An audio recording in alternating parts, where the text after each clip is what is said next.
You ain't got time for duels? World war battle, we coming full throttle. Sanctuary You do under now, where you siege, going? time to show our mettle. Coolie crew and ain't got DFC, time for we the dueling? chosen few. Fire up the night. Well, you better make Thursday time. night, that's what we do.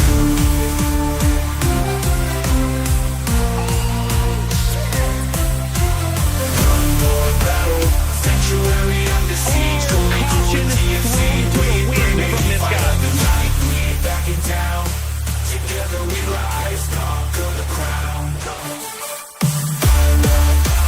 Sanctuary under siege, Coolie crew and DFC, we bring it fire the night. We back it down, together we rise, conquer the crown. Plan in sight. And that's what these two guys are doing right here. Clicking and holding against one another and trying to whittle their opponent's life total down to 0. Jeep off doing it. Oh my God, huge comeback from 1.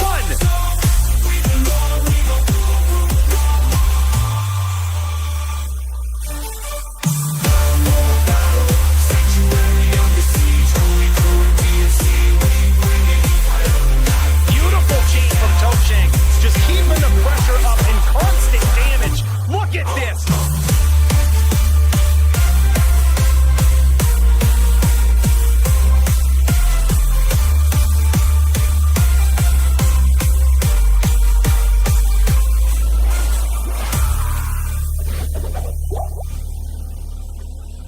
We got some more lates in to do, boys.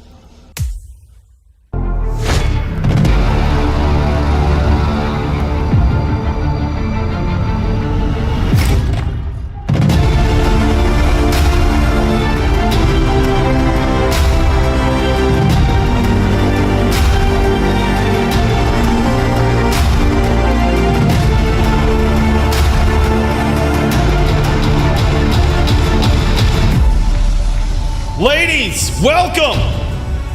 It's Thursday night and you know what time it is.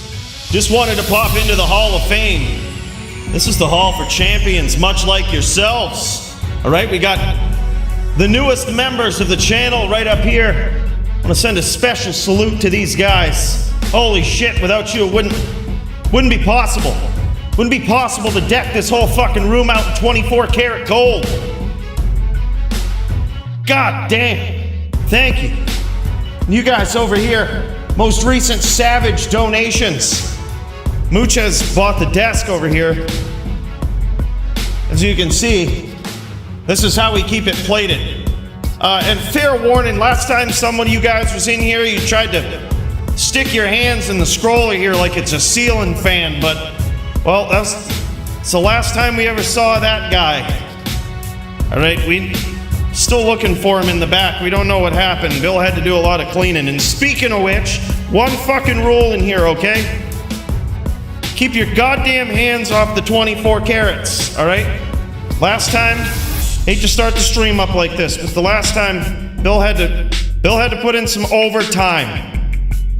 All right? There was some fingerprints in some very inappropriate places, and it was on Murder SC's statue. Right up under the kilt. So whoever's doing that, appreciate it if you just wouldn't. That being said, welcome to it, guys. It's DFC, man. Holy shit. Thursday night, baby. Let's get in there. Let's kick some ass, huh? This night is gonna be wild, fellas. We've got one hell of a card, and it's just about time to check it out, man. There's so much on the line, as you guys know. Always so much going down. And some prizes you can win. Holy, Jeff LeBlanc coming in. Look at that. Newest member right up there on the list. Welcome in, man. Come on in. You ain't got to stay out in the vestibule. Come on in. Yeah, only look at the statues, all right, Jeff? Only, just look. What? Bros. Murder SC, the legend, man. Yeah, sorry about your statue, Murder. Won't happen again. We're gonna give that one straight to Bill. 120 bones. Jesus Christ, man. That is wild. We gotta get in there for a proper thank you. Let's check out this card, huh? Have you or a loved one been involved in a violent duel to the death? then you could be entitled to a Fight of the Night bonus. Show up and put on a show, and one of these pricey prizes could be yours. Brought to you by Mooches, Hall of Fame phenom and timeless champion of the DFC. Show up, show out, but most importantly, show off those PvP skills. Oh, baby! That was like Brad Pitt and Troy right there, baby.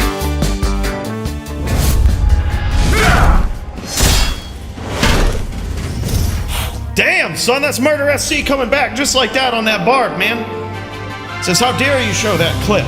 How dare you show that clip, man? Just comes in. This guy is ready tonight, man. Speak of the devil, look who is defending his LLD belt tonight against promising prospect DFC returner after a while, right? This is going to be one hell of a duel, man. This is going to be one hell of a duel.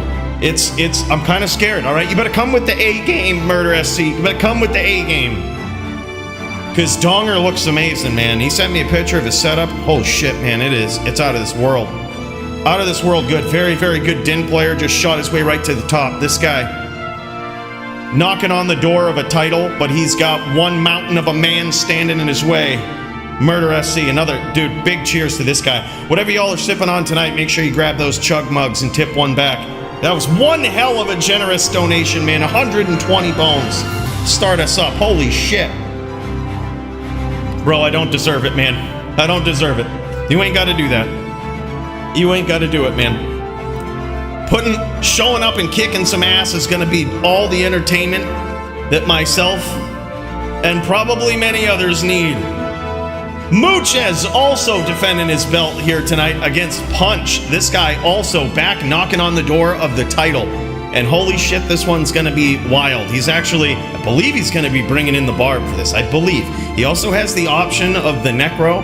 Either one will probably be a challenge versus the champ. All right, this guy, Mooches, coming off of a huge win last week versus Toshank. If you haven't seen it, would highly suggest checking it out. Probably one of the most legendary wins, legendary title defenses, everything on the line, the scariest opponent. And this guy just back and forth with him all night, finally puts him down in the final round, and that was it. Mooches hanging on to that championship belt. Punch trying to take it tonight. Is he going to try any new tricks? We're going to see. This Punch is not only a savage Barb player, this guy's so skilled on this class, but additionally, he's very, very creative. So if there ever was a trick to take down the Mooches on a Barb, this guy might know it. Or on a Necro. You never really know. I would love to see it on a Barb, man. Not enough violence on the Barb, you know? Not enough violencia, if you will. We need to see more of it. And speaking of violencia, man, Nimrod coming in, trying to defend that title against his longtime arch nemesis, Lucian. This guy is back. Big win over Jagger Swagger last week. And this guy's just proven where he belongs, and that is at the top of the ranks in Melee. This guy is nuts, man. Wouldn't want to go up against him myself, you know. This druid hits like a truck. But so does Nimrod. This guy, whenever you show up, whenever you doubt and bet against Nimrod, this guy always just proves you wrong, man. Absolute Melee phenom. He's got a setup for everything. A true student of the game. What will he bring to the table tonight? Can't wait to find out. And then, of course, the aforementioned Murder SC versus this Donger. That's going to be one savage LLD title bout, man. If there ever was a Din ready for it, it's Donger. That guy looked real good last week in his long-awaited return to the DFC, and here it is, man. He's going straight for the title. He's skipping over all the BS, man. Just going straight to the top. That's going to be wild. He's going to be on the Din. Not sure what Murder's going to bring to it, but he's going to have to bring his best, man. He's going to have to come in ready to make it dirty, because Donger is quick. Gonna be insane. Yeah, he's got a hell of a name, man. Bruno versus newcomer GDA Master, also gonna be savage. Can't wait to see that one. Bruno, a very, very creative player. This guy's got a throw-in that he's really trying to master and bring to the top of the ranks of the DFC, and he's got himself a promising newcomer tonight in GDA. Coming in with either a Zon or a Barb, whichever one he wants to do. Not necessarily the best matchup for a Din. But it's going to be one hell of a test. One hell of an entrance test to the DFC. Welcome to it. Creative duelers, savage styles, and violence. That's what it's all about, man. And Holy, what a card. Have you guys seen this card in the Discord? Look at this. Let's just scroll down here real quick. Show them all these fights here on the card tonight. It is a wild one, man. Look at this melee division. Baloney Pony versus Kramer. Kramer making a triumphant return, but can he take down the BearZon player Baloney Pony? This guy never playing what you would consider the meta classes, right? Even in melee, taking it to a whole nother level, man. And speaking of which, me and Murder SC we were in the trenches, man, trying to figure this build out. This thing looks promising. He's got himself a duel against Javito PvP tonight, and he's gonna be running the same thing, man. He's made himself a BearZon, and man, it looks good. I don't know what's gonna take to beat this thing. I certainly couldn't do it. So we're gonna see if Javito can do it on this stand. He's also a very creative player. See if he can mix some things up. And figure out the puzzle that is Murder SC very quickly, because he's gonna have to, man. Murder SC's coming back to the melee division with a vengeance. This time, this guy's coming to take the title. You can tell there's something different in his eyes. Something different with the way that he approaches the duels now, and it's gonna be nuts. Can't wait to see this Zan and so many others, man. Jagger Swagger versus Brand Doom, another high-profile duel right there. Gonna be nuts. Sadist coming in against Hawk and some Barb v Barb violence. Mike Cool trying to rack up those wins again, but he's got himself a savage veteran in Bonkai. It's gonna be wild, man. LLD division pretty stacked tonight. AF50, Andy Man. Drofo Show making the appearance. He's trying to climb back up that ladder, man, but he's got himself. Look who's back. Look who's back, man. Nightfall makes his triumphant return to LLD. And Drofa Show gonna find out how much of a veteran this guy is. This guy has the option to bring just about any of his builds. Drofa Show usually running that din, but he's getting good on it, man. He's getting tricky. He's getting tricky. Nightfall's gonna put him to the test. It's the Jits versus Nimrod in LLD. That one's gonna be savage. And look at all of these, man. Savage players. Squigs and Ted, man. This is one I'm really looking forward to. NVN. We haven't seen a lot of NVN in recent history. They're very fast-paced, very violent duels, right? Not what you're used to for a Necro, right? Usually you see a lot of running, a lot of spamming that bone spirit across the map. This is spear only. This is a gentleman's duel of precise aim. So you're gonna have to get in there, get precise, aim and fire. That's what it is.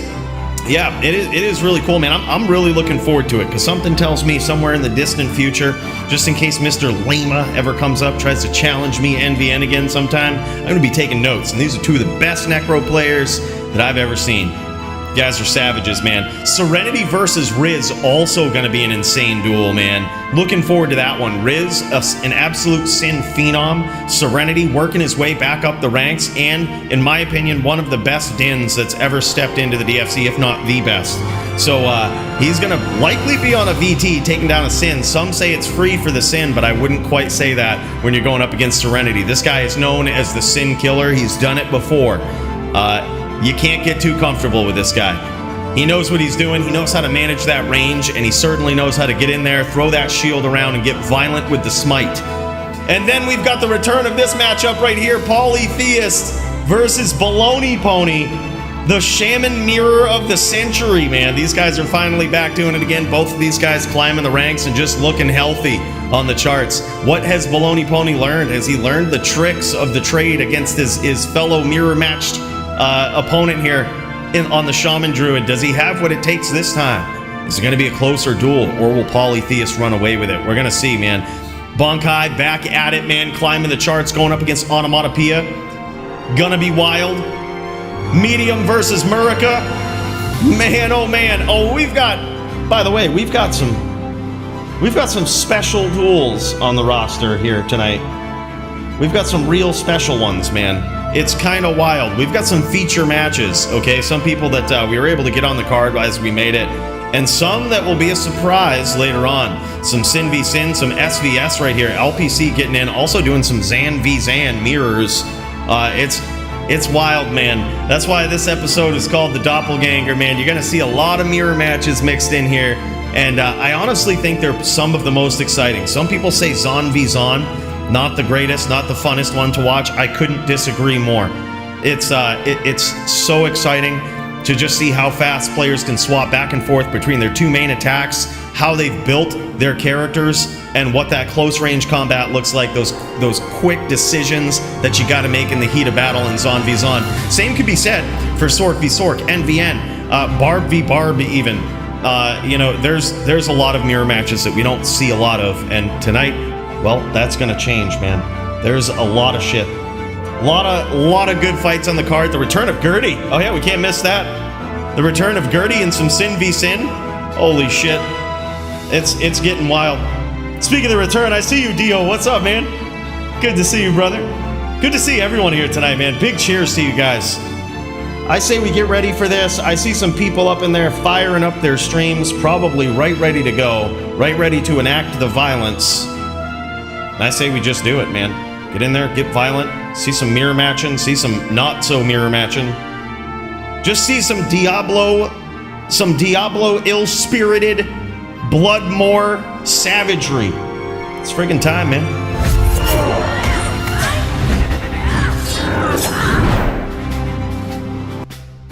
Hell yeah, we up in here. Quick look at the HLD top 10 here. We've got Muchez as the champion, and look at these guys right up at the top. It's hard to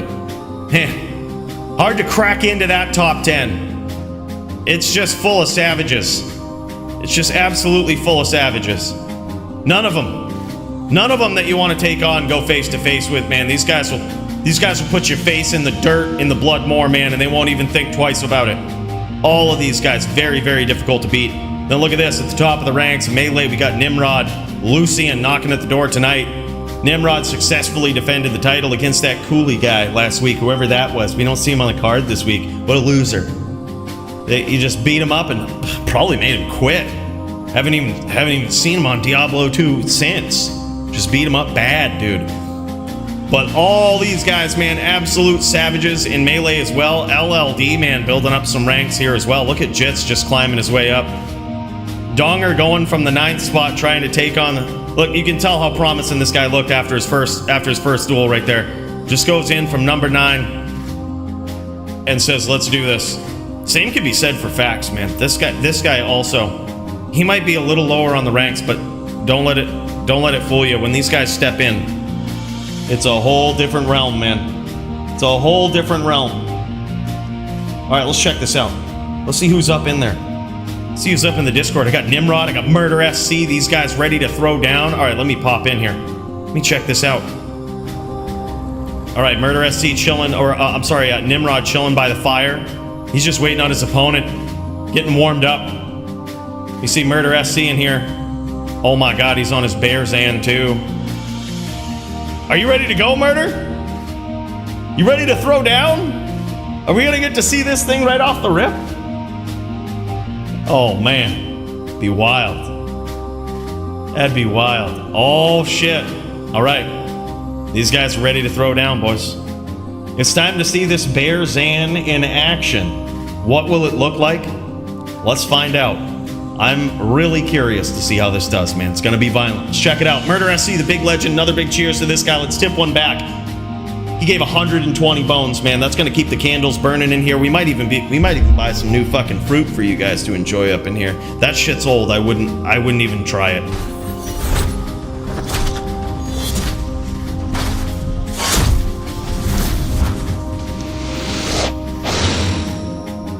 Oh shit, your opponent ain't there yet? Oh, yeah, no worries. Yeah, we could check this thing out, man, while we wait. Let's see what this guy's made of, man. Me and Murder did some theory crafting, man. And this guy is, oh, this on. It's looking good. He's got he uses a different weapon than I've seen other BearZons use. And holy shit, it's pretty wild. So there's the beast, right? That's how he swaps into a bear. Zon has no chance versus Smiter? Yeah. I mean, it's possible. We've seen Muchez take down a Smiter before in a death match. Yeah, there it is. Look at this thing, dude. 415 BOTD War Spike. I ain't never seen him use one like this, all right? I ain't never seen him use this weapon, but I seriously think it's good. This is the weapon right here that Barbs use to sort of fix their melee breakpoints. It's unfortunately what a lot of them are pigeonholed into until you get like the most godly rare, but the BearZon also has some pretty slow attack speed, or a pretty high attack speed breakpoints, we should say. And that's just one good way to have quite the leg up. And look at this, man. Damage reduced by 50%. He's got that set up. He's just got vicious damage here. 4.2k on normal attack, all right? He's going to be throwing around those claws. Damn, son. Yeah, man, Zan. Telling you. This Zan might be the new thing. Might be the new thing in Melee. That's my official prediction. I think it has a lot of potential. Yeah. God, cube buff bear swap. Yep. I'm telling you, man. Cube buff bear swap. Now, technically, here's the thing. We were talking about this. There's no rules against cube swap currently in Melee, or like cube buffing in Melee. Theoretically, any character could do it. And I'm like, I wonder about this. Should I do some testing? See what's going down here? See if the life that you gain off from swapping to like SOJs and Mars and shit is worth it. Like, that'd be wild, man. That'd be wild. Yeah, this bear is looking good. We might have to get in there and show him what's up here. We might have to get a couple of practice duels in so that this guy can get warmed up on the bear while we wait for some people to get up in here. Yeah, let's do it. Let's go back to town. Let's get violent.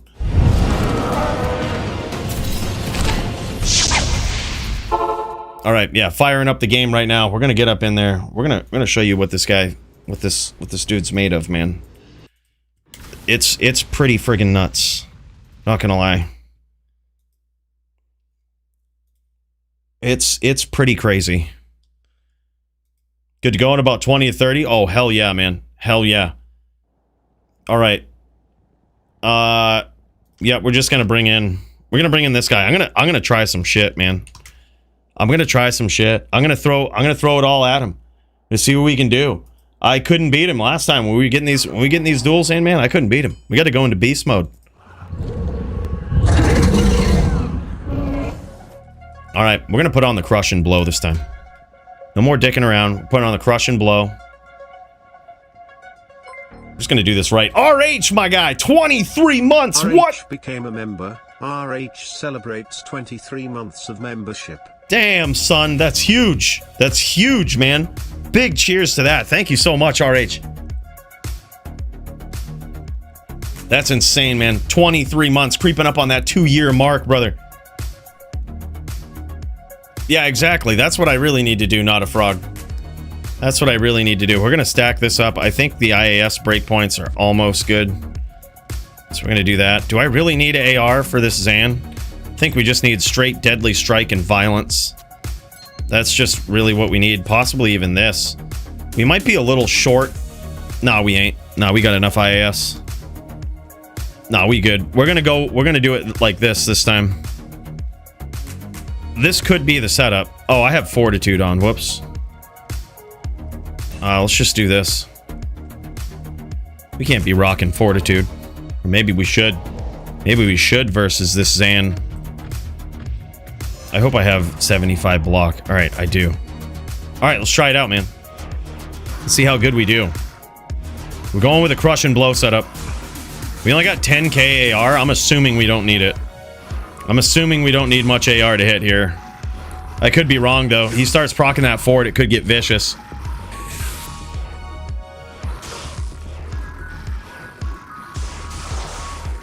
Oh, close one, though, dude. Close one. That CB was actually pretty good there.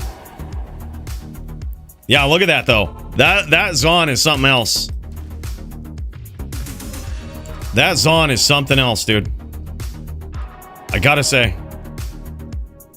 That's fine. Run it.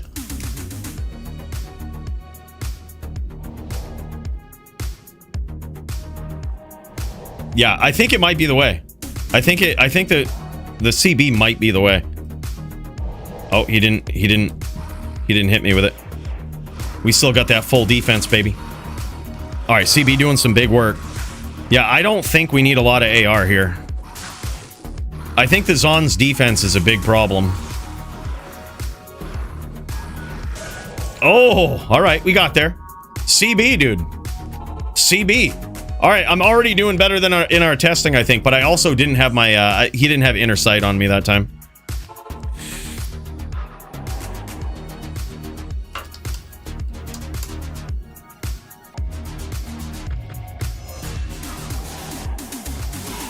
All right, there it is. No, he's got slow. All right, slow missiles and inner sight. All right. Slow missiles, we find out, doesn't really do anything. We were so pumped when we found out that there was some inherent DR with that. But we found out it doesn't really do anything. Like, at all. It's really a shame. Yeah, it only works on the actual projectiles that are slowed. Alright, now he's gonna have a better time hitting us, I think. He's lowered our defense here to a smooth 17k. Damn, son. Alright. Alright. We need one more big hit. There it is. Holy shit. Close one, dude. Yeah, I think the crush and blow setup. CB setup. Yeah, we just throw AR out the window. And we just go straight CB. But even the times I've beat him, it's been super close. It's just been super close.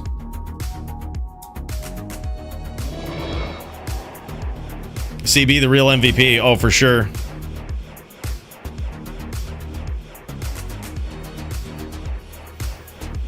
CB plus IAS, GG.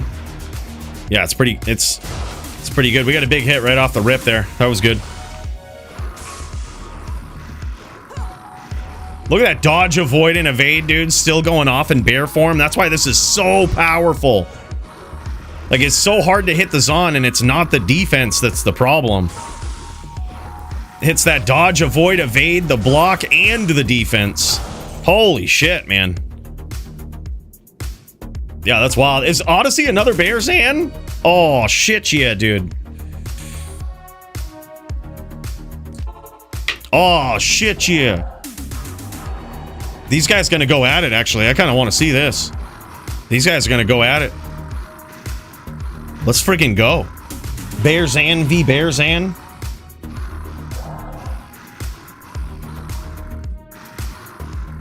Hell yeah, man. Let's check it out. Yeah, this is a bear fight. This is a bear fight right here. We have stepped into the wilderness of the inner cloister. Oh, Murder forgot bow, dude. Murder doesn't have bow up. You notice there's only a yellow aura around his feet? He doesn't have bow.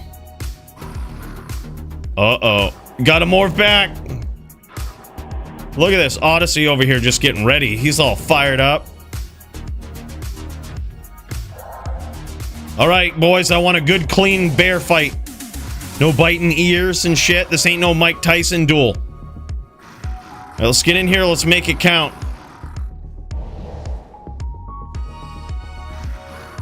All right, here we go. Now these guys throwing down. Oh, shit. Okay. Damn, son. Murder SC landing some big hits here. But so is Odyssey. This is wild, man. Odyssey's got that fortitude on. Both of these guys got fortitude on by the looks. Bro, this is nuts. This is kind of nuts, man. Murder SC landing those slaps, man. He's showing that BOTD. He's showing off that BOTD in this form, man. I'm telling you, that weapon is savage. But both of these guys toe-to-toe right now. Oh, man, and Murder gets there. Damn, son. Bro, this is crazy. BearZons. Trans species, yeah, exactly. You never know what you're gonna get in the DFC up in here, boys. You gotta be prepared for the most ridiculous forms of pure violence, right? That's how it's gotta be. You gotta be ready for it, man. You never know what's gonna happen. All right, here we... Oh, what is this here? Oh, he's trying to get killed from that fort proc. I see what it is. I see what it is. I say screw it, dude. It ain't no official bout. I say we just get in there and fucking jam it. Get in there, send it. You get the fort proc, that's what you get. Knife fight in a phone booth. That's exactly what it is, man. This is crazy. I really do think, like, ever since Baloney Pony brought this, I was like, man, there's got to be some potential behind this. The key component behind this build is that you can swap your item, right? You can turn into a bear with Beast and then take Beast off, which is what keeps you in bear form. You can swap out the weapon and then shit gets wild, man. Shit just gets insane. All right, and here we go. The next round between these guys. We're gonna see if we can stand obnoxiously close. Oh yeah, we can. Look at this, man. BOTD smacking hard. And it looks as though Odyssey might have a little bit of ATD here. Might have a little bit of attacker takes damage. It's not significant. Probably coming from the Storm Shield plus something else. Who knows? But damn, dude, look at this. This setup of murders right here so far getting the better of Odyssey. This BOTD is the key, man.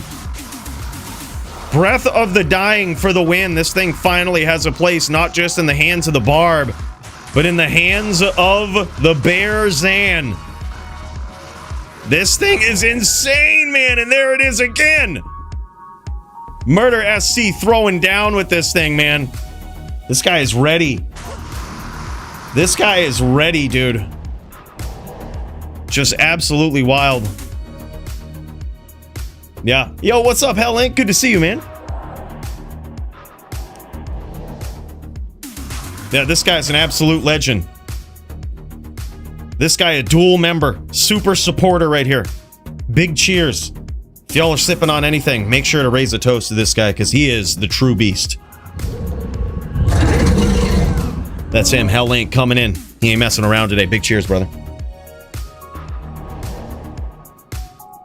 Here in spirit? Hell yeah, man. That's what counts. That's what counts. Yeah, this is nuts, man. Really cool to see this in Melee. And I think this build, of all of the new kind of off-the-wall, off-meta builds, I think that this build has a lot of potential. I'm talking a lot of potential. You see these little sparkles that are around each character right here? That's the inner sight debuff that a Zon has, and that essentially lowers the defense. You notice my defense is in red here? The same thing happens with the opponents here. Their defense goes down quite substantially, and it allows the Zon, which, you know, a character that has a very difficult time stacking up AR, defense, all of this, it allows her to hopefully be able to connect more on her opponent, right? There it is. Wow, big win for Odyssey there. Big win for Odyssey. Yeah, let's fucking do it. Let's go. Let's friggin' go. Let's go. You want some of this Din? You want some of this CB Din, bud? He wants to go after it. Damn, son, look at this. Hard to hit these Zans. Lot of potential there, but unfortunately, the Dins get the wins, man. It's just how it is. Holy shit, Hell Inc. What a savage, this guy. What? Just coming in out of nowhere, dropping them bombs, man. 5 gifted memberships like an absolute savage. Boom, big cheers, man. Hell Inc. Holy shit, brother. Appreciate that support, man. You didn't have to do that. Wow. Make sure to send a special thanks to this guy. And tip back whatever you're sipping on tonight, man. It's gonna be wild. Hell yeah, and Sir Fox up in here, man. Good to see you, brother. This guy was running some rather punishing magic find runs. I popped in earlier. I see this guy running Andariel until he gets 5 SOJs, 10 SOJs. Nightmare Andariel. I almost said something, but I didn't want to kill your spirit, all right? I almost said something, but I didn't want to kill your spirit. I was like, Nightmare Andariel sucks. I wouldn't run that thing for 1 SOJ. I would hope to find my SOJ elsewhere. I'd run normal Diablo for 10 SOJs before I ran that. Damn, son. All right, we get some wins now. This is actually way different than practice here. This is way different. We're actually stacking them up. I think the CB setup is what it is.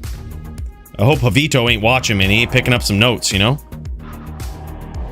All right, let's friggin' jam. You want to go after it? All right, let's try to get up in here. Trying to... Oh, man. Damn, son. All right. BearZons. All right, let's see these two BearZons go at it, man. Let's see what these guys have got.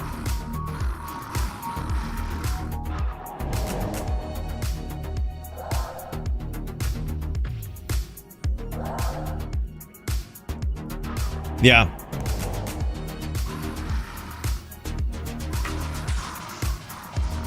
Yeah, not sure, Jovan. We'll check it out, man. We'll check it out, brother. Holy shit, big hits for Murder SC right off the rip. And now we see Odyssey praying to the RNG gods. I didn't actually hear the voice though. When he said that in game, perhaps the Zan doesn't know, like, in bear form, it just can't speak. Those vocal cords, man. Wow, look at this. That was almost a flawless victory for Murder SC. This build is savage. Dude, that weapon right there, that BOTD War Spike, I'm telling you, that's the thing. That is the thing right there. I think it's... I'm going to guess that BOTD War Spike is better than 95% of the rare weapons that people have. That's also really good, though. 55 IAS on that, damage E-Rep. It looks like, yeah, so he probably has a low rune in it. That thing's probably slightly better. That's really good.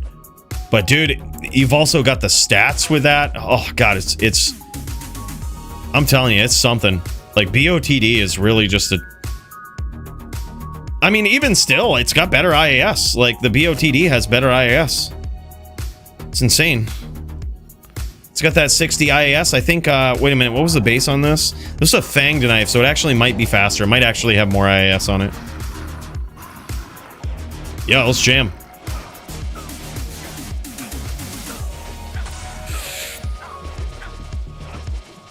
It's an incredible duel, man. We getting those big hits in, dropping those bombs. Oh, shit. He almost made a big comeback, though. Almost made a big comeback. Yeah, it really does, man. Goes hard. Dagger's greater, you think? Yeah. The IAS is certainly better, but there's so much stuff, man. You also can't forget on BOTD, you have minus 25% target defense. Which is kind of wild, man. Like, that's just a nice little added bonus, right? You might not have the AR in there, but you got 30 dex, 30 strength, 30 to all stats, right? But then you have the minus 25 target defense, which does work in PvP, works versus bosses. Unlike, you know, like in PvM, ignore monsters' defense doesn't really work versus bosses and shit. Minus target defense certainly does. So it helps your block rate. Interesting.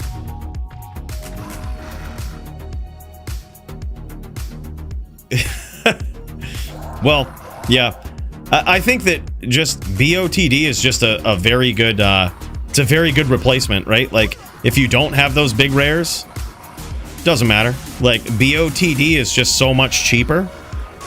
Holy shit, man. Look at that. So hard to hit the Zan. There's so many defenses that this build has, right? Not only the huge life total with in bear form, right? Huge life total, but additionally, you've got 100% or 75% block. You've got what is it, like 60% dodge, avoid, evade. It gets pretty insane, man. It gets really insane. Extremely difficult to hit these Zans. We're gonna stand obnoxiously close to these primal beasts as they throw down in a duel of dominance to who should be king or queen in this sense of this area. Look at this. These guys throwing big bear paws back and forth. Big damage from both of them. Oh, there it is. There it is. Now we hear some of it. We hear it in Zan form. These guys both praying to the RNG gods. Big shots here from Odyssey. Murder SC's in trouble. But damn, dude. That's some big base damage coming down from BOTD too, man. Damn, there's a lot. All right, let's friggin' go. Let's friggin' go. Let's get in here. Let's try to finish it up. This bear ain't gonna be landing those paws on us. No way. This Din is too good, too skilled. Too skilled for that. Look at that huge hit there, man. 2K right off the rip. Oh my god, man. Holy shit, he almost got there. That was wild. I'm wondering now if this is the right choice with all the deadly strike and shit, or if we should just go. We should just go BOTD. What if we went with our own BOTD and some nasty deadly strike?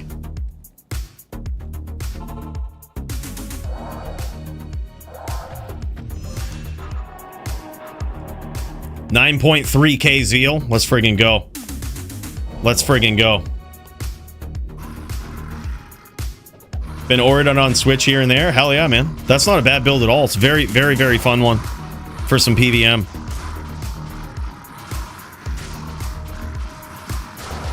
Damn, son. Big hits from Murder SC.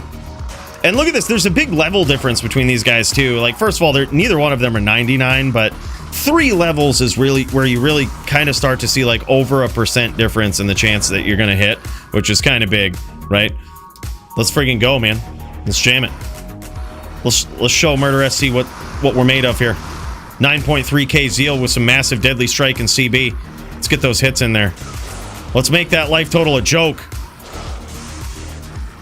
Try to, anyway. Holy shit. He might get there, dude.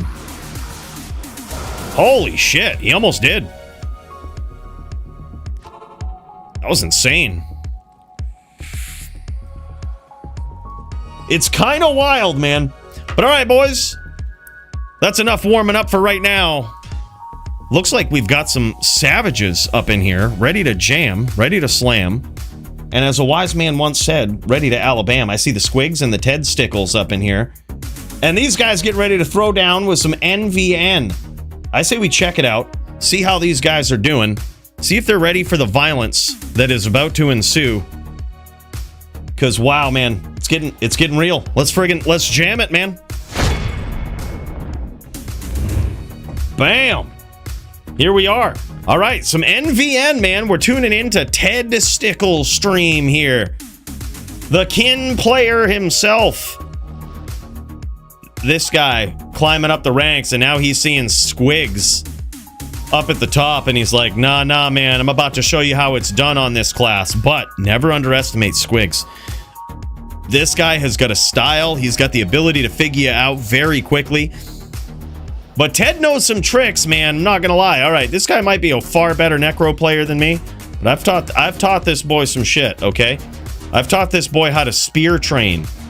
All right, I'm taking full credit for that move. All right, taught this guy how to spear train. Some might say it's a late move. Some might say, wow, I'm not surprised, Cooley. Not surprised you would teach him such fuckery.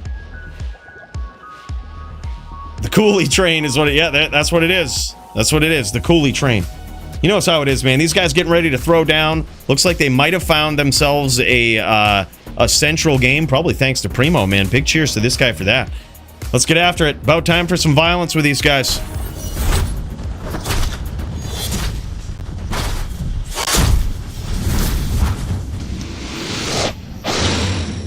All right, man. Here we go. Here we go. I think these guys ready to throw down. I think these guys are ready to throw down. They getting all battle ordered up. They getting their bone spears dialed in. Let's do it. NVN, baby. All right, this is a very different kind of duel than what you're going to see from most Necro duels, right? In this particular duel, there's a rule that says spear only, right? That's it. You can't be spamming teeth, spamming bone spirit, spamming all of these ridiculous bone spells, right? This is a gentleman's duel of precise aim. So you're going to see these guys teleporting around, and they're going to have one job, 2 jobs, really, right? You want to get in there, you want to aim, you want to get that name lock before your opponent does, right? You want to be quicker, more precise with grabbing that name lock and harassing them with chains, even with shots from the outside. It's all about the aim. It's all about grabbing that name lock, right? The other thing that you really want to make sure that you do right here, and if you've never done NVN before, or perhaps you've done NVN and you're like, wow, man, this feels bad. I just die all the time. The other thing that you want to do is keep your pets up, right? You got to keep your Golem up, got to keep your Oak Sage up. Those can potentially block a spear if they're all lined up properly. Big shots there from Squigs. Now Ted is in trouble. He might have returned some fire there. Oh man, off-screen spear from Squigs as well. And now we see Ted is in trouble, desperately looking for that name lock. Desperately looking to get on the inside now. And now Squigs, I like this. He's actually not getting too overzealous with it. You know, sometimes if you smell blood, right, you get in there. Oh yeah, both of these guys landed some shots, and there it is. Ted gets in there. Ted with a huge comeback, man. That was wild. That was crazy. Very, very nicely done there. Looks like both of those guys landed some shots. And as you can see, that's how it goes. Close range exchanges with those violent, vicious spears. Those do a ton of damage, man. Now, not sure exactly what these guys did, if they agreed to dial back the spear damage. It's not uncommon that when you're dueling against Necros, right? For people do this all the time in the DFC. They agreed to dial down the spear damage by putting 13 hard points into Bone Spirit instead of maxing it, putting in 20, right? So that essentially just dials back the damage a little bit, makes it feel like it did prior to the 2.4 patch or the 2.6 patch, whichever one that they upped the bone spells damage. Yeah, it's sort of an ode to how damage used to be, and it does look pretty similar. But still, man, regardless of how you slice it, bone spells hit hard in PvP. A lot of people didn't know that, man. There was a big debate, you know, especially back when it came time to, oh, let's talk about changing the game and all the patch updates and all of this early on. People were talking about bone skills. Man, they just don't perform. They're just not as good as those hammers. Holy shit, man. Quick finish there from Ted. This guy just gets in there, gets that name lock, harasses with the stomp. That was it. That was all she wrote, man. Alucard, aka the Squigs, was in trouble early there. Bruno says, ready to go next. All right, man. Thanks for the heads up. Yeah, very nicely done there. Grabbed that name lock very quickly, got in there and finished. That's what it's all about, man. And then he also had him in a very devastating spot there, because if Squigs would have started to teleport away, yeah, okay, yeah, cool. It looks like Squigs might be lagging a little bit. Yeah, I'm noticing the ping now, and it looks like it is kind of favoring Ted a little bit. It could be that the server just keeps swapping back and forth, like, you know, it could be that they're on an East server. They might be on Central, and the favors just kind of swapping back. But yeah, either way, Squigs, this guy is the Alaskan hero, all right? In case you didn't know, this guy playing all the way over. If you thought California was West Coast, all right? Hell no, man. This guy playing over in Alaska. This guy's practically in Russia. So the ping, usually a problem with this guy, but he certainly does make it look good and has a way of adapting. But this duel right here, very, very tough one. And ping is a really big thing. Nice spear there right from the get-go from Squigs, though. And Squig's gonna make him chase him a little bit, knowing that ping is probably gonna be an issue. He's gonna make Ted chase him a little bit. He's not gonna go looking for it. He's not gonna get caught in one of these chain locks where he just gets, you know, essentially lag becomes an issue. He's trying that Cooley spear there. He's trying that spear. Trying to set him up. Beautiful shots there and an up spear from Ted. You might not have, we'll have to dial back in and check that out, man. In case you didn't know, that is fucking wild, man. That was a savage skill move right there. All right, let's check it out, man. Here is the... Oh, no, wrong replay. Bill, you done did it wrong. There it is. All right, now it's kicking in, and you can see.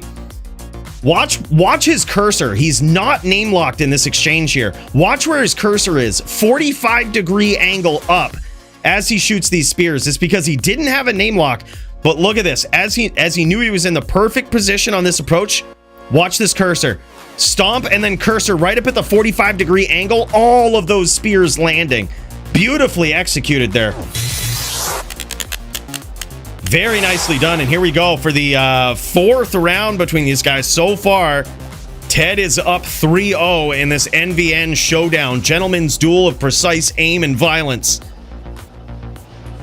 Insane. Nice spear there from Squigs from the outside.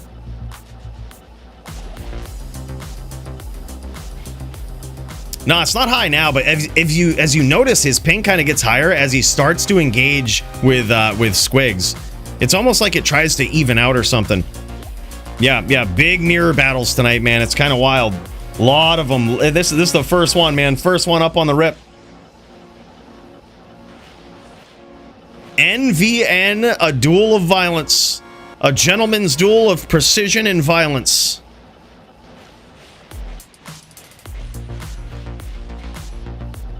That was crazy, man. Very nicely done. Yeah, Ted is very experienced in a lot of matchups. This guy has also been, both of these guys been knocking on the door of that big DFC HLD title. And I'm telling you, man, this is a duel that had to happen. Both of these guys very skilled on this class. And it's a showdown in the class they're most comfortable with, right? The class that they've seen the most duels in the DFC with.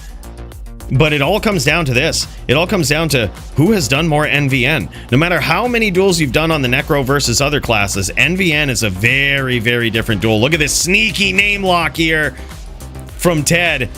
Squigs might have seen it, was waiting for it. That was a clutch call from Ted there. He chose not to stomp because it looked like Squigs might have been ready for it. And the same strategy that we saw from Ted in the last round, it could be that Squigs was waiting off screen trying to implement the same one, right? Having those spears going at that 45-degree angle, just trying to bait that stomp. And that's a smart move, especially if you have high ping, right? If your ping is higher, if you're having a little bit of lag issues here, sometimes baiting your opponent in, trying to get them to stomp you and doing those 45-degree up spears from off screen, just waiting for it is very, very smart. Soon as they pull the trigger, soon as they close the distance, they're eating spears right away, and it doesn't get any better. Beautiful spears here from both players. Squigs just going in for the close range shootout and gets there. Now Squigs on the board, man. 3-1. Beautifully done.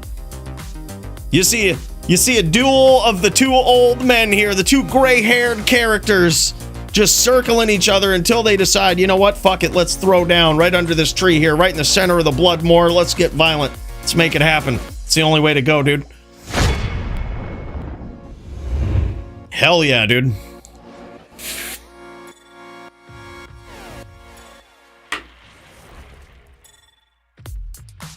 And here we go.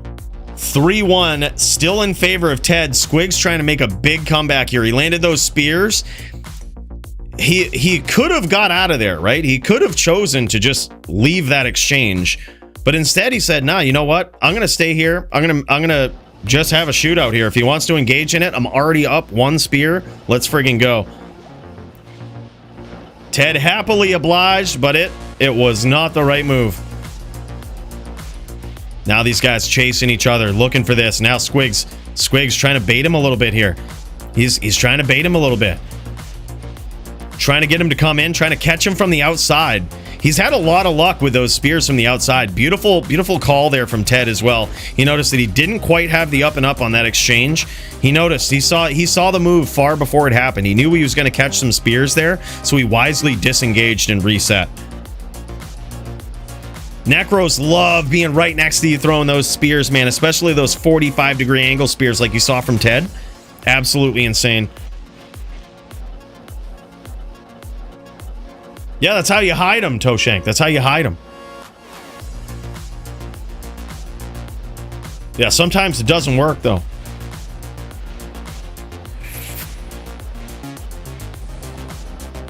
Right, yeah, it's bringing you back to the 2020 elections, right? That's exactly what it is. This is a very presidential duel of honor and skill right here. These guys negotiating their spears in the moor. Sneaky. Ted getting sneaky with that lock. But now Squig's not even trying to bait him from the outside. I think he's just trying to reset. Trying to land some spears from the outside and set up a good close range engagement. Yeah, one of the things you can do here is frustrate your opponent, right? Like, always keep them guessing. Try to lull them to sleep into a false sense of security, thinking that they're always going to be the aggressor before you turn the tables on them quick, right? Squigs is really good at that. He'll start kiting you one way. Oh my god, but he's caught some spears, man. This strategy ain't working for him. He's caught some big spears from the outside. Ted now looking to be in a supreme position of dominance in this duel. Now Squigs is on the run, man. He's going to try to catch him. He's just going to try to catch him coming in now. No baits, no nothing. He is not interested in any close range exchanges. Nothing. I'm wondering if Ted's going to try a chain here. That's something that it appears as though also Squigs might not be ready for. And if he is, fuck it. shoot it out with him, right? Have that close range battle.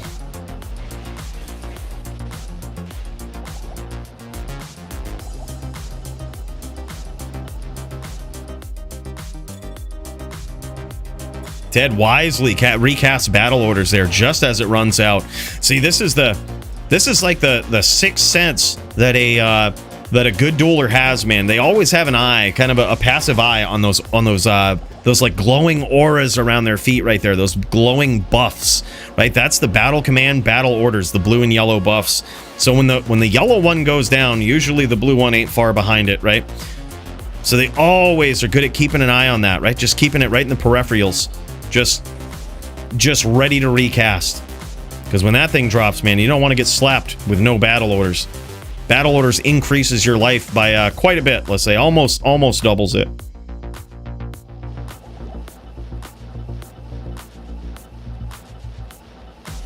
Yeah. See, that's the big thing, man. This and some SVS, same thing, right?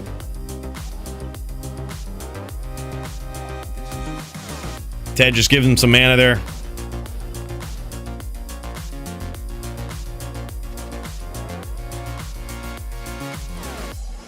Yeah, so it's understandable. Right now what's happening is Squigs is going to Act 2 to re-up on his mana. Yeah, I was going to say, also, he's full. He could come in and get mana, no problem. Easy solution. There it is. Look at these guys, collaboratively working it out, making it happen.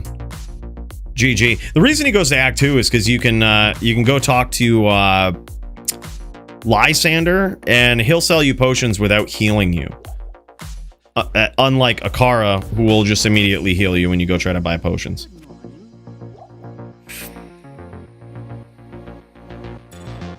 Using the small MF charms with PvP? Hey, look, man. Maybe it'll bring you some luck. You never know.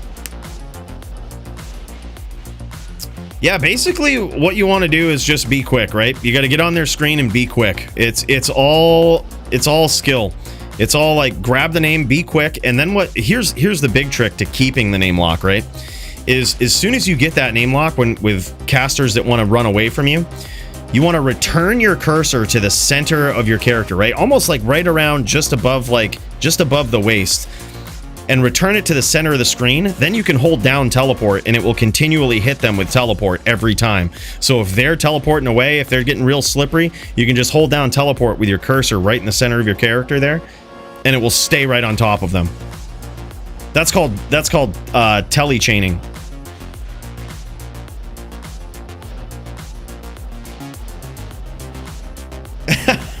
No shit. Well, you never know, man. You never know, Bull Joe. Maybe swap them out for some 20 lifers. Maybe you'll find some with the magic find charms. You never know. Yeah. So Squigs has very high ping here, and you can tell just based on the way he's playing, the way he's teleporting. That's why he's kind of keeping the distance, and he's not really trying to get up close.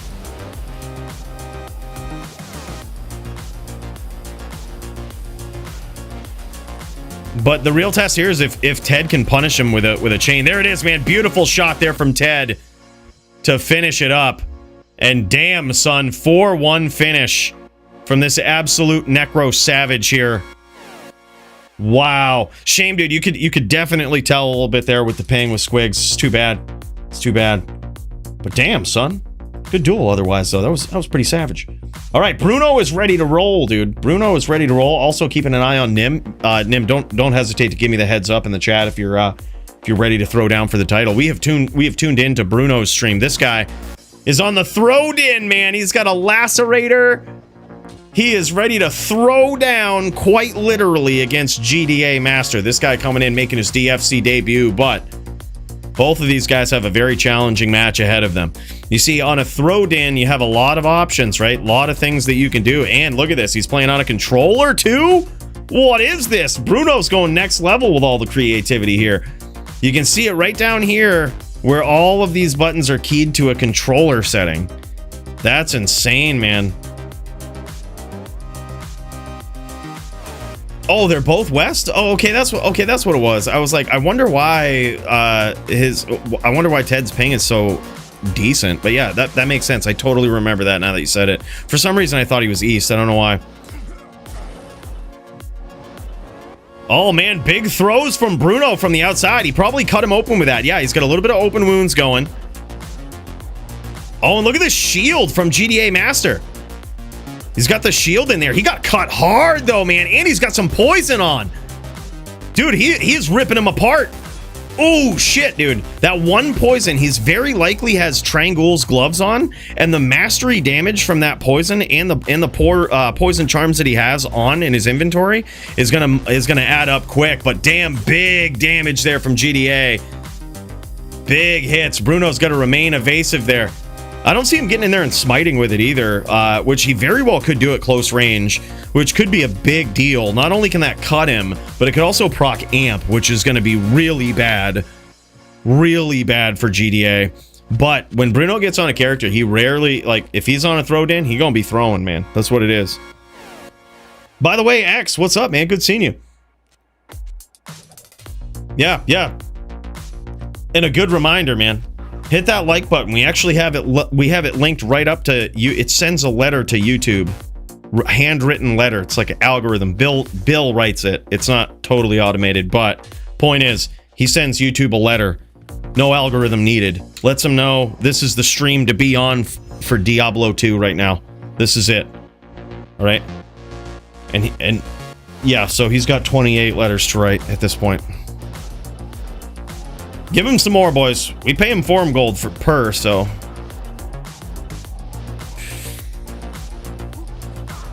Damn, son. Okay. Bruno looking to get in there. The reason he's on controller here as well is because the throw will practically auto-target with on controller, right? When you start throwing it, it'll auto-target. But Bruno is running here, which is really hard to toggle back and forth from. Really hard to toggle back and forth from on a controller, right? Like, it's all sensitive as to whether you're running or walking. And as he runs, he's going to open himself up to some big hits. That's when your block drops to, you know, if you're at 75% block, it's going to drop to 25% if you're running. GDA Master trying to close the distance, trying to get in there, deliver some damage. So far, Bruno just looking for his target here. He's trying to remain evasive, stay on the outside, clip him with those lacerators. But damn, son, the range of that grief is insane. The grief BA, man. And this bear puts on a shield. What is this, GDA?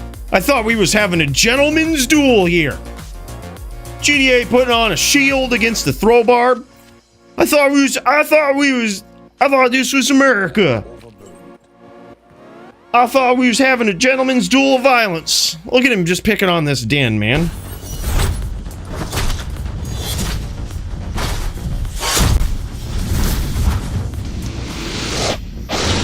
All right, let's get it, man. Bruno just re-upping here.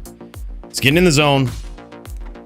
That first one was really close, man. As soon as he lands that lacerator, it's really good. The problem is he's probably going to need a lot of attack rating with that too to actually get it on a you know, on a den to actually land those hits. A Barb has big defense, man.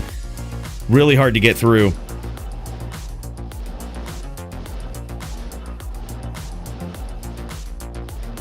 Swings there, gets a throw in, but it was a miss. Miss or blocked.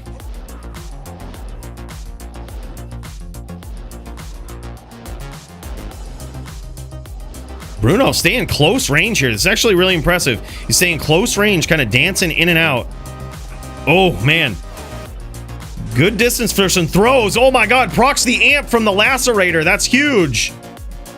Told you, man, those smites are big.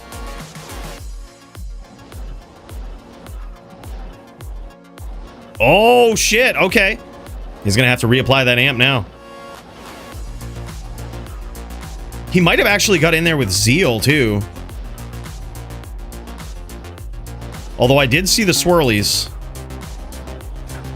Oh, man. Now Bruno's in a lot of trouble, though. Bruno is one clip away from going down.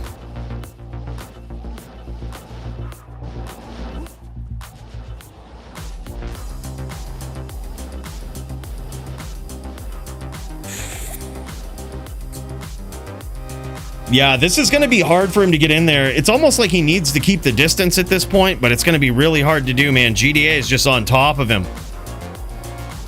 Great job, though, so far. This is actually great fancy footwork here from Bruno. And a lucky block. Oh, man.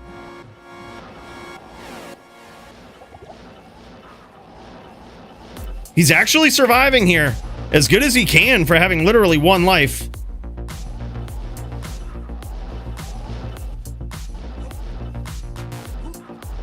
Oh, man. Tough one right there. Very nicely done, though. 3-0 so far in favor of the GDA, man. The violence coming right in. This Barb just delivering. Tough, dude. Tough that he put on a shield. That's tough. It's going to be tough to get through those defenses, man. Especially with the throw, you know? But yeah, let's check it out. Let's get over to GDA here. Check it out from this Barb's standpoint.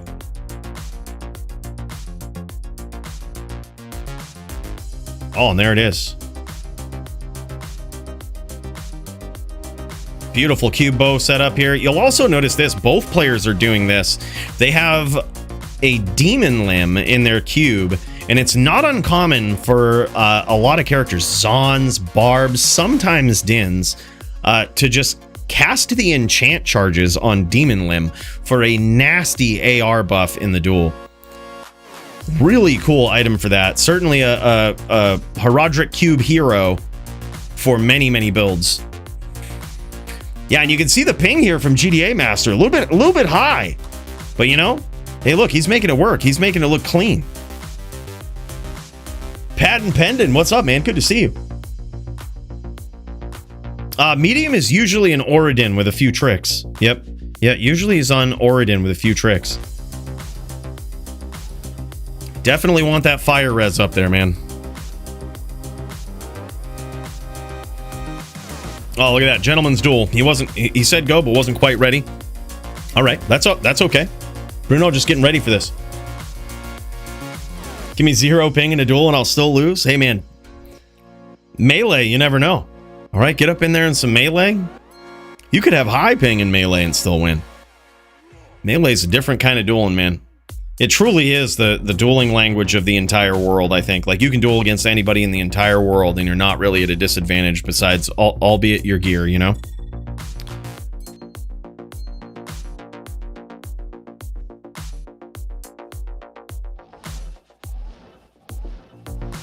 GG, Ono. Did you duel your opponent yet? I know you had yourself a duel tonight. It was looking pretty savage. Very tough one. Nah? Oh, word. He bailed. Oh, man, he's scared. Look at that big whirl, man. That's some big damage. It's possible that... I didn't catch a good look at Bruno's life, but it's possible he doesn't have, like, 50 DR on, and that's why these hits are just clipping him hard. It's possible. But his helm could be one of a couple of things there. I was gonna say it might be the unique Grim helm for a second, but nah, that would have a different graphic. He might have the knockback helm, the giant skull.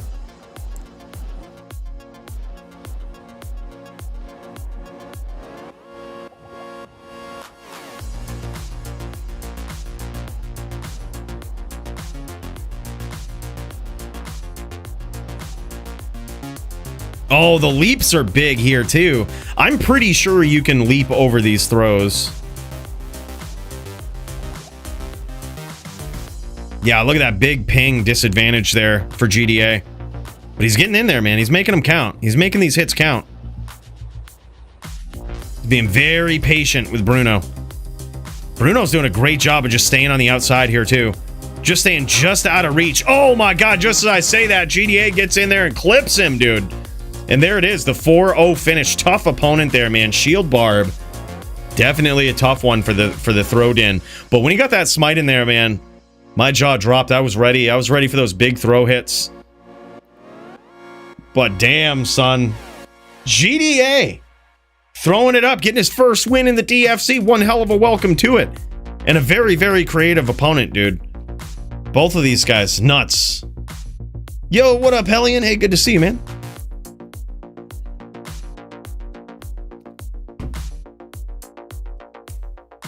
Yeah. Yeah, look at that. 24, what was that? 24K defense? God damn, that's insane.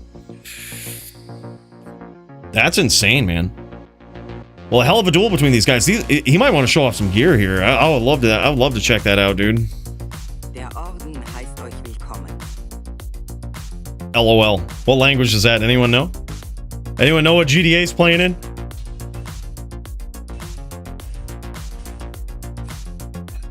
Damn. Oh, yeah, dude. He gets in there. Oh, look at this. No Trang's gloves. And I'm very, very certain with the poison length that that Bruno had, that he has 451s in his inventory. Very interesting that he didn't go with the Trang's gloves there. That could have been a big blowout in that first round. German? Yeah, you might be right. Interesting, dude. Cham in the helm. 240-15s in there, or 15 IAS ED jewels. Yeah, yeah. Very, very creative. Very unique, though. And that's the thing. That's the thing with Bruno. This guy always coming in with the most unique builds that you've ever seen, man. This guy is just this guy is thinking on a different planet. He's playing the game that he loves, which is pure creativity in this, taking things to the ultimate test of the Bloodmore and trying them out. This guy, always a pleasure to watch, and so crazy to see what he comes up with in his builds. Like, that's the way to play, fellas. Like, this guy, there ain't no ill will towards anybody. He loses, he doesn't give a shit. He just goes in there and he has fun with it. Almost 1% off from perfect on that Elacerator, too. That thing's beautiful. Yeah. That's it, man. That's it. That's all that matters. Get in there and have fun. Let's take some notes, bro. Holy shit. We've got some notes to take for fight of the night. Holy shit, boys. Got a Bruno v GDA. Then we had Ted v Squigs.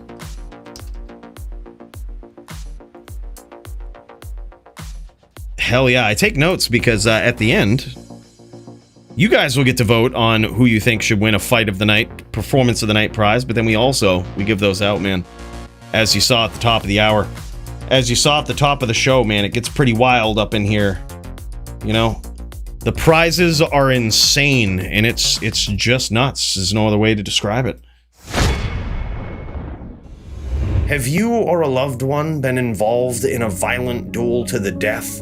Then you could be entitled to a Fight of the Night bonus. Show up and put on a show, and one of these pricey prizes could be yours. Brought to you by Mooches, Hall of Fame phenom and timeless champion of the DFC. Show up, show out, but most importantly, show off those PvP skills.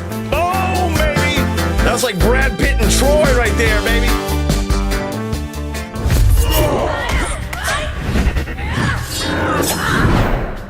Damn, son. All right, we back up in here. We're gonna need some duels, man. We got some savages on this card.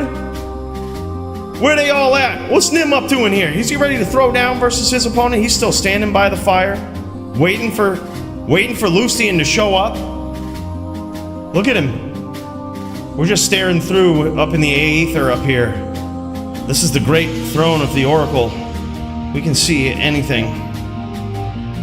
And there's Nimrod, the current DFC Melee champion, chilling by his eternal friend Tyrael, staring into the fire in Act 4, where the ultimate duel will go down to determine who is the DFC Melee champion tonight. He's ready to jam, dude. That's just crazy. Just crazy. All right, boys, we need some duels. That, or I'm gonna need to go and beat some people up here. I need to go beat some people up. We need to go crack some heads. Is there a good TZ right now? What's the fook's going on? Where is it? It's fucking Far Oasis. Where is everybody? All right, we gotta go kick some ass. We gotta go beat some people up. I think this is the only answer to that. You get in here, crack some heads, wake some people up, Let's friggin' go. It's enough of this.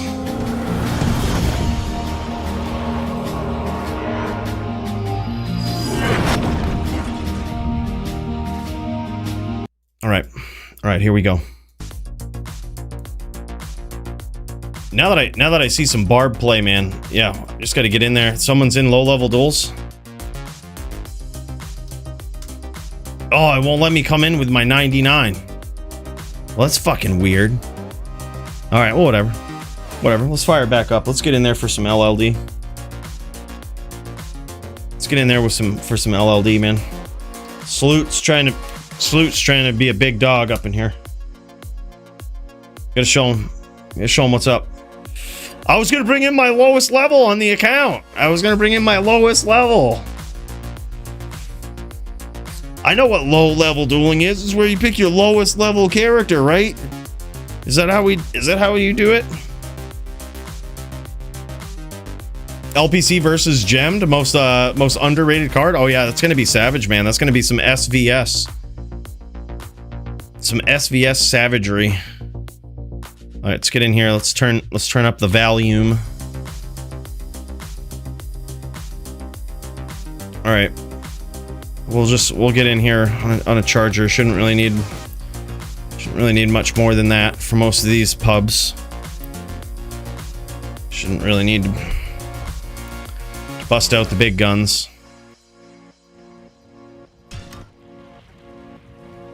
We're not even adequately. Who's hostile on us up in here? We got a necromancer. All right, Sloot's on a necro.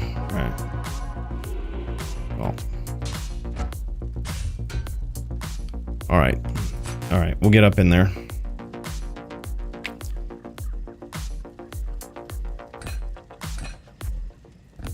All right, there we go. There's that.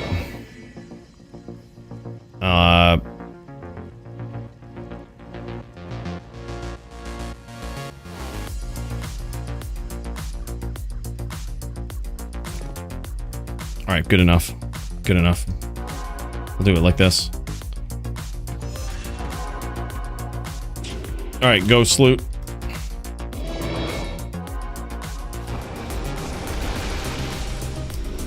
Just piece him up a little bit of those there. Just piece him up real quick. He's probably name locking us. We'll let him run out of mana.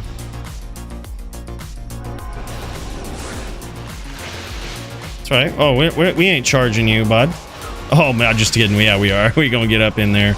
We gonna do some charging.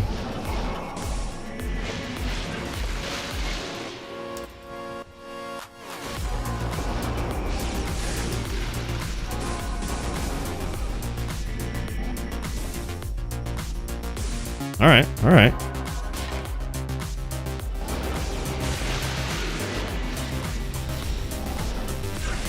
Oh, we took some shots there.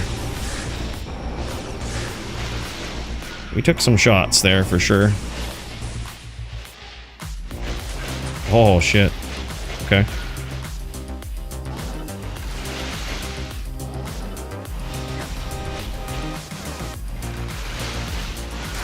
Oh.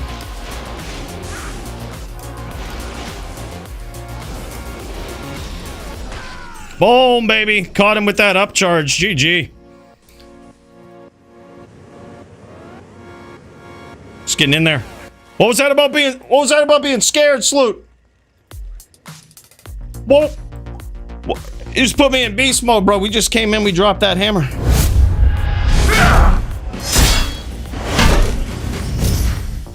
Oh, hell yeah, dude. Starting with Veto in a minute? Hell yeah, dude. That's gonna be sick.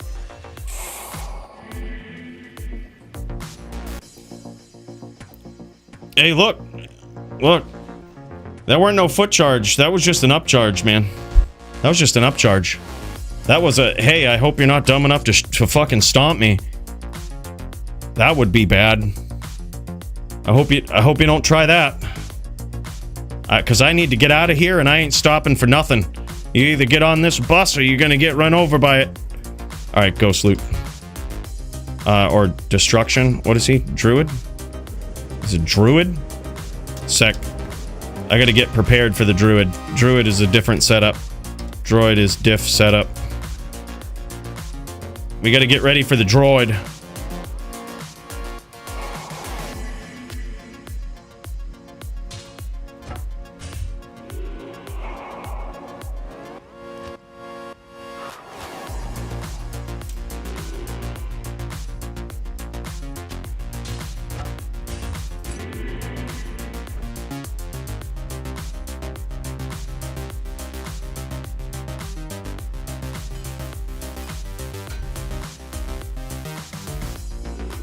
Peace armor means we should probably have some SOJs here.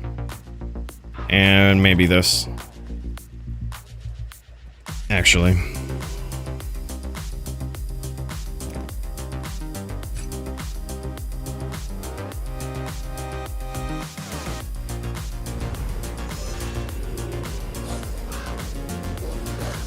Alright, go Dest. I assume he's a... Oh, he's a fire druid. Oh, that's bad. I don't have fire resistance. I thought he was a windy. Well, we'll duel up against Windstorm. Go Wind.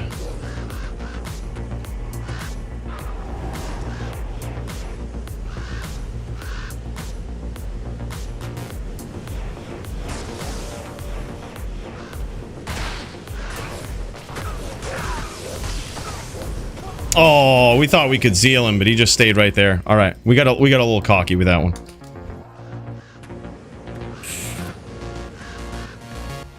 Should have just taken our licks and got up out of there, you know? We could also be on the other side. We could have FOH. That's probably the play. Harass from the outside.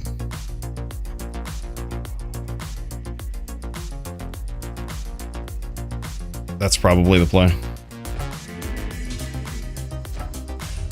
Then we just have it, we have it keyed like this. We don't actually hotkey it. We just have it on the swap. We swap key it.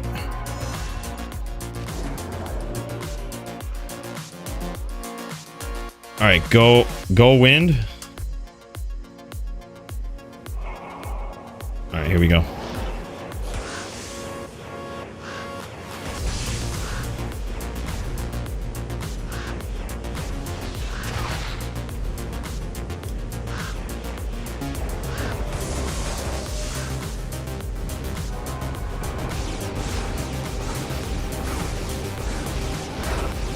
Oh, nice stomp. Okay, he does have it.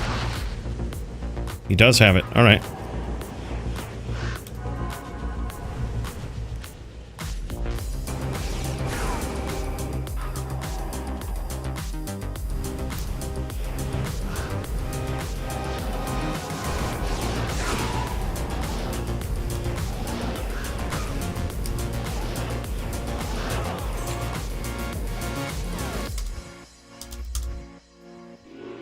Had to play it a little bit different that time, you know? Had to get up in there. All right, starting in a minute. Let's jam it, dude. Let's get up in there. We just had to show how not scared we were, okay? That's it. We just had to show we weren't scared. Right, showing up in here, kicking some ass. That's what we do. All right, boys, let's get fucking ready for it. We've got Toshank up in here versus Havito with a neck V-Din mirror. This is going to be violent.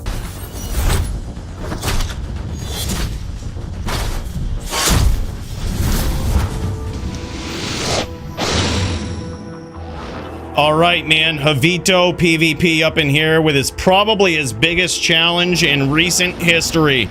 Both of these guys are absolute savages, and they are going to go for a neck V-Din mirror. And it looks like Havito is starting on the Din, man. He's going straight VT. Oh my god, big hits there. Very nicely done. Oh my god, dude. He's landing them. He's doing very good versus Toshank early on, man. He's being very patient, hunting. Oh, man, big charge. Holy shit, they killed each other. Boys, this is insane. Right off the rip, man. This is going to be wild. Y'all better get ready for it. Because this right here has got Fight of the Night written all over it.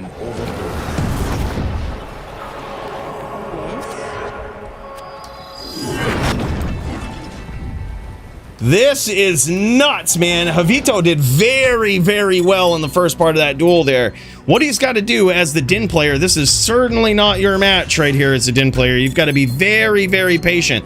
And Toshank was testing him there. He says, all right, well, how good of a Din player are you?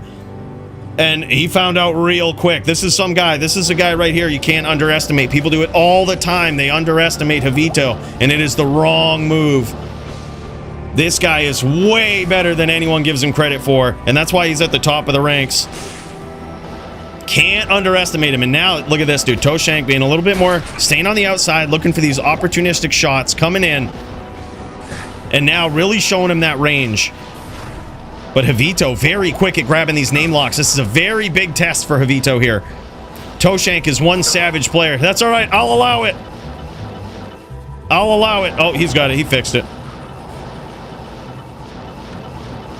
Yeah, Javito accidentally grabbed a skill shrine there, which would technically give a significant advantage, but you know, the Din needs every advantage he can get.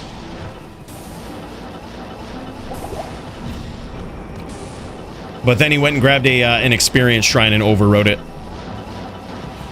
So he fixed it. Oh, man. Very nicely done there from Toshank. And he pushes the pressure. Sets a nice little trap for him right there. Makes it very hard for him to get on the inside. Javito playing it from the outside, throwing down some FOH. Oh, big spirit train from Toshank. He wasn't fucking around to that one, boys. He says, first one's free, the next ones will cost you. Yeah, that's wild, man. Let's check it out from Jess's standpoint here. Let's pop over. See what it looks like.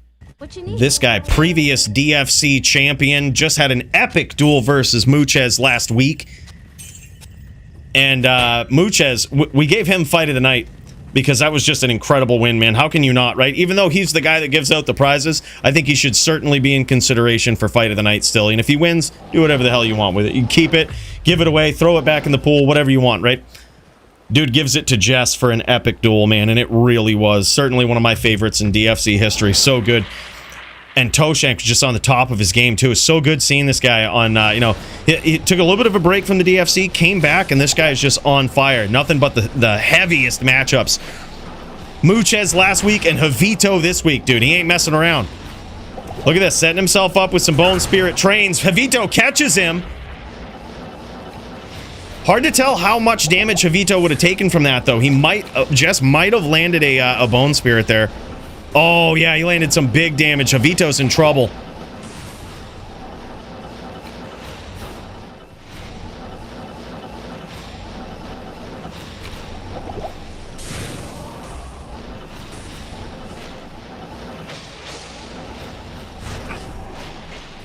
Javito's in a lot of trouble here. He just caught another Bone Spirit. Jess barely letting him in on the inside here.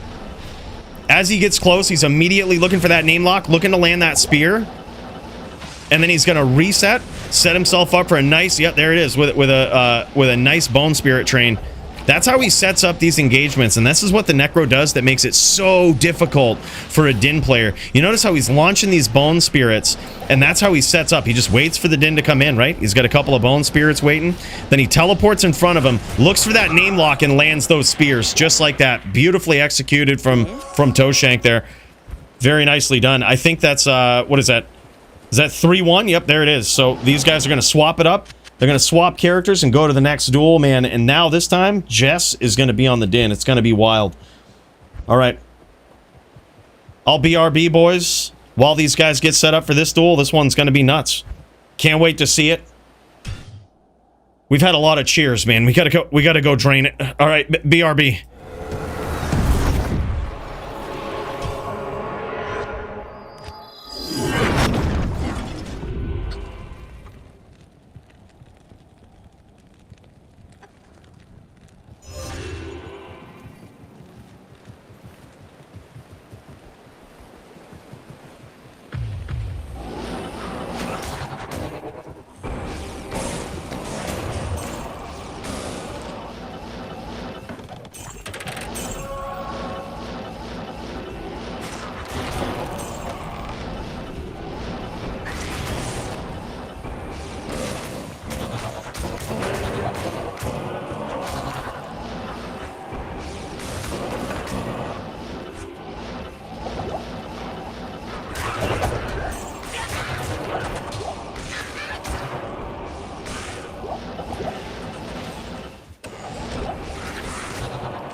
And we back. All right. Jess on the din. Jess, a.k.a. Toshank, on the din. Javito. If Javito goes 3-0 here, Javito will win. That's what he's looking for. And Toshank is looking to do the same thing here. He's looking to go a clean 3-0. This is going to be wild. There's a lot on the line here. The fact that Javito got one win while he was on the din is really good versus Toshank. That's a huge feather in his cap for this duel. Oh, beautiful chain there from Jess. He's taking the gloves off here. He's going in full violence on this din. I think Javito was either bowing or something in the beginning of that, but either way, man, protect yourself at all times, right? Get up in there. He was a little flat-footed right in the beginning. Now he's trying to make Toshank chase him. And as you can see, dude, Toshank, he teleports in, and look how quick he can grab that name lock and chain. Beautiful chain from Toshank. That is the skill. Someone was asking earlier, how do you catch casters that are trying to run away from you? Well, that right there is how to do it. Beautiful telelock chain. Oh, catches him, closes the distance, and guts him. Damn, son. That was wild. That was insane, dude. And that's how to throw down, man. That's just how to do it right there. As you can see right here, man, just look at this. Look at this. Closing the distance, getting in there real tight with that tele chain, chasing him all across the map. Toshank is an animal on this thing, man. On any character he plays, this guy is an absolute animal. Look at that. Absolute chasing Javito across the map. And then closes the distance, and bam. That's all she wrote. Wild, man. That is crazy. All right, we back into it, man. We're going to see if he can do it again here. Gonna see if Toshank can pull it off again. Catches him with a beautiful lock there, but nice up spears from Javito. Damn, big shots from Javito, and Toshank didn't land any profitable hits there.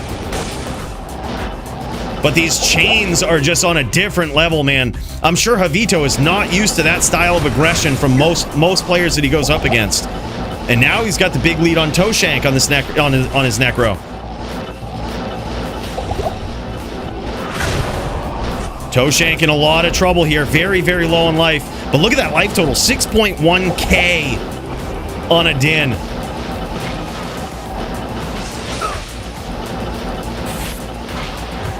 His time is limited, though.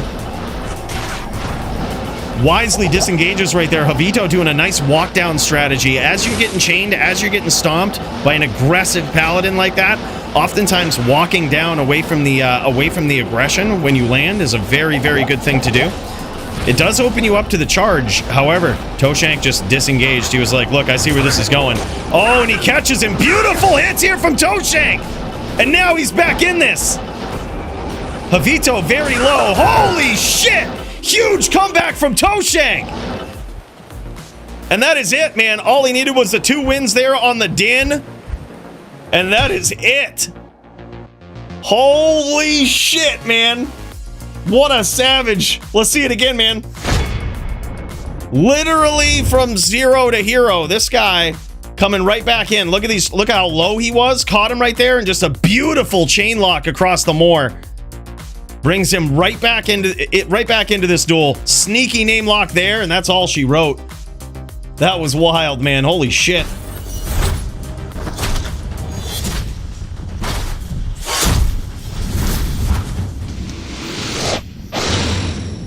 Nimrod still chilling by the fire, waiting for his melee opponent.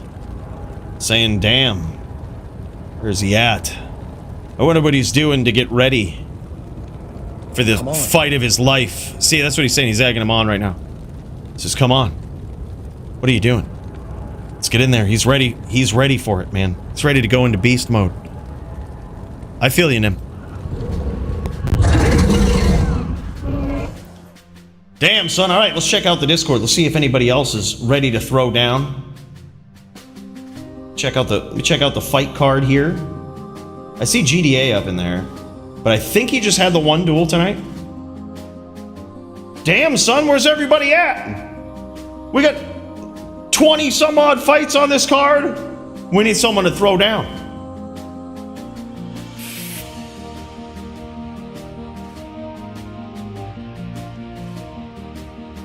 Yeah, or they could just tune into the DFC, Pegasus. You catch a lot of it there, you know? There would be a lot to go over, and it wouldn't be very interesting. To people who are not interested in it already, they would not listen. Best way to do is just check out the DFC. All right, so less than a night, I need to set up the Angelics versus high defense loadout for sure, man. For sure. Yeah, I think that would have been clutch. Angelics, possibly even throw some more smites in there to proc that amp. That would have been vicious. Just got off site, getting ready to run through some matches now. Hell yeah, Jits. Yeah, learn by doing, man. That's the way to do it. That's the way to do it. Yeah. Stadium PK also does some really good stuff with tips and tricks for PvP. Really, really good. Check out Stadium PK on YouTube. His channel is insane. And he is one of the most respected high-level PvPers. That guy is whew, Barb goals for sure. Guy knows what he's doing. All right, well, I mean, while we wait. Oh, do we got Javito up in here? Hold on, checking this out real quick. I know Javito has multiple matches tonight. Oh, yeah. Oh, hell yeah, dude. Oh, hell yeah. We got to get back down in there, boys. I think Javito's ready to throw down in some melee tonight. Some Din violence. Let's friggin' do it.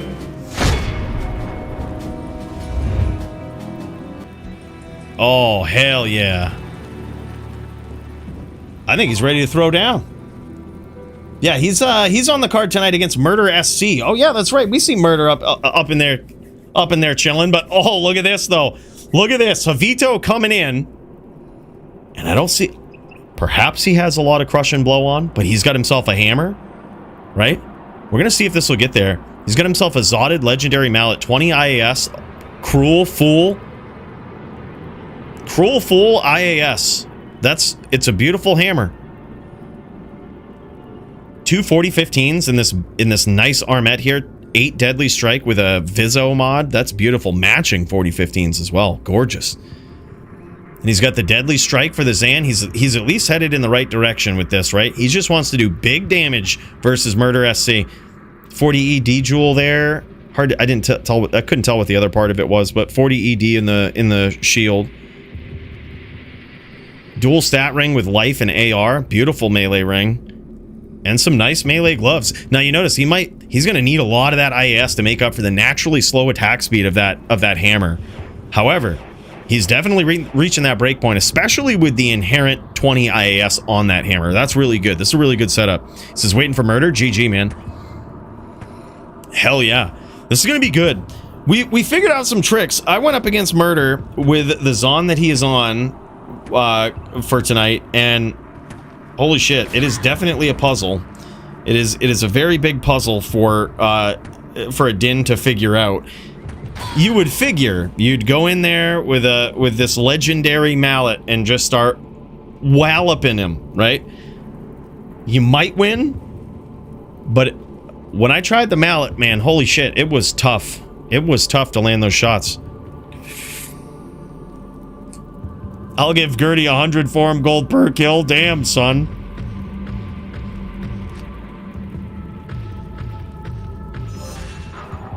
Yeah, all right. Good shit, dude. Pop messaged me saying he's gonna wreck Gertie and wanted me to wager with him. Oh, damn. Damn, son. That's gonna be wild. Yeah, Toe Shank is insane. Sorry, just catching up on chat now. Yep, he's insane. Guy's just really good. I was I was kind of shitting bricks there for Javito. He got that one win on the Necro, or on the Din, which is an incredible win to steal from Jess in that matchup. Because if you really play it right, you keep your distance, you play it safe, he could have gone 3-0 on that Necro. That would have been a big win over Toshank, but Toshank too aggressive, man, too good. You saw how quick he just teleported in there, grabbed those name locks. He easily one of the most aggressive players in D2 history. He's so good. So quick, man. He's the type of player where when you see him in a pub game, you're like, this guy's modding, right? You're modding. You're hacking, right? He's just too good. But you can see it. First person view right there. You could see it. He's grabbing these name locks. He's just very quick. It's insane. Yeah, I'm down, dude. I'd have to switch accounts. Yeah, we'll get you ready for it. Get you ready for it. Let me get all swapped up here.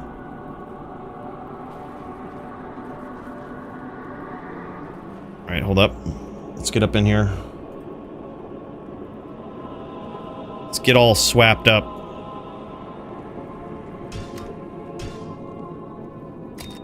Alright. Avito wants to throw down with some melee. Get some practice reps in. Alright, let's jam it. Let's get him ready.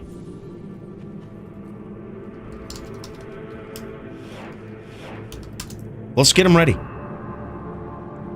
Din v Din's gonna be far different than this Zan v Din, though, I'll tell you that much. But let's fire it up. Let's get it going. At least Avito is here. He's ready to throw down, ready to duel, ready to get violent. That's what we need to see. We need sheer violence on this stream. Usually they discourage that stuff on YouTube. Sometimes they censor it, which is why it's very important. Press the like button so we can send a letter and let them know this level of violence is acceptable, or at least it should be.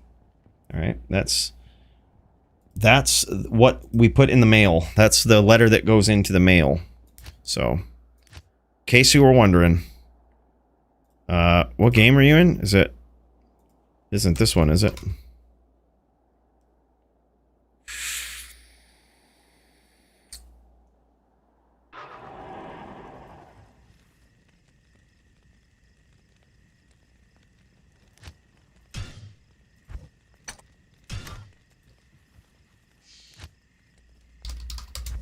Oh yeah, that's Avito right there. Sir Bjorn. All right, well it's time. It's time to throw down. It's time to get it to jamming.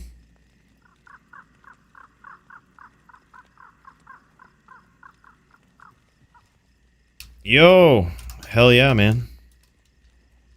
Gonna jam on Sin, I think. Semi self-found. SSF.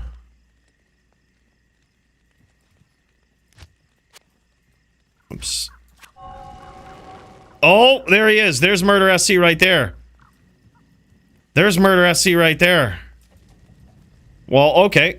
All right. Well, we were going to throw down, but it looks like these guys are ready to jam. These guys are ready to jam, slam, and Alabama, and there's nothing in between, man. There is... All right, let's get a quick one in. Let's get a quick one in. I didn't even look. Didn't even look what the setup is. If we're good to go, we may not be, but let's jam. Holy shit! Holy shit! Vito's 95, man. Holy shit! Damn, son.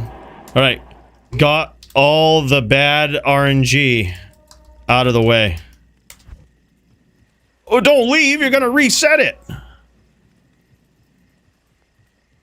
This is lies. All right, man. Let's check this out. This is actually gonna be wild. I have been looking forward to this. I'm gonna leave just in case. I don't want to affect any of their crushing blow or whatnot. But this is going to be insane. Yeah, fun fact, if you're in a game and you raise the player count, it affects crushing blow. So it makes it less reliable, less effective. All right, boys, we're going to see a BearZon try to take on Javito PvP in some melee. All I can say is, in my experience, I hope Javito's got some swaps, all right? I hope he's got some swaps. That's French for swaps. Because, damn, son, this guy is pulling out all the stops. It's going to get pretty wild up in here, boys. Let's check it out. All right, Javito up in here. It's going to be on this din. He is ready. Inner sight active, and Murder SC morphs into the bear. And here it is, the throwdown we've all been waiting for. All right, here we go. Round one with these guys. Big hits for Murder SC right off the rip. And look at that. You see that damage right there? He's really going to want some crush and blow here. And now that that fortitude is procced, it's going to be really hard for him to get through and deliver any serious damage here. Big hits for Murder SC. That is wild, man. Javito in trouble early. He is landing some shots. He might be making a comeback here. Damn, son. Very, very close, though. This is crazy. All right, boys. I'm telling you, this BearZon might be the new. This might be the new thing, man. Just might be.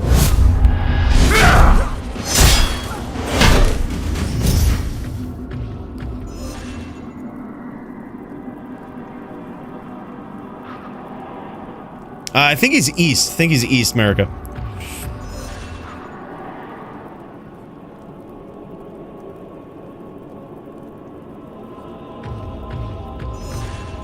Yep, hell yeah, man.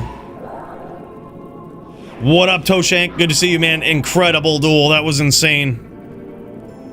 That was insane, man. Holy shit. My heart was beating for Javito there. I thought after that Din win with you on the Necro, I was like, he might have a chance at this. If he carries one win, even, into this next round, he could have a chance. Then Toshank just gets on the Din and shows what's up. That was wild.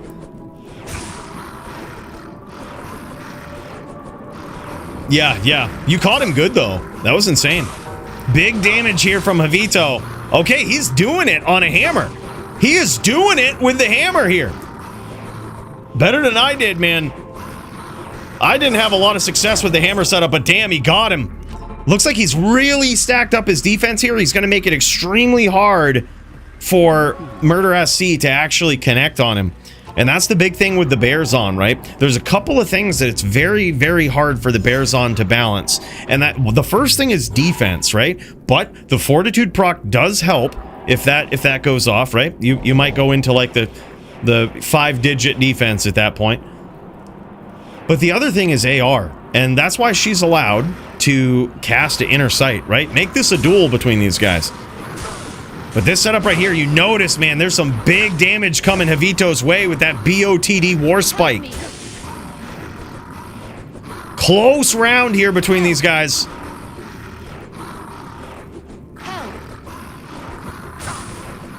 Help me.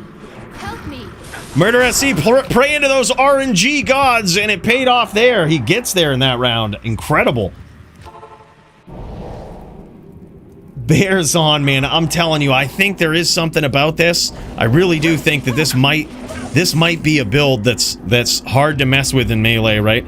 Like, it might have a lot of potential. We've seen some crazy things with this. I mean, just from this easy to obtain weapon with BOTD War Spike, right? Not necessarily the base you usually see it in, but certainly one that's a lot easier to obtain than a lot of the high-end rares that people have.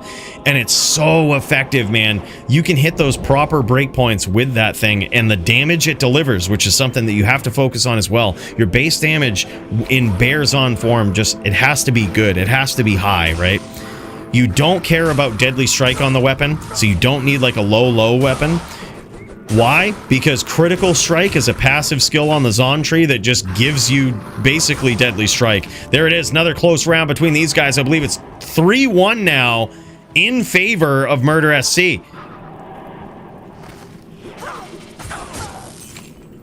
And you might be wondering, what's the deal? How come he's knocking him down after these rounds here and killing him? And that's because Murder SC, and anytime you see this with a player, they have the Fortitude proc active. And the rules in the DFC is you can't go in pre-buffed. That is technically a buff, and you're entering the duel with it. So instead of leaving and coming back and re-hostiling and waiting, they just wait to get killed by their opponent, which knocks off the debuff, or knocks off the buff. Yo, Toshank, I'm gonna have to get some practicing with you NVN at some point, man. I'm gonna have to get some top end practice. And by no means, don't ever teach Llama nothing, all right? Don't teach him nothing, okay? Tell him, oh shit, man, I quit on the Necro. I fucked up my wrist. I can't play Necro anymore. Just tell him that. All right, we'll get some duels in. No reason, yeah, no reason. Just gotta get good, you know?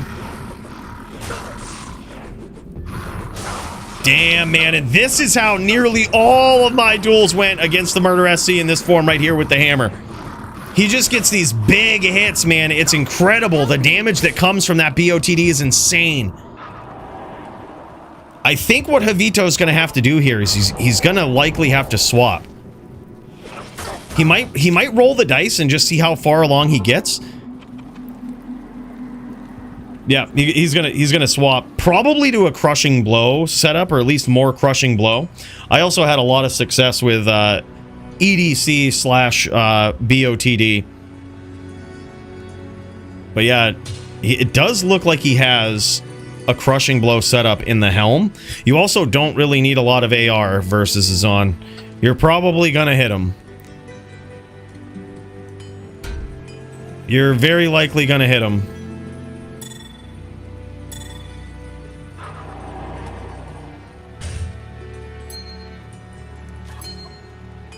But he's going for it. He's using the dual stat ring with the angelic setup. I actually like that, giving him some nasty AR there.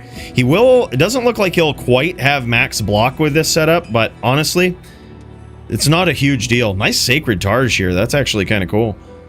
30-22 open socket E-rep. He might be okay with that. I think he probably has 74% block with this. I noticed that he was at 143 dex. I think it's 146. For 75, but he might be all right with it. Made an NVD video 2 months ago. Only won it over a year. Damn. Yeah, look at that, dude. Big crushing blow this time. That's a huge difference. Huge difference. And now he's trying to make that big comeback.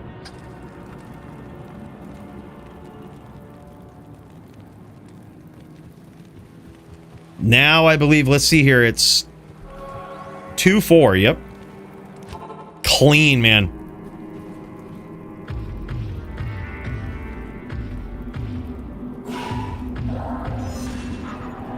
Yeah, Hammer V-Neck is, or Hammer V-Neck, Smite V-Neck, very tough matchups, but you're right. If you're backing off a little bit, you can always catch necks with a stray ham.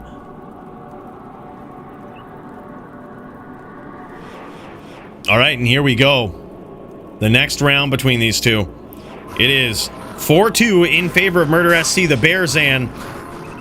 Dude, that crushing blow is making a big difference. You notice the nicks that he was getting off with those hammers when he would connect?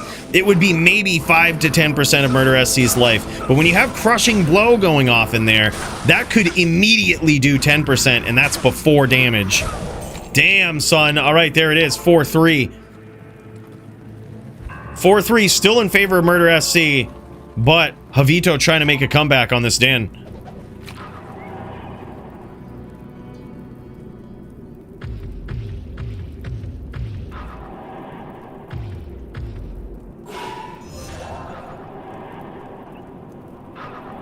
That's wild, man. He might have figured it out. It might have been. It might have been. That might be the true secret to this. This crushing blow, because look at these hits, man. Any of these hits from Murder SC, look at how savage they are. That is normal attack on a BearZon. That is normal attack right there. There's no like special skills you get in bear form from Beast, nothing you can use. That shit is hitting hard, man. Yeah, you've got to return fire back, and it's got to be significant. That's why I think that crushing blow is really the next step on this. It's like, you need to make your hits count. And whereas Murder SC is in bear form, it's tough. He's going to have a huge life total. Not only that, but it's the 75% block, the 50% DR, right? But even if you hit him, even if you get through the 75% block, right? Then there's a little bit of a defense calculation with his on. But even if you get through that, there's about a 60% chance to just completely ignore your damage with dodge and avoid. So it gets pretty wild. It's extremely hard to hit his on, man. Yeah. Yeah, I think it makes a big difference, because that way when you finally do connect, it actually matters, right? Like, the damage is significant. And there it is. You can see, man, big damage from both players here. Both of these guys in trouble early on. And now Murder SC making a comeback. He's got that Fortitude proc, making it even harder for Javito to connect on him. And there it is. Now 6-3 in favor of Murder SC. BearZon making some waves, man. Even with that crushing blow, so hard to get in there.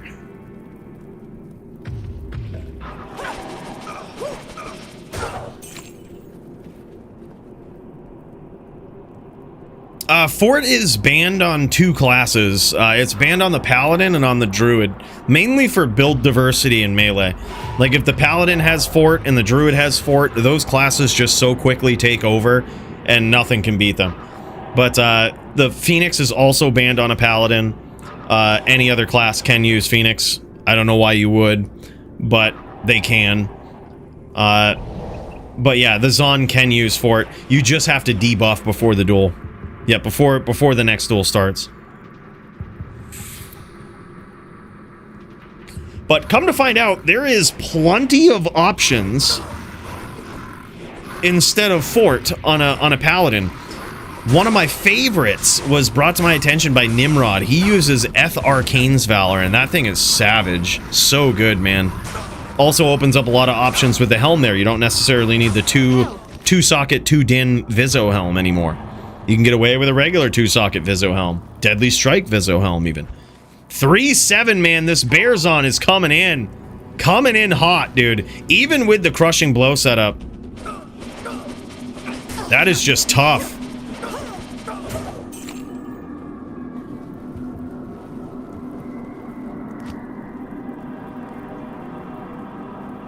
Yeah, 60% crush and blow. He's got pretty nasty Deadly Strike among all of his items here. He's got G-Face on, which is giving him that crushing blow. It's also giving him some additional Deadly Strike. The F Death Cleaver also has a pretty significant amount of Deadly Strike. Between that and his boots, he's probably close to 100%, which is why he took off High Lords. Because he just figured he only has that in there for Deadly Strike. He doesn't need the IAS. So he's just going in straight AR for this. I kind of like that. Gertie and Pop are ready whenever? Oh, hell yeah, man. Hell yeah, that's going to be some Sin v Sin violence right there. Big hits for Javito right out the gate, but return fire from Murder SC. Damn, man. I told you this build. This is like the setup I theorized for this build. And Javito basically has it on.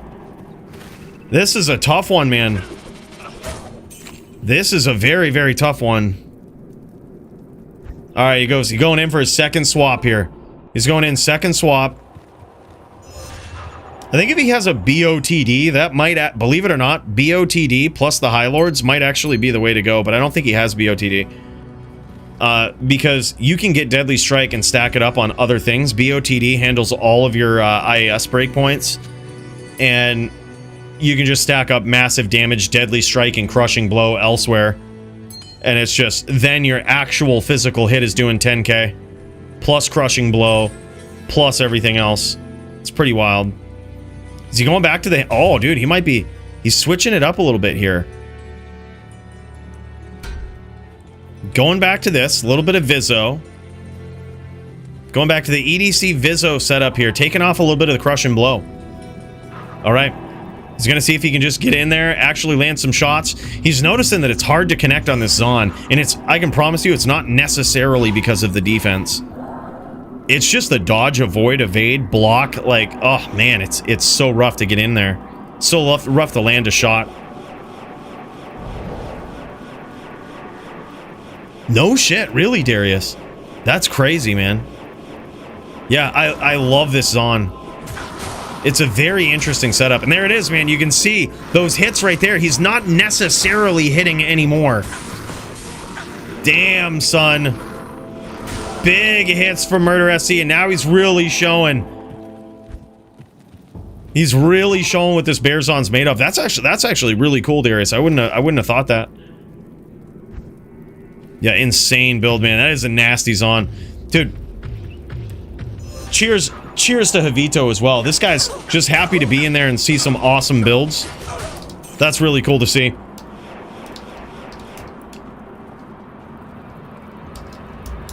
That was insane. Need a better inventory? Yeah, that could be it. Look at this trash, he says. AR lifers, okay, those aren't bad. Definitely you would want the maxers in this matchup, though. Yeah, oh, yeah, and most of them are AR. That's why, dude. Yep, totally why. I think the crushing blow setup could definitely get you there. But yeah, I don't think he had a single max damage charm in the inventory there. Wild. All right, here we go. This could be the final round if Murder pulls it out on this BearZon. Can he do it? Can he make a big statement here with the BearZon? Or is Javito going to mount the nastiest comeback in Melee history? Not looking good so far. Big strike there from Murder SC. Javito nearly at half-life. Looks like he actually cut him open there a little bit too.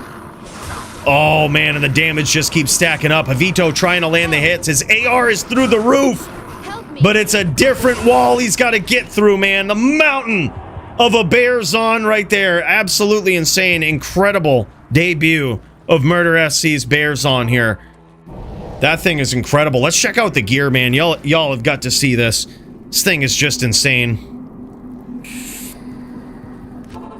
Murder SC flipping the script, man. I remember he was called the mercy rule on himself before when duels started running away like that, and this guy just gets back in there. I told you he was coming back in tonight with a whole different look in his eyes. With a whole different lease on Melee. And there it is, man. This BearZon is really cool. Yeah, look at that, man. Nice little two-socket Vizzo helm with some ED IAS jewels in there. Nice base life. SOJ. Oh, that might have been actually for Bo for battle orders. No shit, dude. Yep, 3 max AR lifers, and look at this, the breath of the dying, man.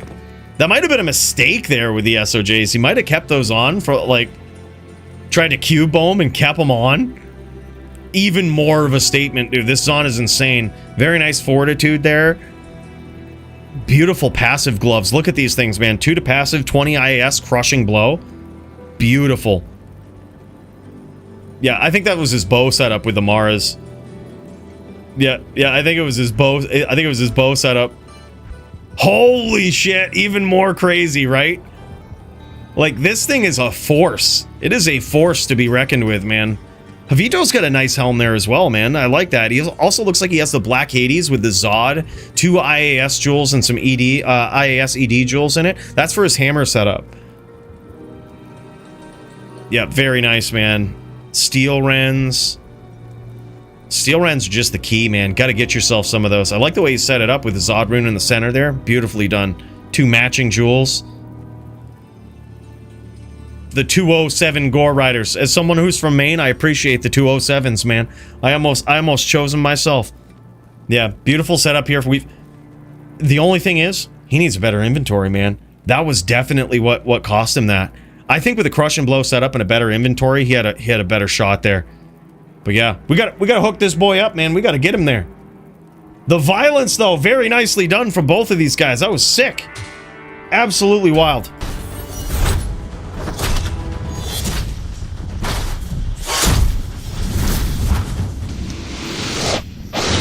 All right, so there's this one up right here, which is Sin v Sin, but I think Hawk has also been waiting. So I'm gonna pop into Hawk's stool here and just check this out. I think he's been waiting pretty patiently. So I don't want to keep him waiting, man. Hawk has got himself a duel versus Sadis in Melee, which is some Barb v Barb, man. I think anyway, they might have swapped it up. Barb v Din. Oh, Sadist dropped out. What? Word, dude. Oh, that sucks, man. That sucks.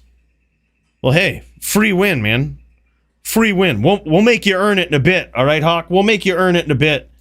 Let's pop over then to Pop. That sucks, dude. I'm sorry to hear that. But you know what? Let's check out a couple of duels. Let's check out this Barb, because you know what? DFC is a great way to show this stuff off, right? People work so hard to build it up, build these characters, collect some gear. They just want to get in here and show off their skills. Look at that, 10,000! 10,000 damage on the concentrate there. That's friggin' insane. Gertie versus Poop Duel. We'll cut over to it right after this, man. Right after this. We're going to watch a couple of rounds of Hockey, who's been waiting patiently. Sadist dropped. It could have been that Sadist was around and had to drop. He might be from like a whole different continent. We'll have to check into what's going on. We'll have to check into what happened. But regardless, really cool to see this, man. I know Hawk's been super patient. Mace Two-Face. Look at this. And Mace Two-Face has the Arcane's Valor on that we were talking about. He has that Arcane's Valor. F Arcanes with a Zod rune. And it looks like, I believe Mace Two-Face, is that Brand Doom? You almost can't mistake him. He's got Heaven's Light Scepter, man. He's got Heaven's Light Scepter. That's got to be Brand Doom. He's the only dude I know that runs the Heaven's Light Scepter. Yeah, 100%. Holy shit. Yep, that's him. That's him. I see that blue scepter you see in his hand right there. That is Heaven's Light that he's using. This guy just bringing it in, man. He really shows it off. Let's write these guys down. This is insane.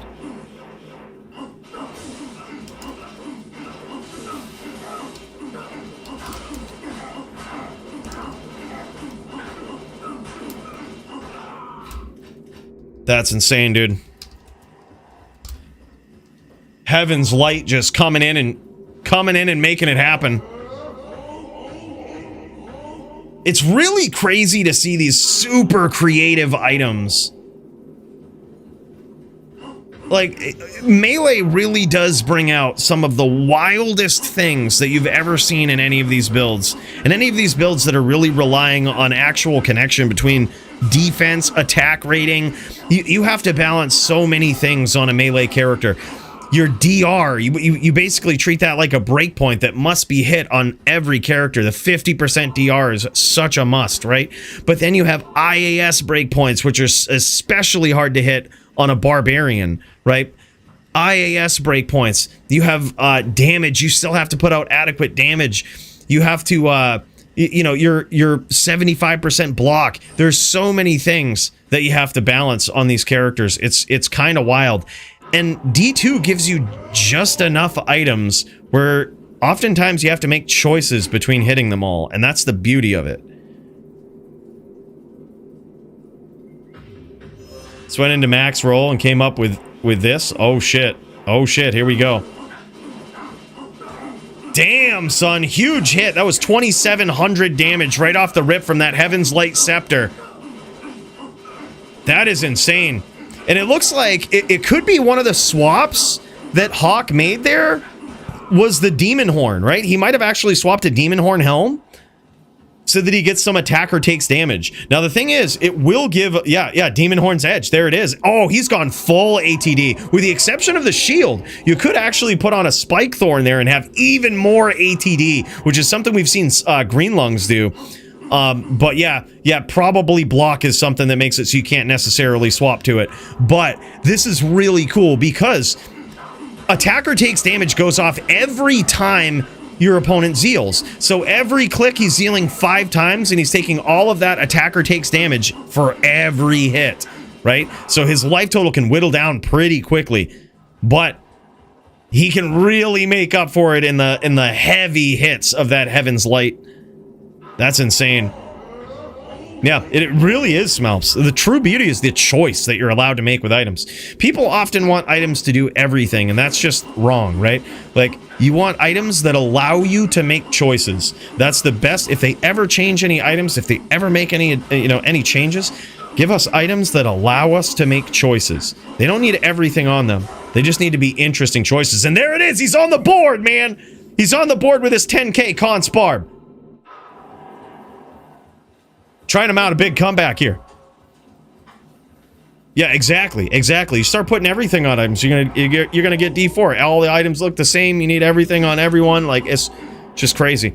Itemization in D4 needs to be completely nuked and redone, if you ask me. They need to come back to D2. They need to look at what made D2 great, and it's the itemization, the item choice, right? All of these decisions you have to make, and proceed from there, right? Probably needs a lot of rebalance at that point, but yeah. Holy shit, closer duel there, though, for Hawk. He's landing some shots now, man. Rolling those big RNG dice, and they're just not rolling in his favor here. But you can see the damage. You can see the damage output, the absolute violence that this Barb can deliver. Yeah, I agree. I want D4 to be great, man. I think it has so much potential. The fact that it has PvP is huge. They just need to nuke it and start over with itemization and skill balance. Holy shit, huge comeback there for Hawk. Now it's 5-2, 6-2? Still in favor of the Brand Doom. Yep, 5-2. But Hawk trying to make a nasty comeback here. Social MMO? I don't even think it is. I've never felt more lonely in an MMO game before than I do in D4. Like, what do you need a team for? What do you need anybody's help for in that game? Right, that's the shitty part. They do have these team challenges now, which is a really big step in the right direction. Like, where you need a team to complete it. Huge. This one could go either way. Damn, they killed each other, bros. That is the first dual death we've seen in Melee in a very long time. And the beautiful part about it is, it counts. Double kill, man. Double KO. Yeah, they both count. So that's 6-3 right there. Yep. That's 6-3. That was insane. It could go either way, or it could go both ways, right? Damn big hits, though, from Brand Doom early on. And Hawk almost made a comeback right there. He almost made it happen. That was close.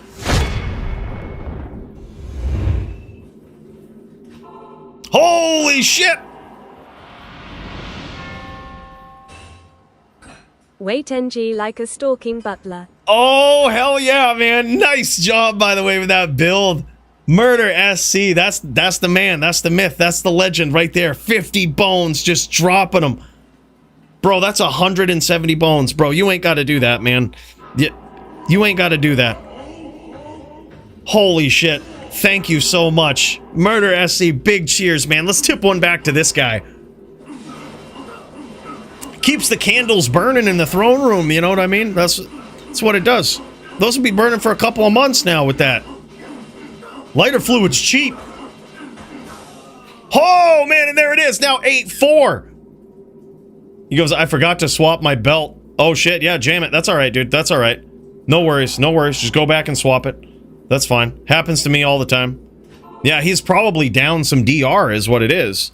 He's down some DR, which is why he's taking some pretty savage hits. It happens all the time. You make all these swaps. You go to your stash for a swap. You forget. Oh, shit. Now I don't have 50 DR. Whoops. I meant to swap that. That's fine.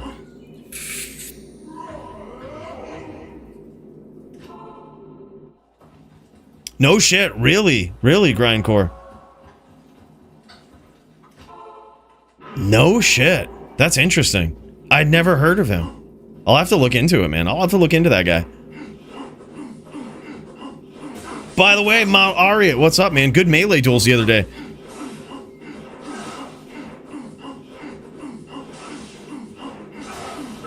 All right, that's making a big difference, man. He's certainly able to put up with a little bit more punishment here from Brand Doom. And a huge comeback. Now he's online, man. Now 8-5, I believe. He's trying to mount a big comeback. He's got that little bit of fortitude proc there. He'll have to get that knocked off. But now this guy, if you would have asked when this duel started if it would actually come back and be this close, I would have thought, hell no, man. Brand Doom's got this. The creativity of the Heaven's Light just coming in here. Betting the house on the Barb? Oh, man. Gertie, we can't wait to see your duel, man. That's going to be so epic. I was hoping you was cool with Sin v Sin, man. Yeah, I can't wait to see it. It's a duel we rarely ever get to see. If y'all swapped it up, it is what it is. But yeah, either way, I think it's going to be so fun, man. We haven't seen a Sin v Sin duel in the DFC in probably over a year. They are a very different kind of duel. Huge hit there from Hawk. Damn, son, and a huge comeback. Gertie, you might win a whole house, man. You might win a whole house. That's insane. That is wild, man. This is a comeback of the century right here if he can pull it off. Trying to get that CA proc out of there. Oh, it's now 7-6. I thought it was 8, but it's 7. 7-6. Holy shit. I heard that pop guy dodged. I'm the filler for Necro. What's game? Oh, man.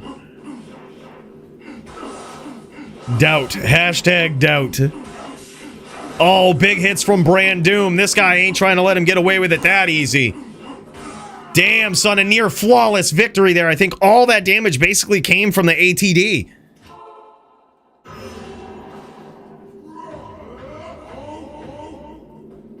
All right, let's pop over to Brand Doom. Let's check it out from his point of view, man. Let's look at this Heaven's Light Din and see the top-down look of Brand Doom on this thing. And here they are, throwing down in the inner cloister where most of the duels take place. Most of the melee duels take place, except for in the DFC, we have a bit of a tradition started by Nimrod. Title bouts taking place in the River of Flame, and there it is, dude. Barb gets there again. Hawk is really mounting something here. He went from being drastically behind to now it's 8-7. Very, very close. This is crazy, man. Brand Doom is still up by 1, but this is a very winnable duel. And whereas it's not a title bout, this is first to 10, right? It's not win by 2. If it was title bout, it would be win by 2. But this right here is just first to 10. So anybody could take this. No overtime, man. Damn, Brand Doom getting there by the skin of his teeth that time. I think he was 1 cons away from imminent doom. Yes? Yeah, Brand Doom is very impressive. This guy pops on the scene in Melee, and Jesus, man, he comes out of nowhere. He starts getting super creative with things like this Heaven's Light Scepter that he brings in. Loved seeing that in his DFC debut in Melee. And this guy has just moved up the charts, man. He's got himself a duel tonight versus Jagger Swagger. And Jagger Swagger is also one of those guys that pops into the DFC. I call him the gatekeeper at this point, right? Like, if you ever want a shot at the title, you got to get through Jagger Swagger, right? You got to get through that guy. And he is often challenges for the title himself. Like, oh my God, huge comeback there. And now I believe, what is this? 9-8. Very close duel. Could go either way. Hawk is looking for 2 wins. Brand Doom is looking for 1.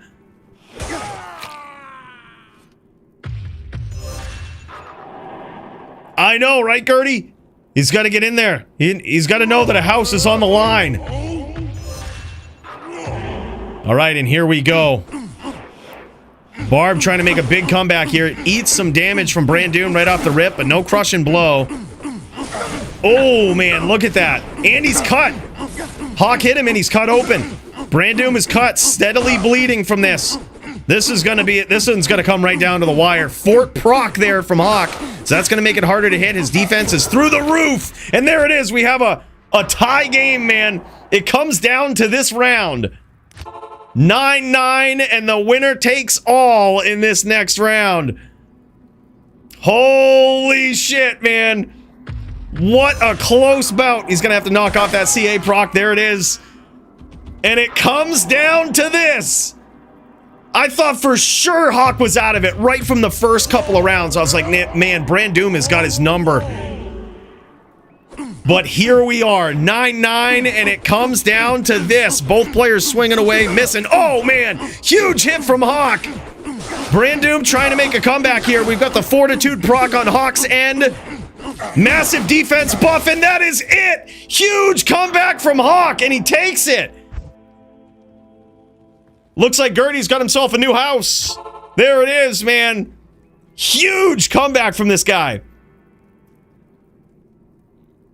That is insane, and he does it on a Barb, man. Those Barbs significantly, I think, underrepresented in the DFC, and it's so good to see one get in here and take on an absolute legend like Brand Doom and come out on top. Very close duel, very epic one, back and forth. That was insane.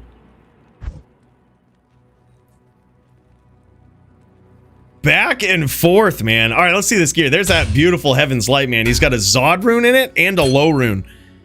He's got an F Heaven's Light, Zod rune, low rune, dude. Really creative. And it looks like, dude, Brand Doom has a savage helm for melee, too. Like, he has himself a +2 din, 2 open socket Viso helm, which is kind of the gold standard these days, because a lot of dins are moving towards the legendary mallet setup, right? It requires your skills, your fanaticism to be at level 27, along with mustering up a ton of attack speed. And it's really hard to do that unless you have a two open socket Viso helm for the din. And he's got it, man. He's even got himself a nice little scepter if he needs to swap to it. He's got himself a sick hammer. Big poor yet hashtag doubt, man. Look at that. That's a beautiful helm. 19 strength, 32 life. God, that's a beautiful helm. That's a 100% perfect F Heaven's Light there too. That's so gorgeous. Beautiful setup here. Wow. Look at these gloves. This is actually insane. Those have got to be some of the top gloves in melee right there. Dual stat. Only 43 enhanced defense, but still. Dual stat 2010s, baby. That's insane. Those are incredible gloves.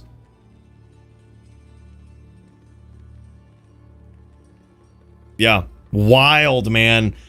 Nicely done from these guys, man. Epic throwdown in the melee division. All right, let's get over there. I heard Gertie was ready to throw down, man. I guess this guy's got a fan base. Let's check it out. Let's get ready for some violence.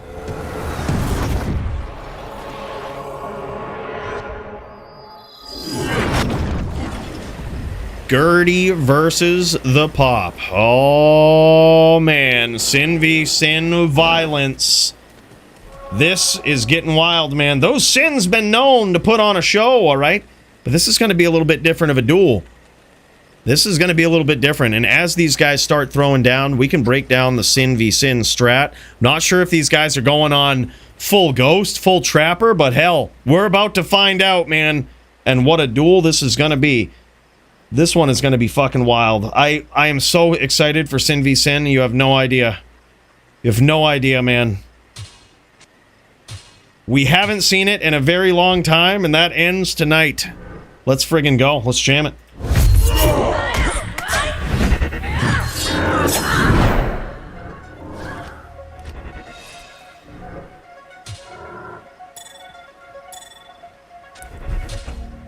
All right, we're now looking from the perspective of Pop. This guy getting all battle ordered up here.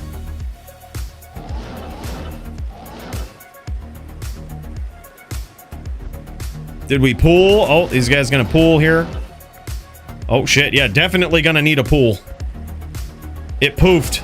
These guys had one ready to go.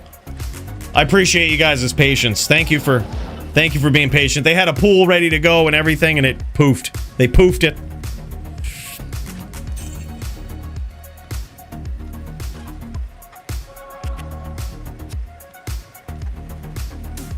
LOL.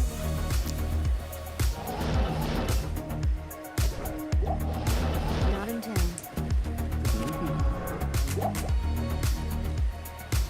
Yeah, while these guys pool up the more here, man. This won't be the only Sin v Sin we see tonight, man. Later on tonight, assuming these guys get up in here and start to jamming, you might see something pretty epic, dude. We've got ourselves a DFC showcase event going on a little later. Sin PK coming up in here to throw down with some more Sin v Sin violence. And they've got quite an epic match, man. 4 Low versus Alpha in the semifinals. These guys have agreed to show it right down here in the DFC. And this one's just going to be epic, man. Can't wait for it. The Assassin Nation comes to the DFC, and this one's going to be a bout, man. Y'all better be ready for it. Hell yeah, dude. Gonna be epic. We haven't seen Sin v Sin in so long, and now we get to see it. But it is a different duel. I think those guys are actually throwing down Ghost v Ghost. I'm pretty sure they're going all out, straight Ghost v Ghost. You're gonna see a violent, quick death match between those two. Joined Sin PK, but I was too good. I don't doubt it, Punch. They probably ain't ready for those chains. If you're too good, like Dazer, they'll probably like ban you. So you better watch out, yeah. If you're too good. Yeah. You don't... No, in all seriousness, man. Those guys are the types of dudes that tear apart the Sin class in and out, right?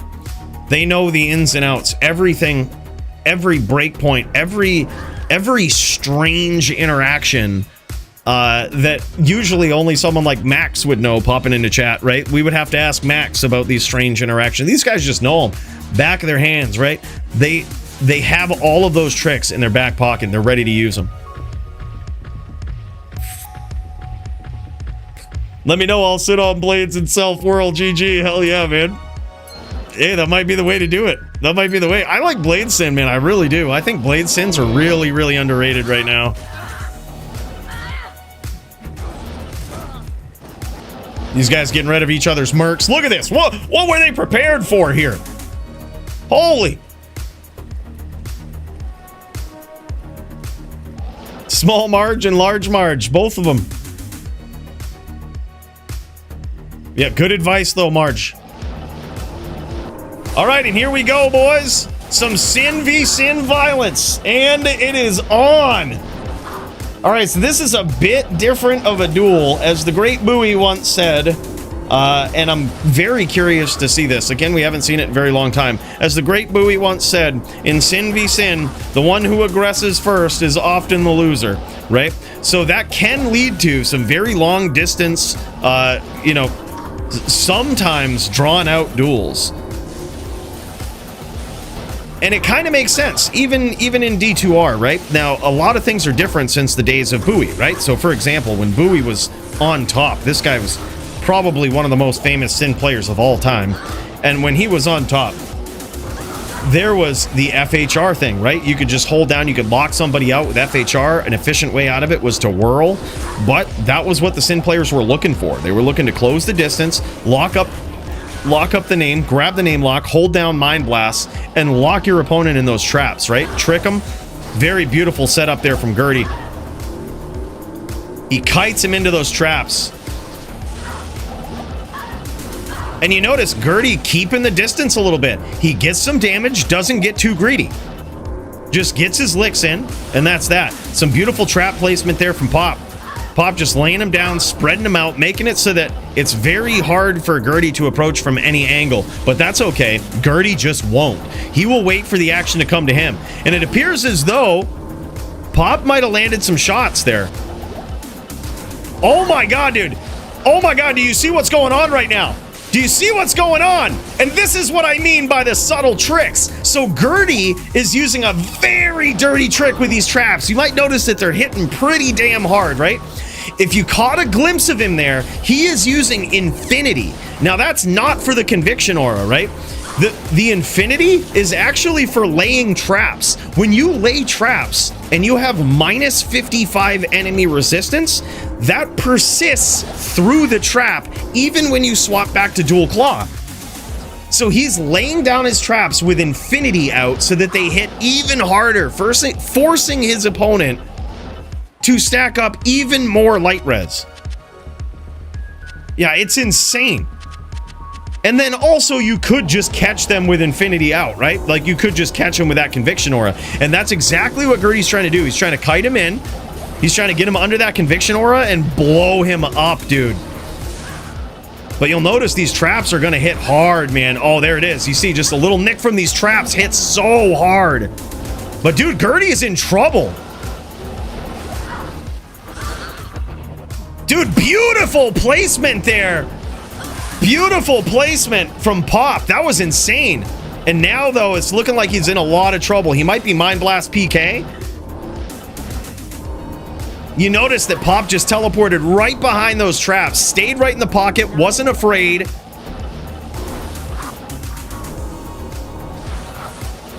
And look at this. Even though he's 80 life, he's still pushing the pressure, closing the distance.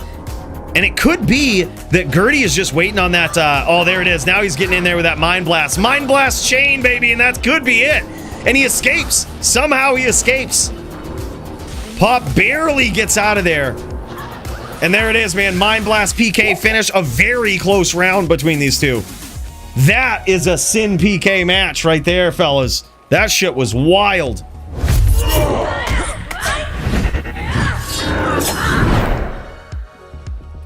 Damn, son. I am overburdened. Yo, is Gertie streaming it in here? Is Gertie streaming his perspective? I am overburdened. Or is he cheating? Using mad hacks. That's obvious. That's the only thing we can assume if he's not streaming. Just using mad hacks. Either way, he's making it look smooth. Says he shouldn't have tried to stomp with fire blast. Yeah, it's a very... It's questionable, especially if you're on that infinity side. If he was really big brain, he would rep the Ormus for Firebomb and Lightning Sentry as well as Infinity. That would be cool, but he really wouldn't have the ability to teleport out of a Mind Blast lock, so... Unless he has tele charges, but even then, you're going to be spamming through them just to get out of one. But I like the idea. I like the enthusiasm. All right, Bill, he's got the Blood More music going. Let's jam it, huh? We don't need no dueling banjos. We've got the beautiful Blood More music with the Sin going on here. We don't need nothing like that. Still waiting on an epic title bout, man. We got Murder SC versus the Donger. All right, that could be our first title bout. We could see the Mooches up in here versus the Punch. That could be an epic title bout. And Nimrod also still waiting on his opponent. Lucian might be shatting himself out there, man. He might see who he's up against. He might be looking for his shitting pants. He knows he's got himself a savage opponent.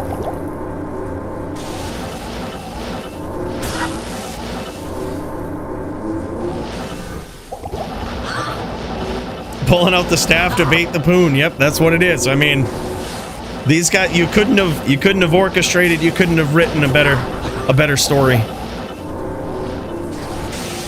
Yeah, that is a dirty trick though, with laying traps with Infinity out. Not a lot of people know that, but here's the thing: when you do that, especially in Sin PK, right, it's going to force your opponent to think about the lightning resist. They're inherently going to have at least 55 less. You're going to have Griffins as well, so it's probably even more. It's probably closer to -80.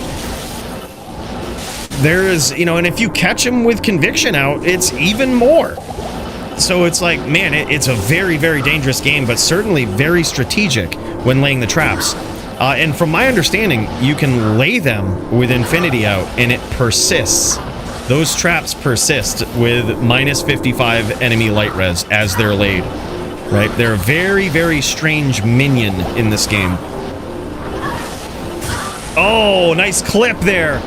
Gertie getting in there with a whirl, it looked like. Potentially. He got clipped to something. It could have been the Shadow Bay as well. The Sin has so many tricks up her upper sleeve, right? You even see this with the Blade Shield that Pop has here. Both of these characters have Blade Shield up. That just means if they get a tele chain, that Blade Shield can actually hit. It could have very easily been a Blade Shield hit there.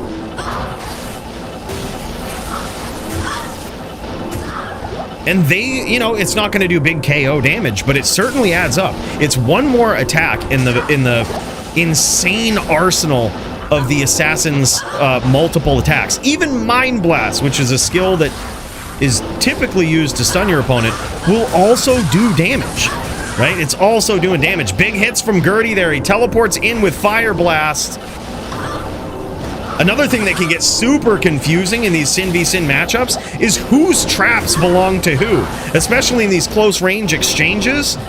Sometimes it can be hard to tell, and the gamble can cost you your life. It's insane, man. There's so much technicality involved in the Sin v Sin. I'm actually glad to see it. Beautiful, beautiful chain lock there from Gertie. He's gotten a lot of damage in with these traps, and I think a lot of that actually came from a stomp fire blast. He actually got some nasty fire blast damage in there.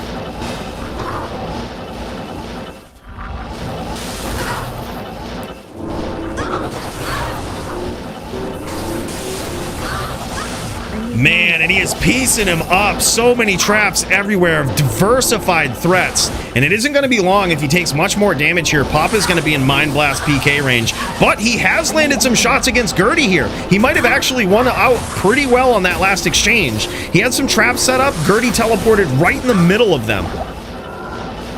But Gertie not giving Pop any time to rebow here. Not giving him any time, and now he's certainly in a lot of trouble. He is in a lot of trouble here. Trying to capitalize on the aggression of Gertie, but Gertie just too much, man. Holy shit, that was back and forth. Now 2-0 in favor of Gertie. DFC veteran, big fan base, and a certain savage in the blood more. Gertie toying with him. Dude, Gertie is on a different level. So many classes this guy can play. Really cool to see him on a Sin. This is certainly a big challenge here.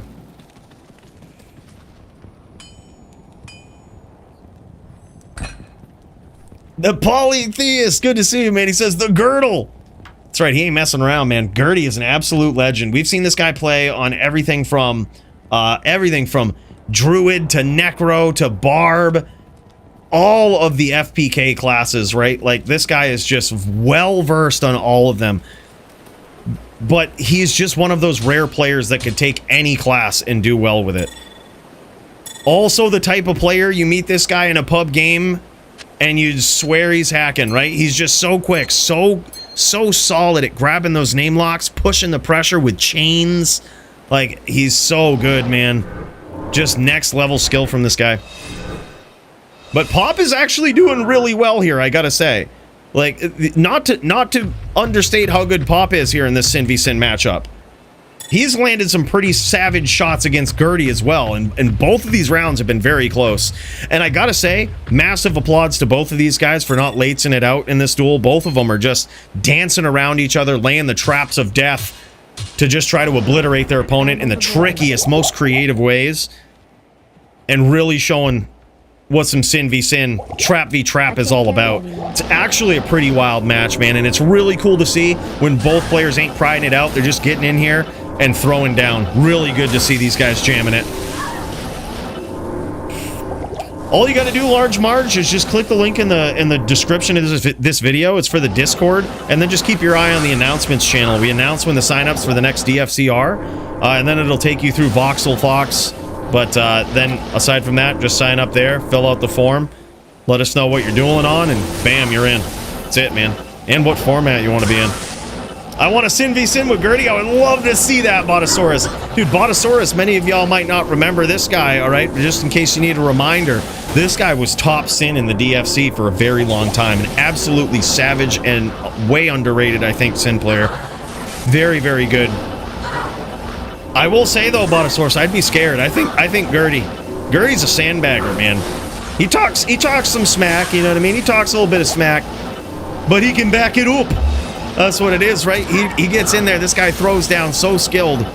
And the thing is, in recent history, a lot of people don't know how good Gertie is. Like, we haven't seen him. We don't have any samples of the Gertie in recent history, so people can be appropriately scared of this guy, right?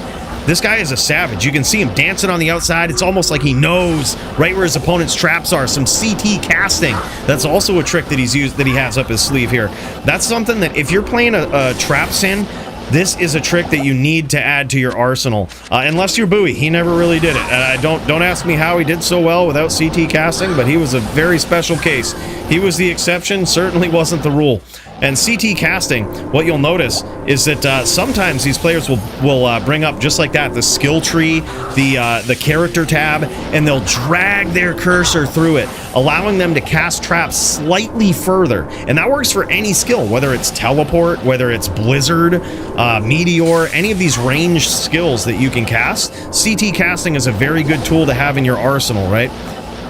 And as a Sin player, as a trap player, it's a deadly one, man. Especially when you figure that those traps have their own range, which is extremely long. So those Sins can not only CT cast those traps, but those traps will fire for 2 or 3 screens away. Chase you for 2 or 3 screens. I think Pop has actually got some pretty vicious damage on Gertie here. He's landed some big hits trying to bait Gertie in. And now Gertie's backing off here. He's either rebowing or he's probably Mind Blast PK. That's the thing. He might be sitting in traps here. He might be Mind Blast PK. I would guess he is. Yeah, he's sitting way back right now. He's trying to bait Pop in.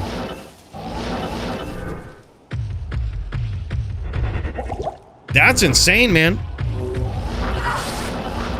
Hey, man, this is what I say. If people sign up and want to do hardcore duels, I'd gladly watch it, you know?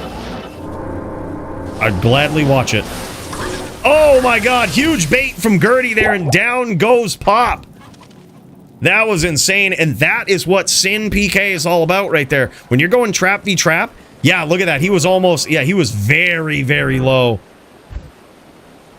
You go back to the buoy statement, right? Essentially, the one who gets aggressive in those situations is often the one that dies. That's insane. Now 3-0 in favor of Gertie in this trap v trap matchup. This thing's getting wild, boys. The Sins have come to play.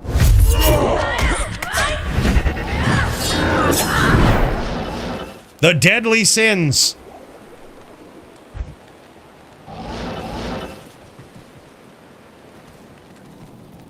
Is PvP the dude who Pauly farmed Sin with the claw? There's a lot of people named PvP. There was actually one guy named PvP very early on, and Joby made a fucking joke out of him, dude. Like, there was this guy, he was even streaming on Twitch. It was actually pretty funny. Joby has the video on his channel where, like, he just goes around pub games with his hammered in, BMing people, and Joby just gets in there, BMs him back, and completely trashes him. I mean, I shit you not, little BM is fun, right? Like, I enjoy some BM duels. It's, you know, bad manners, it goes a long way in pub games. Like, it's kind of fun. But this guy was literally on Twitch. He's like, I'm the best PvP player. His character name was PvP. He's like, I'm the best PvP player. Nobody can beat me. And Joby's like trashing him on his smiter. Yeah, it was hilarious, man.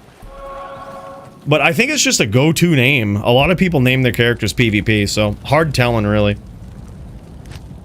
Yeah, it was nuts. It was so funny. It just made it even better that he was just like opening himself up, streaming it on Twitch. He's like, yeah, I'm the best PvPer. And I'm sure he got off to a great start going into pub games and like jumping people and shit. But then when people started BMing back, he just got trashed, dude.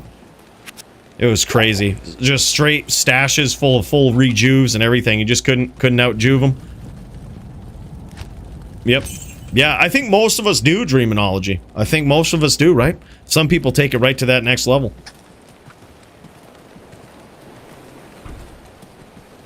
Yep, got a slice of humble pie delivered right there on a silver platter, man. It's crazy. I think he might have just been doing it to try to farm views, try to get hate views, essentially. But more power to him. I say whatever. Anything you do in the D2 community, more power to you, man. It's a fun place to be. The most beautiful part about it is you can do anything you want to do, right? You want to go in, you want to dominate pub games, you want to BM pub games, you want to trash on people who are leveling. You can do that. And the other beautiful part about the game is there's answers to it. You can make a private game. You could... There's a million answers that you have to it. They need to bring back the mute button, that's for sure, though. Stop other people from hearing what you say. They have the opposite, where you can, like, not hear what they say. But they used to have an LOD, a mute button, which would make you press that, and the player that you muted can't hear what you're saying. So, like, you could mute them and be like, alright, guys, go to this game. I'm gonna make a private game. The guy couldn't hear you. Yeah, they took it out, man. It's super weird. I wish they would bring it back. Dude, when I was griefing pub games, they couldn't go to they couldn't easily organize themselves to a private game because they couldn't mute me. Yep. Overhead chat box as well. Yep. That was another big thing, dude. That was very strong. That was how team players used to strategize their plays, right? Instead of having to type it out in game, you could type it overhead chat, so you're on one side of the map. You'd have, if you typed exclamation point, then your message in game, it would type it overhead. So it wouldn't go into the chat log. I am overburdened. And only the people in your immediate vicinity could see it. I think that's a cool thing. It should be in all ARPGs, all RPG games it should be in. But like, you can talk to the people in the immediate area. I can't carry anyone. And the other team couldn't see your, they couldn't hear your strategy. Yeah, that was really good. Yeah, that's gone, Odin. It's unfortunate, but it's gone. Yeah, look at that. He's gonna get any advantage he can. I'll allow it. I'll allow it. It is sin be sin. I'll allow it.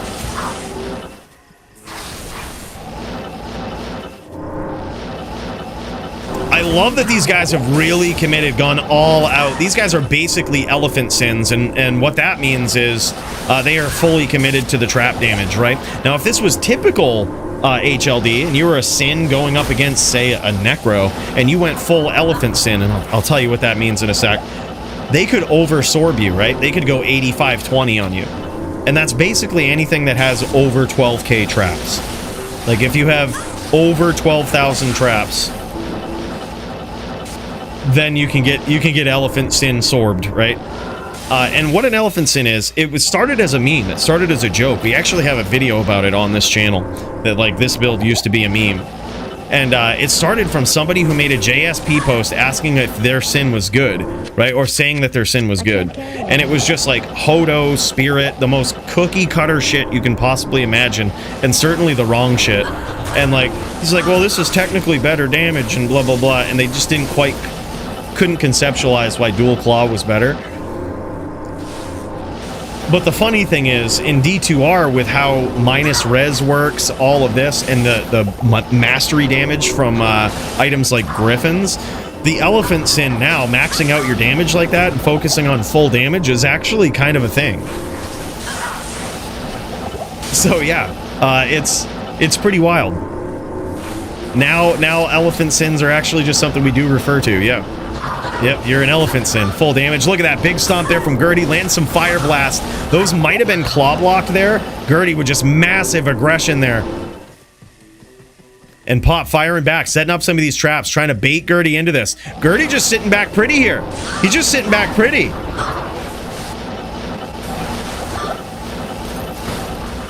It could suggest that he's in trouble, or he's just playing this Sin v Sin matchup the way he should. Oh yeah, he's not even in trouble. Look at this, now closing the distance. Pop is in a lot of trouble. He's Mind Blast PK here, and this could be it, and it is all over. Mind Blast PK.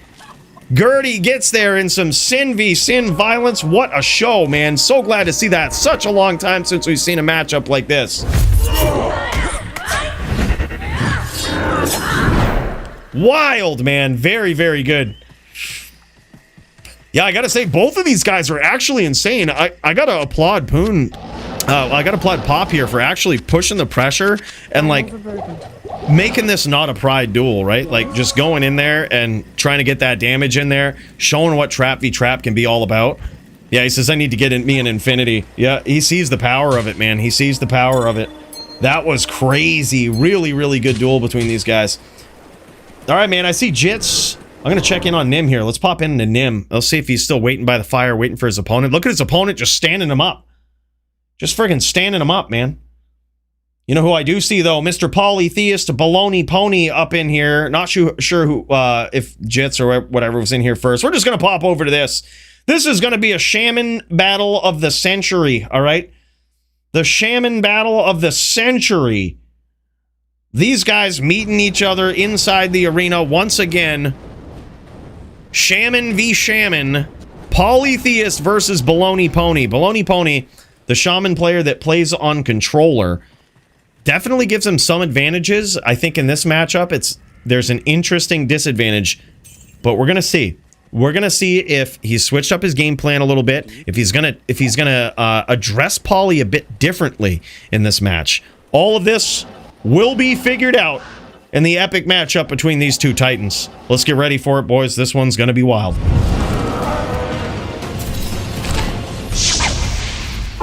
And here we go.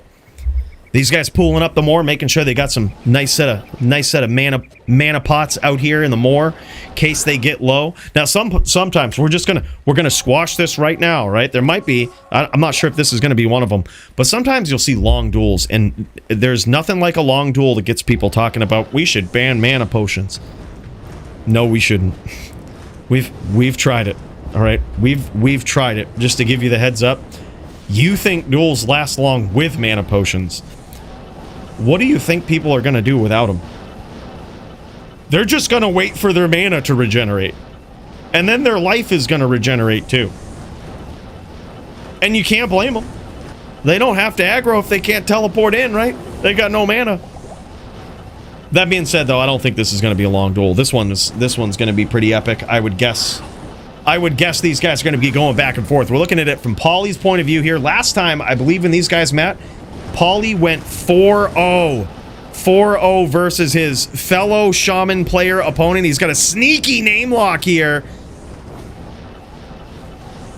Just holding that thing from all the way across the map. And that's the good thing about Paulie here, too. This guy, not only is he a legendary player on the Shaman, this guy has been mastering this build since the days of LOD. One of those players on his build, right? The guy that knew the ins and outs of this before it got better. And here he is, man. Now, not only does he have the knowledge of the build, but this guy is one of the most incredibly technical duelers you'll ever see. Look at how fast he'll teleport on screen, grab the name lock, institute some tele chains when he needs to as well. And damn, man, he is a force to be reckoned with. He knows every setup, everything that he's got to wear against literally every match. We saw this guy nearly take out Muchez, nearly. And that, trust me, I know that's not quite a win in a round right there, but in a matchup with Druid versus Zon, I can't even begin to describe how difficult it is for a Druid, any sort of Druid, right? This guy almost got there. He was so close, pulling out all the tricks. And it just shows you how good he is. You can't underestimate him, right? Can't underestimate this guy. He'll even take on the roughest classes and put up an insane show. Sin using a Widowmaker? Really? Yeah, dude, it wouldn't surprise me. We have seen that before, man. Sins with Widowmakers are insane. We've seen Paulie use a Widowmaker before as well. Yeah, pretty crazy. Please go back to Gertie, Sin v Sin. Oh, really? Yeah, we'll check it out after this round if he's still jamming. We'll check it out after this round if he's still jamming. We'll pop in for a little bit. He's got a Widowmaker on. Yeah, wild. Gertie has a Widowmaker. I'm so proud. I've never been more proud of Gertie. Didn't really know how to feel about that guy till he busted out a Widowmaker on a Sin, and now it's the Widowmaker Brotherhood. Widowmaker significantly underrated in PvP, I think. I think only in recent history are people really realizing the power. So far, look at this, man. Baloney Pony is actually landing some good shots against Paulie. He's kiting him in. Now, let's take a look at it from his perspective here. Baloney Pony also on this Shaman Druid, and he sticks with a controller. You'll notice it down here. You notice these buttons set up full controller pattern here. Now, here's the advantage to running a controller in PvP, is when you have these ranged skills that you can cast right down on top of your opponent, you can actually cast them from quite far out without aiming, right? It's kind of crazy, right? Like, controller is basically an auto-aim for you. But the drawback to this is he can't really CT teleport or CT cast out of locks from Paulie. He can't necessarily escape it if Paulie wants to chain him, right? He can't get out of there. But you notice his strategy this time. He's dancing around. He's setting up just molten boulders and flooding the map with volcanoes, Armageddon, and he's just trying to get Paulie to use that range. If you've got that range, let's see you use it, right? Let's see you use the range of the mouse and keyboard, right? Get those locks, CT casting, and that time Paulie punished him for it. Got some nice hits up under him, laid a Fisher down. That's another fire skill that's in the repertoire of both of these players here. But this Shaman Druid is a very interesting build as it is, because it's such a hard puzzle to figure out. first of all, it's a piano build, right? There's so many hotkeys. You need to make sure that you keep your Armageddon up. If you play the way that Polly plays, you keep your Hurricane up. You've got a bear that you've got to watch out for, an Oak Sage pet, right? We haven't even gotten into the attacks yet, right? We haven't even gotten into the active attacks yet, and we've got 4 hotkeys. Let's get into some more passives, right? We've got battle command, battle orders, cyclone armor. That's another one that you use. We've basically we've got a full key set here without even getting into the attacks. And now you've got Molten Boulder, you've got Firestorm for your attack, you've got Armageddon. That's of course one that's passive that you keep up. But then you have Fissure. You have all of these things that you're actively trying to cast directly on top of your opponent. Beautiful Volcano there from Polytheist. It is definitely a piano build, man, one that's like really hard to master the cadence of, and especially the timing, because nearly all of your big attack skills, your Volcano, your Fissure, they have cooldowns, right? So you have to time them properly. So that's another thing that you have to mentally juggle. And in PVM, it's not so bad, right? You can just stack up the minus res on your character, get in there, you can blow shit up. It's actually a really fun build in PVM. Top tier, I wouldn't say, it's S tier in its class for sure. But really good build in PVM. But in PvP, it's different, right? You really do have to worry about timing, because if you blow your wad with the Volcano, the Fissure, you just blow everything out right away, you have no ability to cast. And if your opponent knows what they're doing, they can punish you for it. That's when the Firestorms come in. That's when you just get casted right down on top of. It gets really bad. Yeah, also does a mix of physical. Some of these spells do physical. Firestorm, I believe, is all fire. But Volcano does physical damage. Armageddon does physical damage.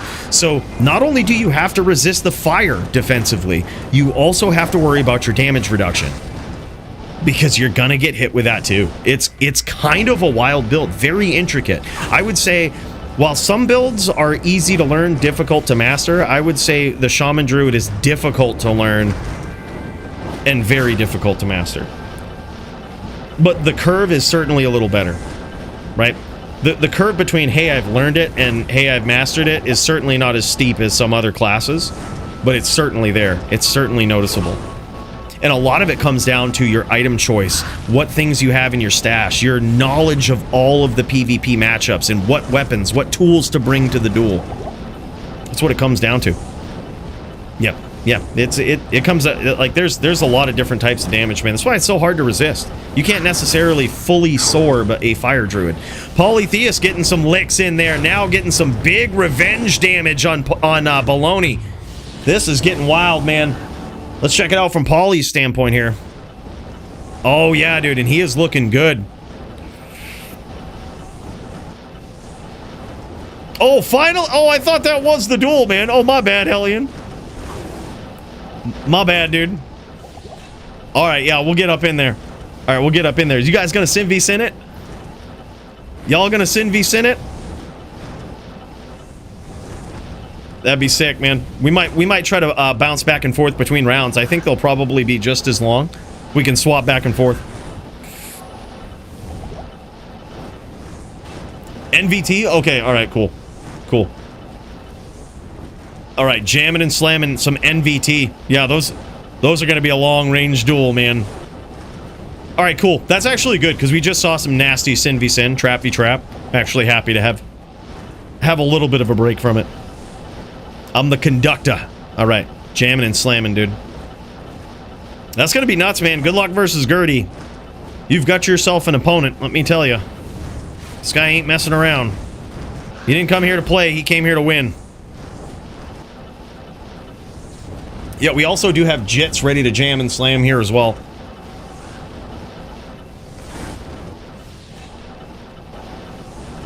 Hellion is new. This is going to be his first match ever in the DFC. Don't think we've ever seen him before. Hellion, never heard of him. New guy. In case you're not familiar, that was Hellion's catchphrase. As soon as he comes in, this guy makes a grand entrance in the DFC, probably a little over a year ago. Comes in, and after every match, he says, I'm new. Just tearing people up, man. Legendary Druid player, but now he is well-versed on so many other classes. Don't let him fool you. This guy may or may not be new.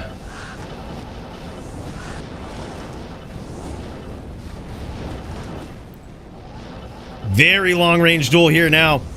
Polytheist trying to utilize that range. You notice him.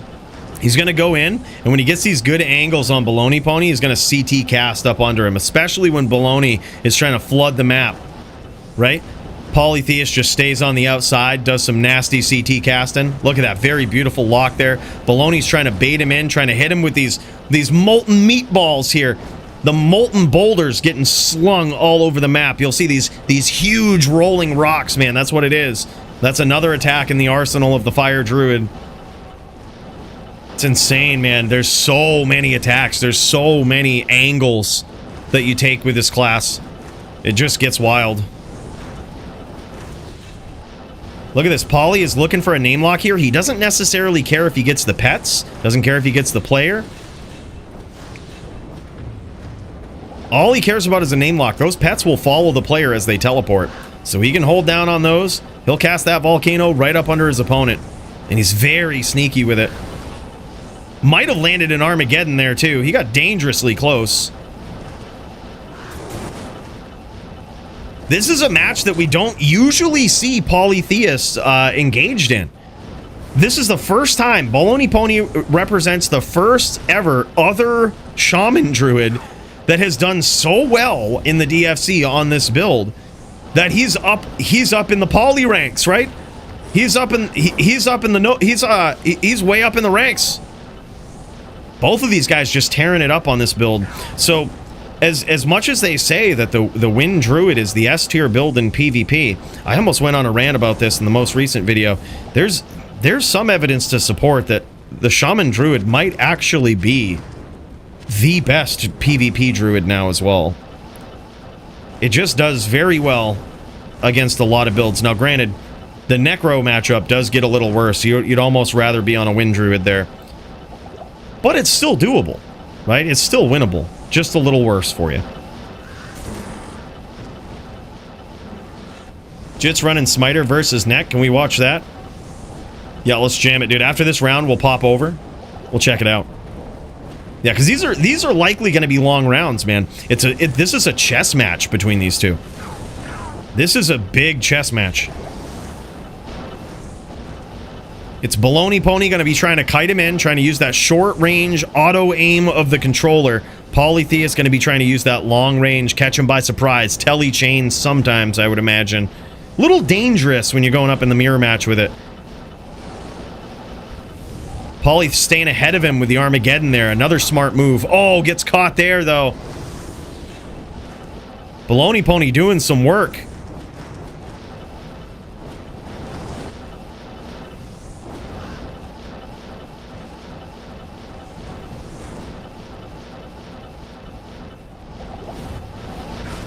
Damn, son. Baloney Pony nails him.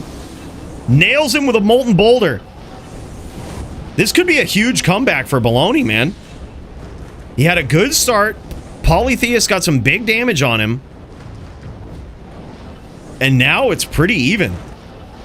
Whatever it is, Baloney Pony has certainly learned from their first matchup. And this duel is a lot closer.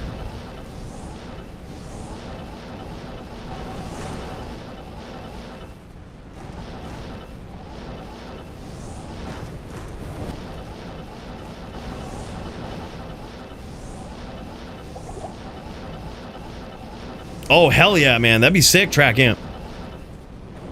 Hell yeah, man. Yeah, it's really tough against the Necro, man. They got that range. They got that range, right? They got the bone armor, so they can stack up fire damage, fire resist. They got the bone armor to absorb a lot of the physical. And then, man, so they can survive. They're quite tanky versus this build, and they've also got nasty range. Poly trying to utilize that range. Also, the longer it goes without... Here's the thing that Poly has working in his advantage, right? Is that Baloney Pony is sort of incentivized to kite in Poly, right? To make Poly close the distance, right? Sort of incentivized with that on controller.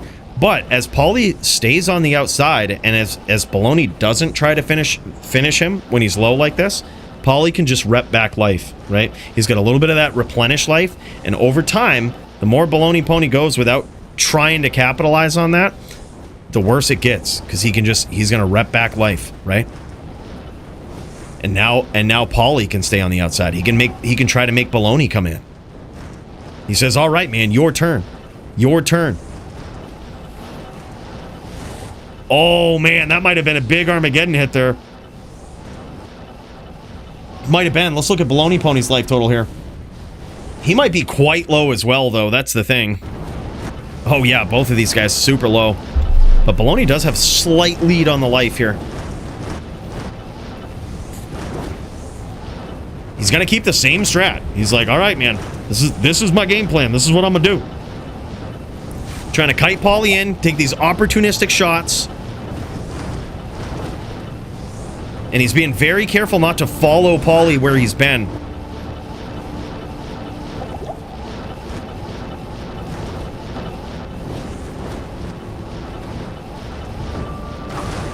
Oh, tries to get him with those when he's doing those battle orders, but damn, son, I think he caught some Armageddon for that.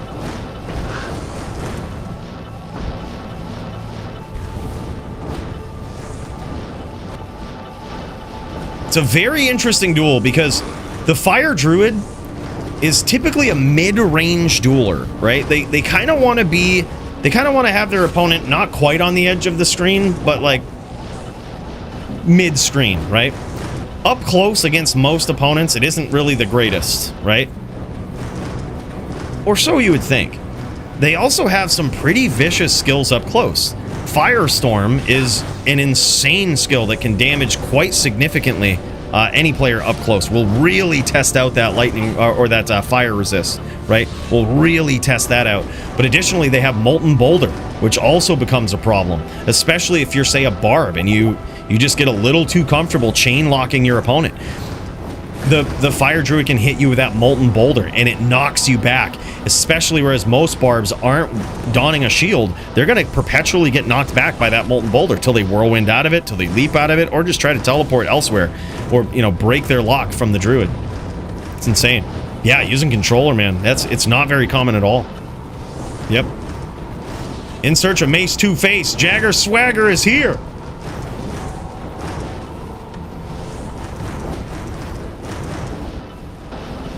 Yeah, appreciate you guys' patience. I know we've got a few people dueling at once here, and you know, and I appreciate you guys being patient.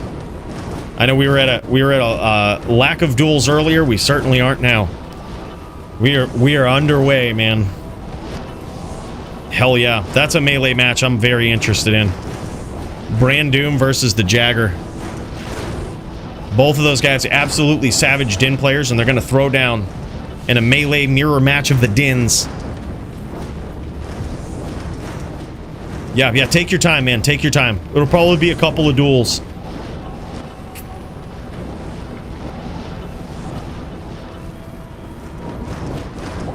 Appreciate you too, Brandoom, for filling in for Sadis. That was sick, man. That was sick. We got to see a good duel. We got to see Hawk in all his glory. That was really cool, dude.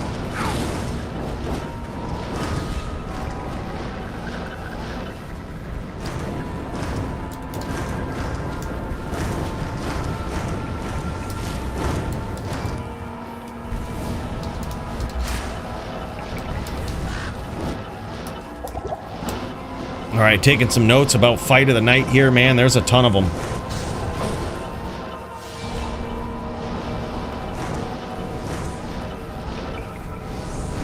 Both players very low. Baloney Pony also kept catching some hits here.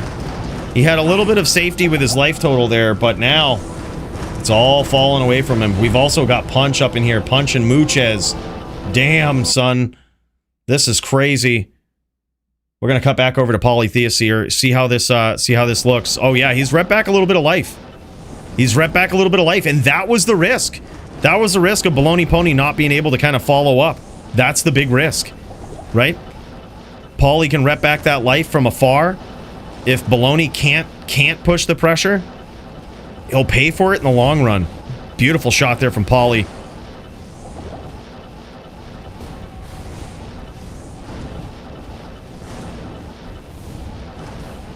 Paulie's doing a great job here of trying to cut his opponent off, right? He's noticing that Baloney Pony is kind of, he's running the laps on this map, right? He's trying to catch him in these Armageddons, and he's running the laps. Oh man, these guys looking for a pool too. They're in DFC 4. Password might be easy to guess. All right, let's kick over to Jits here real quick while these guys get pooled up. Jits is jamming, or he might have been. I hope it isn't over. I hope we didn't miss it.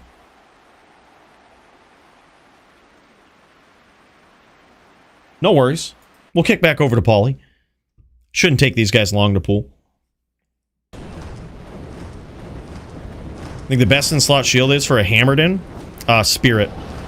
Spirit Sacred Targe, and it's not even close.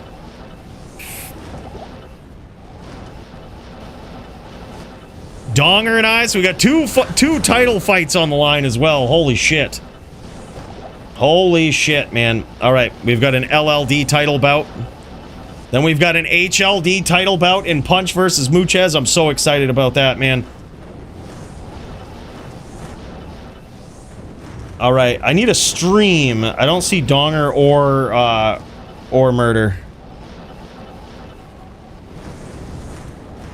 But yep, we can kick over to that next. We'll kick over to the LLD match next. That one might be quicker. They might actually finish that within a round of this one.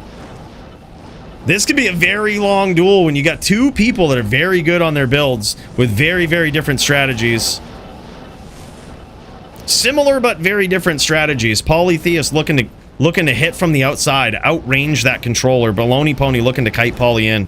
Both of these guys extremely successful so far with their opponent just on the verge. It's so crazy because you wait for these big exchanges, right? And you would think, why don't we close the distance? What if he closes the distance and just stomps him? Well, the only skill you really have at close range is that Firestorm, right? But when you close the distance on a Shaman Druid, if you've never been hit by Armageddon, you should try it sometime. You should see how vicious it feels, man. That actually comes down hard. Polytheist might be trying to do that. He might be trying to keep Baloney at a manageable life total here while he stays on the outside and reps some back. And that way he's able to go in, try a big stomp. If he gets it, he gets it. If not, rinse and repeat, right? He's going to show Baloney Pony the misery of this matchup, if that's his strategy, right? He's going to show him the misery of it. It's going to run him through the muck.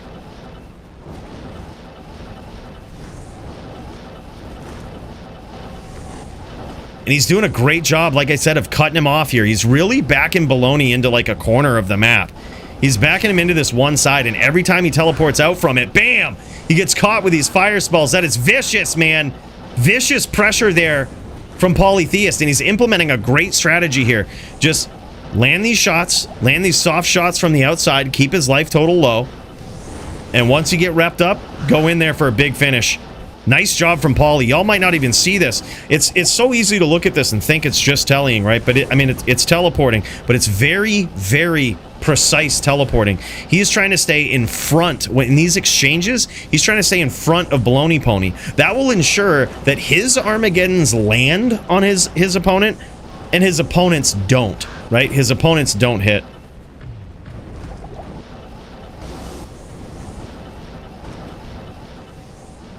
Damn, well, we got a D-clone here as well. That looks like some TLD, the Last Dynasty Discord, spawn and D-clone. These guys do it all the time. Non-ladder NA. These guys be popping D-clone like crazy. That probably won't be the last time they do it tonight. So, if you've got yourself some accounts on non-ladder, softcore, I would highly suggest popping onto the NA server, getting yourself a hell game up. Thanks for the heads up, Punch. We're going to try to cut over as soon as we can. We've got the Murder SC title bout going on. We also got Jits waiting in the wings, and we've got a pretty savage Shaman v Shaman going on.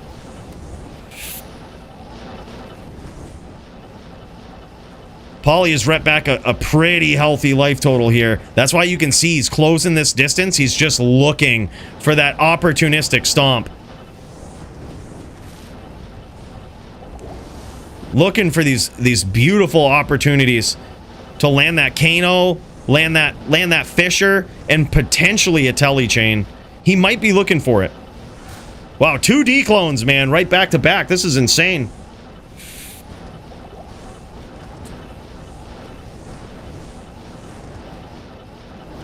Hell yeah, and a good reminder, Maddie and Thomas. We've got it set up, man. We have it automatically. As soon as you like the stream, we got Bill in the back. He writes one separate letter for every single like, sends it directly to YouTube and says, send more people to this PvP stream. All right, might take a week to get there, but next week it's gonna be crazy, right? They're gonna push it. So help us out, man. We pay Bill per letter, all right? So he might have a miserable job, but it's okay. Make it more miserable for him. We pay him good. 125. You want to aim for the 125 on the din.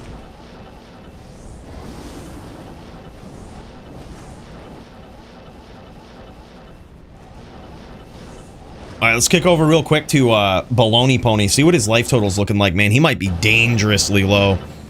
Yeah, yep, he is dangerously low. Polytheist is rep back to a healthy life total here. And Baloney Pony just hasn't had any room to breathe. No room to breathe, dude. Polytheist showing him the slow beatdown.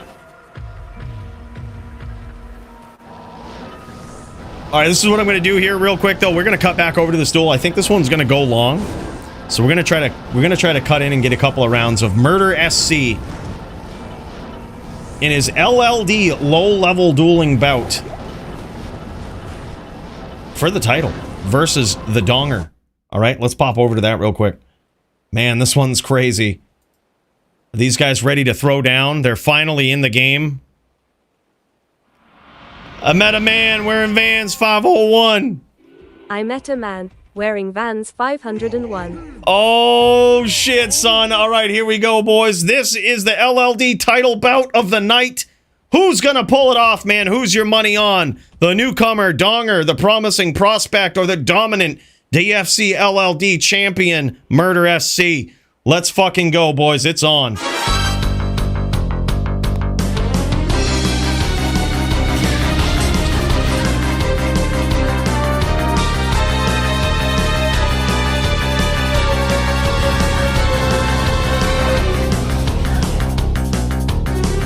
In this corner, we've got Murder SC. This guy is on a whirlwind barbarian.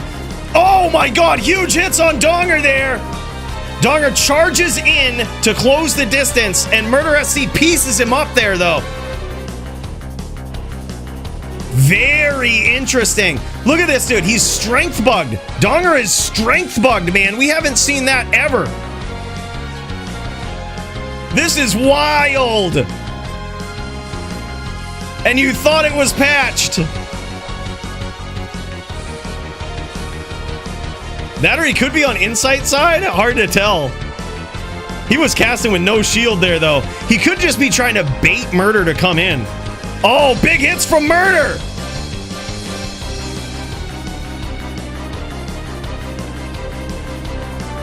And he keeps that hammer field up, man. He's keeping that hammer field up. He's being very cautious with Murder, recognizing this could be over if he makes one wrong move. Murder narrowly missing those hammers.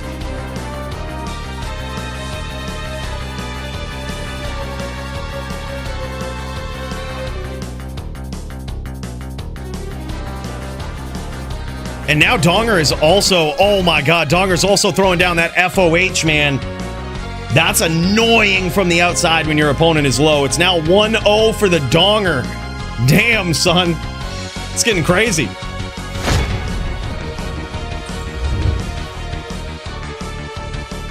Can Murder SC figure out the puzzle that is Donger? This guy hyper-aggressive hammered in. He knows when to sit in those fields, and he also knows when to push the pressure, close the distance. That time he did. There in that first round, man, it almost cost him. It almost cost him. That was pretty crazy. He closed the distance on Murder, and Murder landed some big shots there, man. That got him in a lot of trouble. but he's got to be patient. Anytime you're playing as the Barb, it comes down to a mind game, right? It's almost no matter what opponent you're playing, comes down to a mind game. All right, here we go. The next round between these two, let's get it on.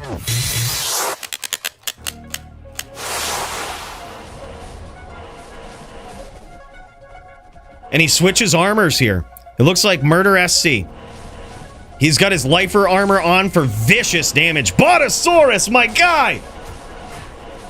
Holy shit, what an exchange between these guys! Botosaurus, big cheers, man. Holy shit. This guy is absolutely wild. 20 gifted subs. That is friggin' wild. We've got 20 new members in the hall, man. Let's go check it out here real quick.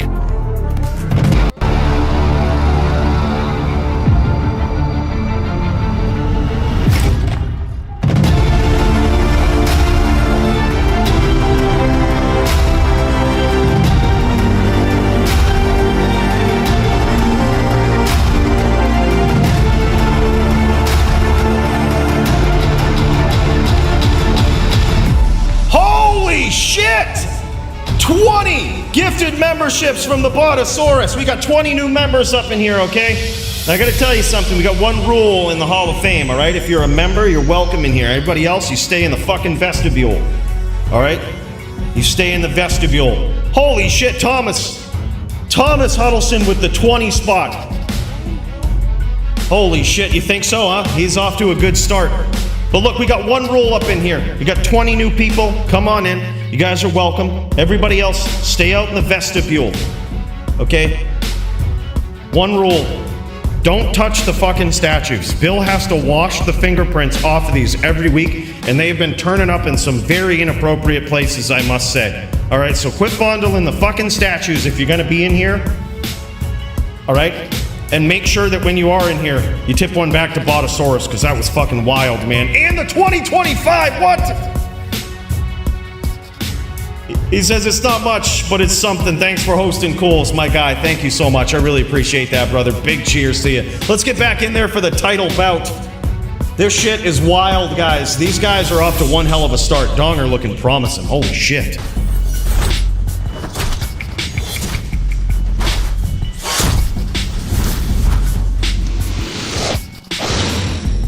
Hell yeah, man. Hell yeah. Dude, that's what it's all about. That's what it's all about. You got to be patient. Thank you so much, Botosaurus. You're too kind, man. You didn't have to do that. That's so wild.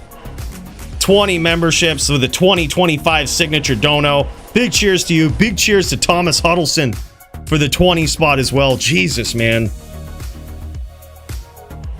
Y'all are too kind. You ain't got to do that. Oh my god, hyper patience here. And there it is. Murder SC gets one on the board, baby. And there it is. You mess with this Barb, you get those hands, man.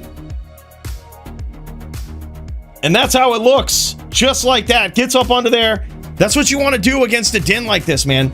You want to be very patient, and when they give you that window of opportunity, you capitalize on it. Beautiful short whirlwinds there from Murder. Gets in there, makes it happen, man. That was wild. Very, very nicely done. 2-1 now. Murder SC trying to hold on to that belt. Donger trying to take it from him. And he certainly has all the tools to do it. This guy's gear is absolutely decked, man. Absolutely decked out. He is a wild dueler.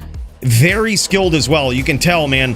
This guy, we saw it last week. Nice hits there from Murder SC, and he narrowly escapes those hammers unscathed. Now Donger trying to back him into a corner. Beautiful whirl there from Murder SC. He has put Murder SC into God mode dueling here. This is some clean shit here from Murder. Beautiful whirl. Gets caught in the hammers though. Got to be careful. It's a big mind game. You got to hit your opponent when they're not ready for it, right? When they're least expecting it. You got to make them play your game. And that's exactly what Murder's doing.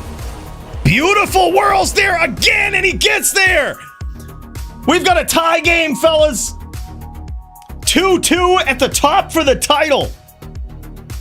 And some of y'all were counting Murder SC out. Y'all don't know the Barb violence this guy has in him.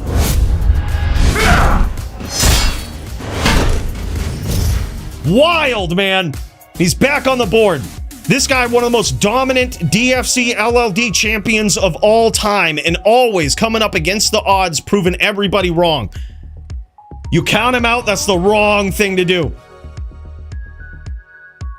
GG, thanks, Andy. We also have the title bout for HLD after this, so we're gonna pop into that. That one's gonna be epic. Muchez versus Punch. We're a couple duels out, man. I appreciate the heads up. Big hits from Murder, and he's staying in the pocket here. Gets caught by a couple of hammers. Very quick, though. You see, every time he teleports in as a Barb, it's quite a bit different in LLD than it is in HLD, right? You don't have Enigma, so you have to swap to a teleport staff to teleport in on the inside. Close that distance, that's what you got to do. So it actually is very tricky because weapon swap doesn't work like it did in LOD, right? Like, it's a different cadence. So when you swap to that tele staff, there's a certain timing that you have to get used to if you want to land these stomps and make them look clean. And Murder SC is really good at that, man. Just makes it look so smooth. But there he is, gets caught in those hams. And now 3-2 in favor of the promising prospect challenger, the Donger. Damn, son, this is getting wild. Match point for Donger. Murder SC needs 2. Very, very close ones. That one, though, that max block for the win, man. Was able to block a lot of those shots. The positioning of Murder was right on point, though. That was so crazy. Damn, son, what a close duel between these guys. It could go either way, man. Don't quite count Murder SC out yet. This guy about to go in God mode, let me tell you. And you can't help but root for the Barb, man. They're so underrated, or I should say underranked. They're really not underrated. They're just one of the worst classes, right, in all divisions. But so you can't help but root for the Barb. But damn, man, the promising prospect Donger is insane. This guy is he might be new to the you know, returning to the DFC in recent history here, but this guy certainly isn't new to LLD. Big hammers from Donger. Murder tried to get in there. It looked like a failed swap. That's another thing, dude. That's the thing you have to deal with, is these random failed swaps. Oh, big charge from Donger, too. He's getting in there with some actual physical damage. Keeping Murder honest, man. Now he's cutting him off. You notice these angles that he's picking here, trying to cut his opponent off. Big hits from Murder SC. He's got to be careful of those hammers, though. Escapes unscathed. Landed some big shots. He can't get overconfident. You can tell. You can tell when Donger starts using that FOH from the outside. He's getting pissed. He's trying to make Murder SC come in. Right? He's getting pissed. He says, all right, I got caught. He's pissed. He's trying to get him to close that distance again. He wants another shot at landing those hammers. But Murder SC being very, very patient. Oh, a fail swap, man. That's so sad right there. He teleported in, and what a fail swap is it's when you have your staff out, you teleport, but when you hit W to swap back, it fails. It's a D2R thing. I can't begin to describe it. But there it is, man. Huge win there for the Donger. That was nasty. These guys are just, both of these guys, incredible duelers. But Donger shows his promise was not unfounded. The Donger. I think these guys are going to do a double or nothing, but you know what? We got to cut over. We got to cut over to the DFC. Oh, no, he's just exchanging belts. Oh, that's what it is. Exchanging the belts. I got to point this out, man. This is an incredible tradition that these guys do. Look at this named belt. That's a 100% perfect string of ears demon hide sash for the LLD DFC champ. And these guys pass it back and forth out of respect in the DFC. And that shit is fucking wild, man. So cool to see. So cool to see. All right, let's kick over to Punch here. Punch versus Muchez. These guys getting ready to jam, getting ready to slam, getting ready to throw down. Did we miss? Oh, wait. No, I clicked the wrong thing. My bad. Let's click over to Punch. Oh, man. Oh, man. Does he have a Widowmaker? This is friggin' wild. It's locked. This is friggin' wild, boys. Muchez also streaming this. I think these guys are about ready to go. And holy shit, this is going to be the second title bout of the night. Muchez, the dominant, reigning, defending champion of the DFC versus previous champ Punch. These guys about ready to throw down. Let's check it out, boys.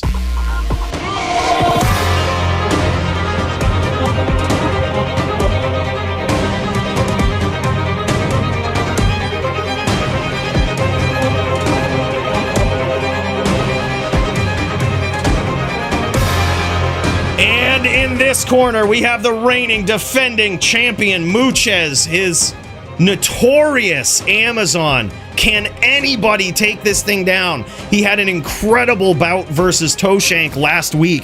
Toshank was on the Din. These guys went H-Din versus Zon. No grief, no impale.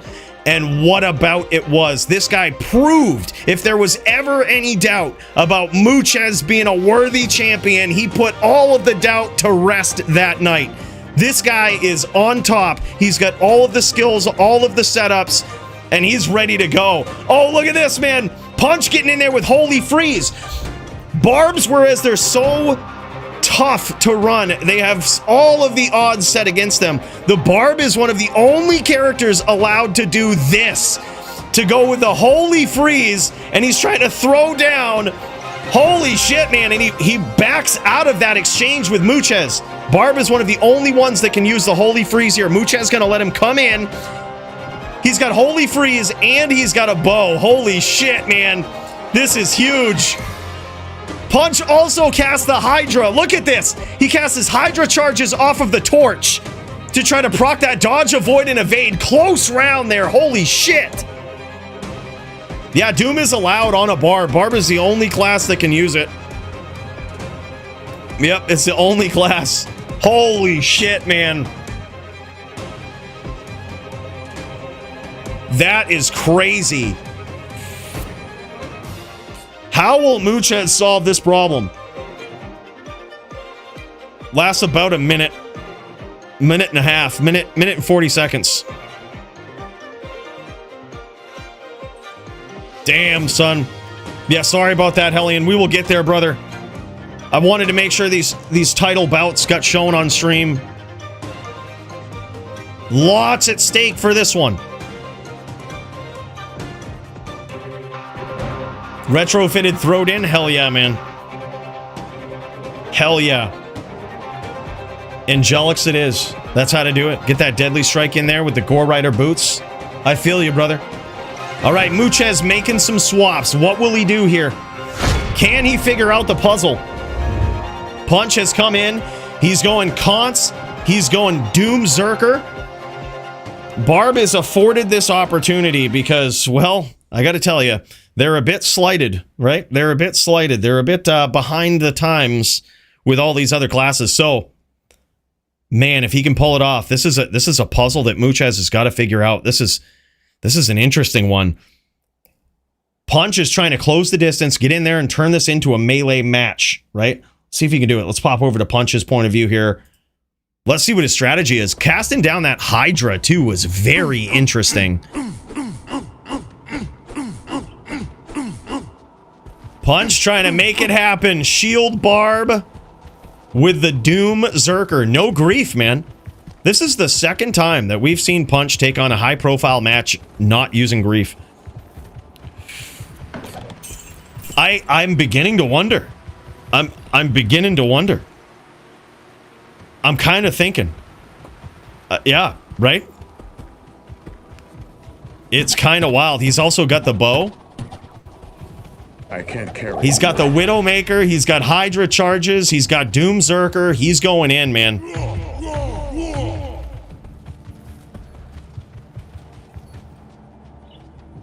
We are in the era of grief dethroning, man. It happened in Melee. We're seeing it more prevalently not used in HLD. People who say grief is OP, man, they just don't understand. Oh, man, big hits. And he goes in with Warcry to lower Muchez's defense, dude. He has a lot of tricks here. Damn, son. This is a close range battle between these guys. Muchez landed some shots. But so is Punch. Holy shit, he gets amped. He gets amped, boys. And now he's up out of there. Mucha has switched to some amp jabs, and that's going to make a big dent in Punch's life total if he stays and tries to melee. He probably stacked up his slow is what he did. It looks like Punch is slowed. Holy shit, Muchas gets in through the holy freeze. This is wild, man. If there ever was a guy that could figure it out, Muchez is the man, dude.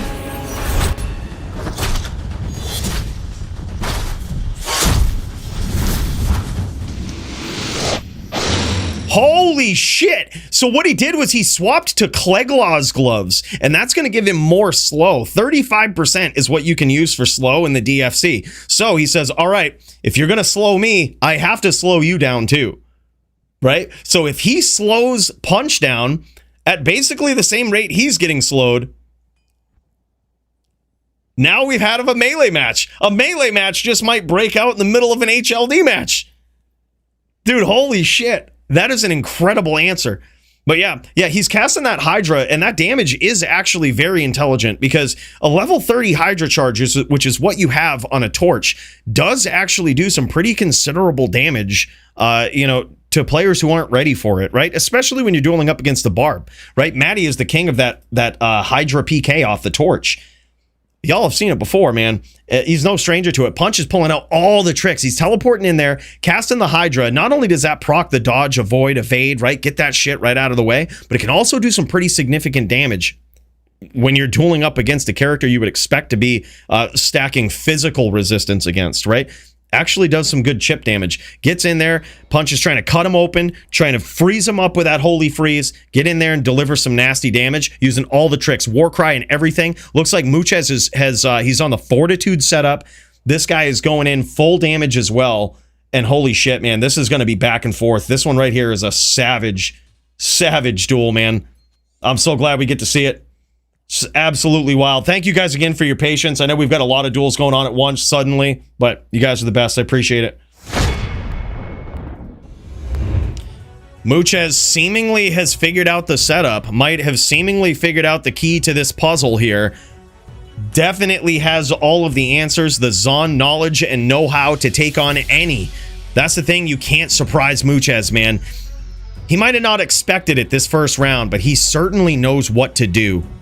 Right, and that's the thing. He's going to start from the outside here, launching some shots far on the outside. Punch closing the distance. Big hits from Muchez early on. Punch in trouble. Caught some big hits. Now he's going to turn this into, he got his Warcry in. He's lowered Muchez's defense, but Muchez also has that Fortitude buff. Now he's shooting that bow from the outside, keeping Muchez guessing. He might also be trying to cut him open here with open wounds, but now Punch is in a lot of trouble. Muchez is happy to engage in a melee match here.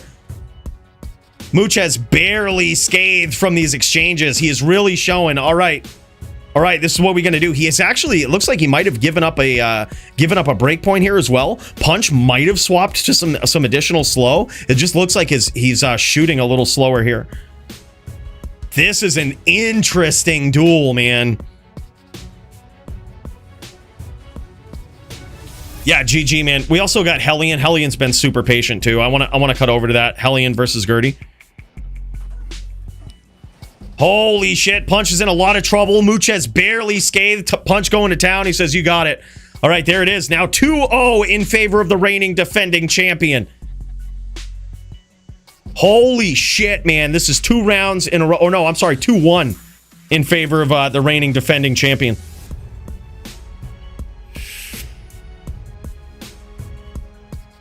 Yeah, I think those guys have been waiting patiently, man. I want to cut over to those guys next.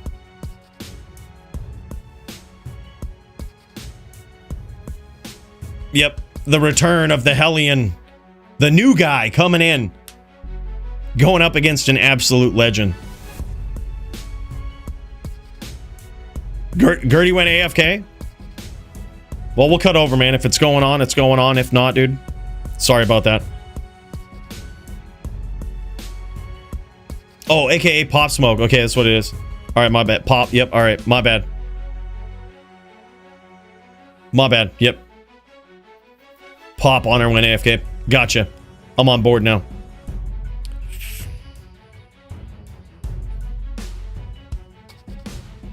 Yeah, we went a while without having many duels, and then we had all the title fights basically happening all at once, and then everything. Yep, it happens like that sometimes, man. Sorry about that, brother. I appreciate the patience, though. I know you've been waiting patiently.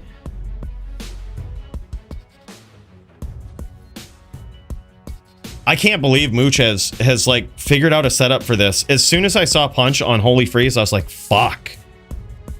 That's really bad. Right, like that's gonna be bad for Mooches.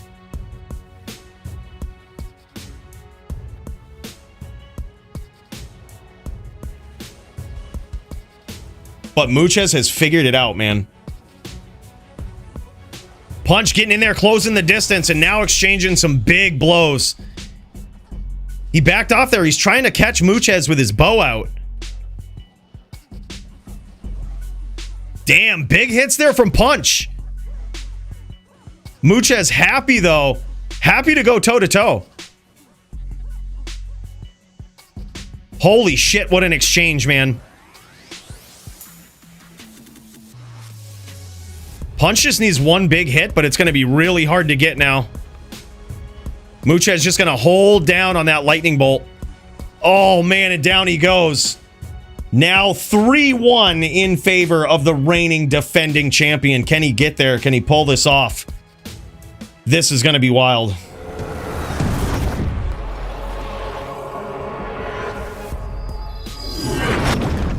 Let's go over to Punch's point of view here. Bill, he's got the beautiful Bloodmore music playing. No dueling banjos, all right? No dueling banjos. Holy hell, dude. This is crazy. I can't believe he figured out I saw the Holy Freeze and I was like, oh my god, I feel so bad for Mooches. Dude, he figured it out. He didn't even bat an eye. He was like, oh, Holy Freeze is... Like, look at this. He didn't even know Holy Freeze was allowed. And he just adapted to it. Yeah, oh yeah. This is the first time ever, I think, in recent history, at least, that we've seen Mooches go on walks on, go full fortitude, man. It's the first time. Oh, he catches a big hit there, though.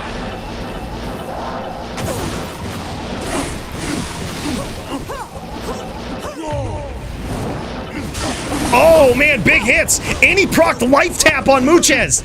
This is huge, dude.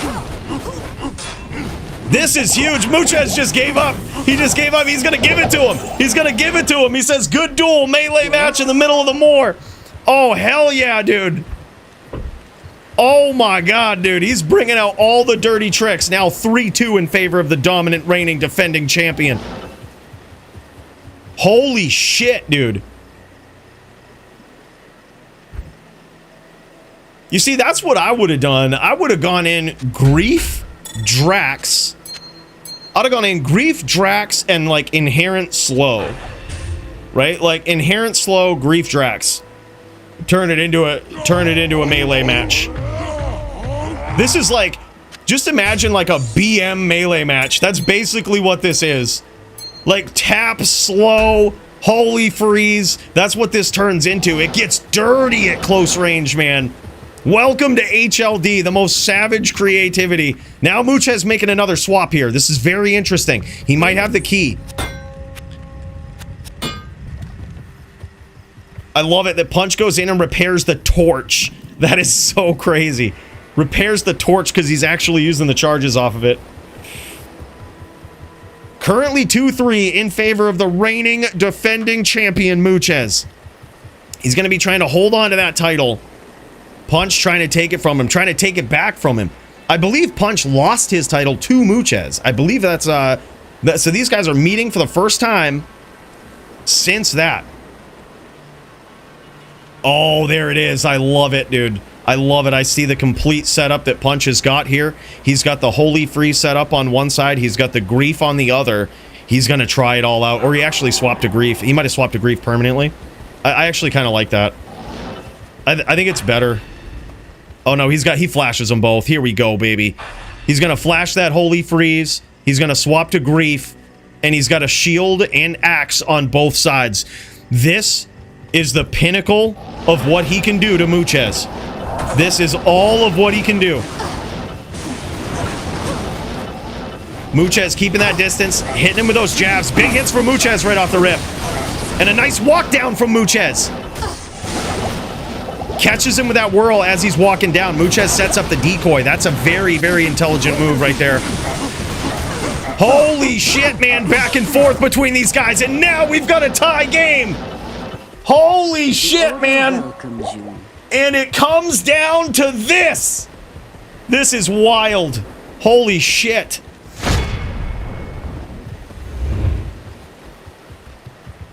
I am overburdened. This is insane. Literally, Punch has pulled out every single possible trick you can on the Barb to try to take down Muchez, who also is known to pull out every single trick to take down everyone else. Every single trick. We're talking from Magic Missile. In case you haven't seen that trick before, that blew my mind the first time we saw it from Muchez.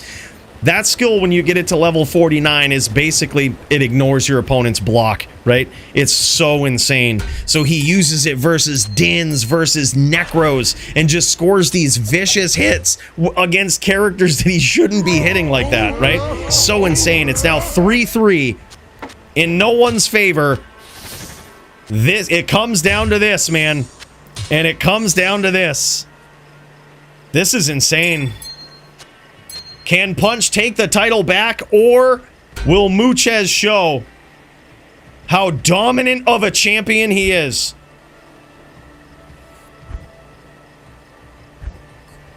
He's going to wait for the inner sight to expire. Yeah, he's got so many tricks, man. Yeah, I got a last wish on the line for the winner in my Discord. Dude, hell yeah, Milo. That's sick, man. Knowing these guys, I'm not sure if you've ever seen Muchez's gear. We're talking probably one of the most decked out Zons I've ever seen. Inventory full of 320/20s, swaps full of 451s, 25s. We're talking 40/15s and all the gear, 100% P. Muchez is the definition of, if it ain't P, it ain't me. This guy is insane, man. Like, all of his gear looks like he hero edited it. It's so insane. Yep. And he's got the skill to back it up. Like, that's the thing. He's got the skill to back it up. My Zealer is worth 5 of his Zons. I don't doubt it, Jagger, honestly. Like, I don't doubt it. That Zealer is friggin'... It's a crime that thing is so expensive. That thing, that is a melee phenom, dude. Muchez going heavy to the stash. Really thinking about these swaps. Really wondering... Really setting himself up for success here. He needs this, and so does Punch. We're about to see the most epic throwdown in this round.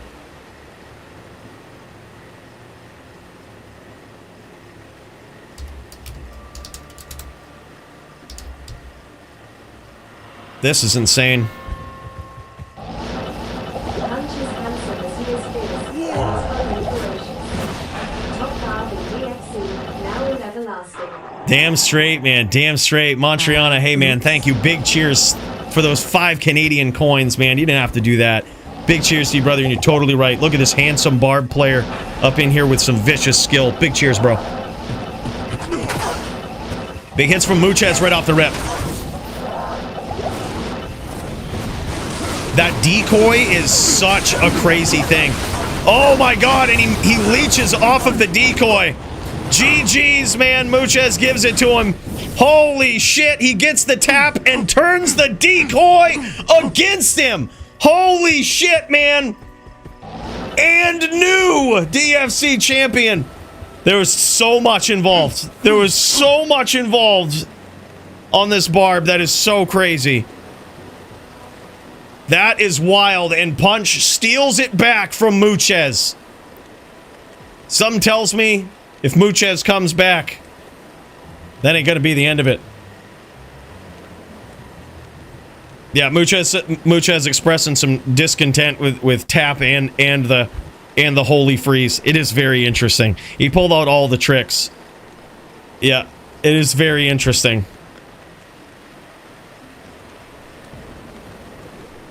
Yeah, the life tap turns all of the pets against him. That's the thing. And the thing is, Muchez has an incredible strategy. I was just calling it out. I was saying, look, dude, him using that decoy is so intelligent because it makes it hard for Punch to get in there and actually get the right name lock. Did I get the right thing? Am I hitting the decoy? A lot of times in the heat of battle, you can't tell. But that time when he procced the tap, he just turned it against him.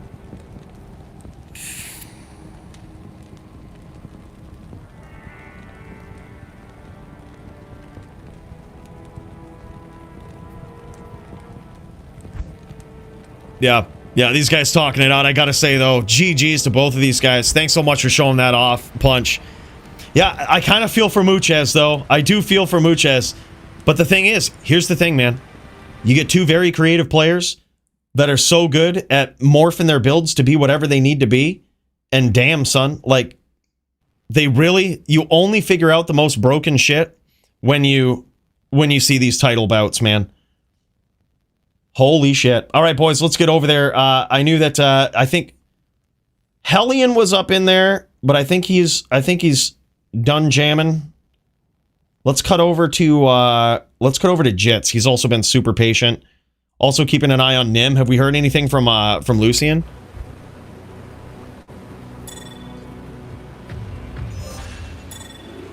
All right, I want to check this out. These guys have been super patient, Jagger. These guys have been waiting for probably close to an hour, so see if these guys are ready to go. I think this is Jits versus... Is he going up against Serenity right now? All right, no, he's got this DFC match. All right, he's jamming. All right, he's ready to go. He's reds to go. Let's check it out. These rounds, I want to get this out of the way because, first of all, it's going to be an exciting duel. It's Jits. This guy is insane. This guy is a charger. One of the guys that brings a charger to a match here, right? This guy's on a whole different level. And he's going up against, let's see, his opponent is Corrode. Let's see. We got the right guy up in here. It looks like some VTPK. Hold on. We on the right thing? We on the right duel? Were these guys on the card? Primo, do we know? Holy shit.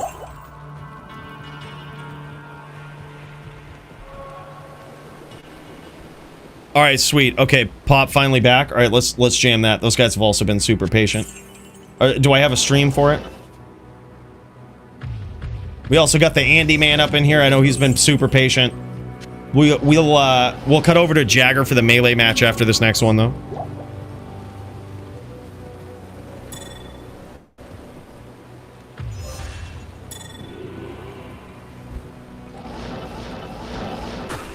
I don't see a stream from Hellion or his opponent. At least I don't think so.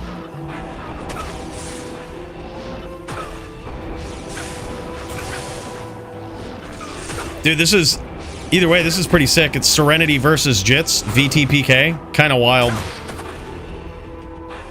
Kind of goes along with the theme, don't it? Oh my god, dude. Holy shit. Jits is on fire, man. This guy is a din. This guy is a din to be reckoned with. Him actually going back and forth with Serenity here. If y'all had any doubts about the din skills of Jits, let them rest now. Yeah, crazy, man. This guy is on a whole different level. He went toe-to-toe with some crazy dudes, man, and he's played in all of the formats. This guy is just sampling everything and kicking ass everywhere he goes. LLD, HLD. Won't be long. This guy's going to take down Melee. Mark my words.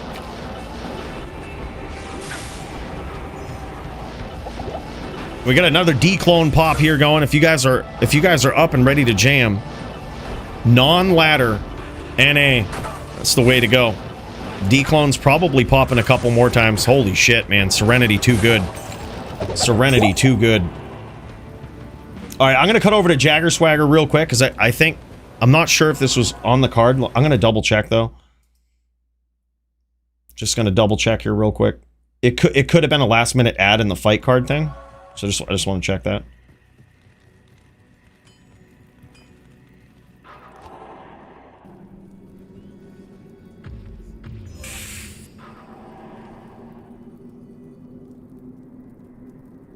No, I don't think it was. I think those guys were just getting it in. But all right, so this right here, Jagger Swagger. Shit, man. I feel bad for his opponent. Because Jagger Swagger is a savage. But Brandoom certainly is as well. And both of these guys in Melee have been making big moves. Melee is a whole different form of dueling, right? HLD, a lot of teleporting, a lot of creativity. Basically, it's a format where it feels like there are no rules, right? And Melee is quite the opposite of that. Melee, there's a lot more rules, there's a lot more cadence, there's a lot more etiquette to it, right? These guys stand toe-to-toe, and they're gonna zeal each other until one of them drops. And it's gonna be first to 10, non-title fight, so first to 10 wins. Holy shit, man, big start for Brandoom! Jagger Swagger just in here, y'all might have seen, y'all might have heard him. This guy saying, my din worth 5x Moochez's character, right? Says he's worth 5x Moochez's character. This guy getting in here on the din and showing that I'm not sure what Brandoom is rocking, but this guy came ready. All right, this is 2-6. These guys have already started it up. He's going to fix his cert. So I think it's 2-6 now in favor. It might be in favor of Jagger Swagger. I just caught a little glimpse of that score right there. So Jagger Swagger might be in the lead. We might have cut over to Brandoom, or I'm sorry, we're actually on Jagger Swagger's screen. My bad. We might have cut over at just the right time.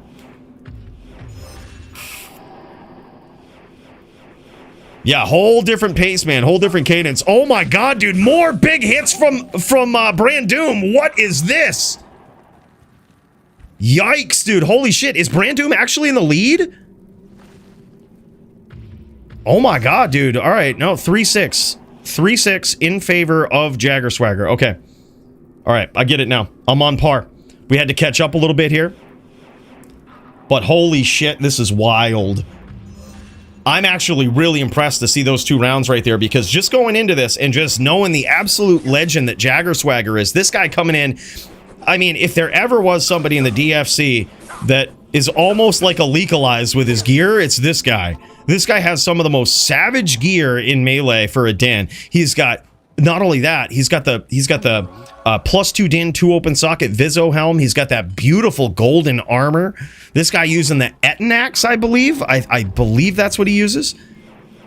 He could have switched to something else for this duel in particular, but this guy is decked out, man. Some of the nastiest stuff that we will get to see after this duel as well. So you'll get to see how insane this guy's din really is. 3-8 now in favor of the Jagger. So we had a couple of lucky hits there. We had a couple of lucky rounds. We tuned in. Brandoom started taking over, but so far, Jagger Swagger just way in the lead, man.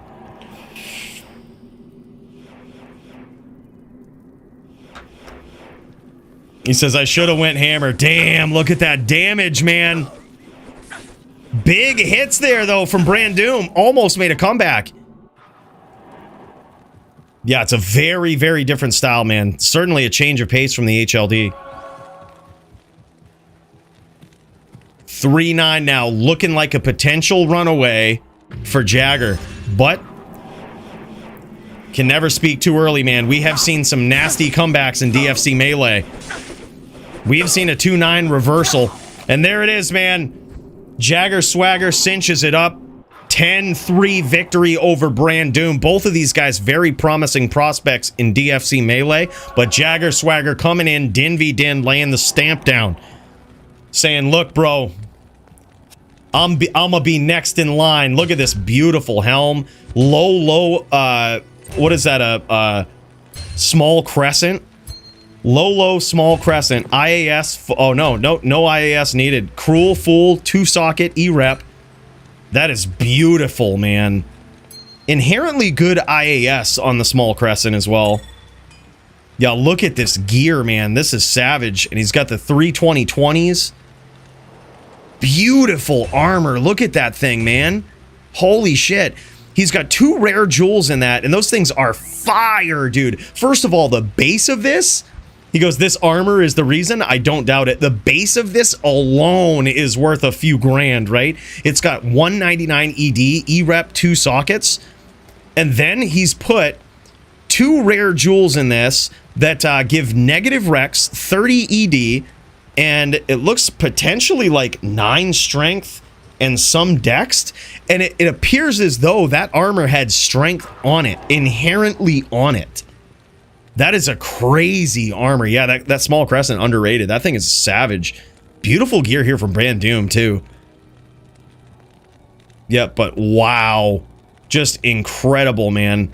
Nasty defense on those gloves. A lot of Dins opting for the defense over the crushing blow gloves these days. Jagger Swagger, no exception. Goes straight for the E-Rep defense on those gloves just to ensure that his opponent hits way less than he does.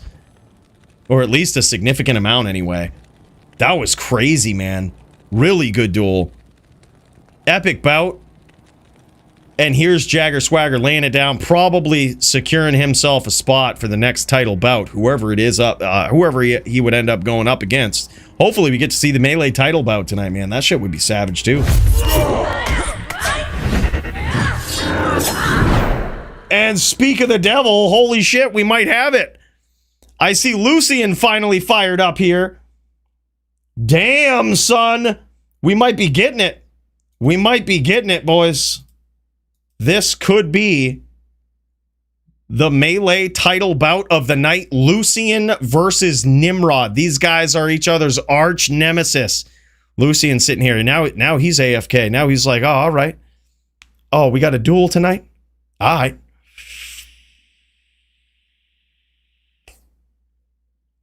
Damn, son. All right, here we go.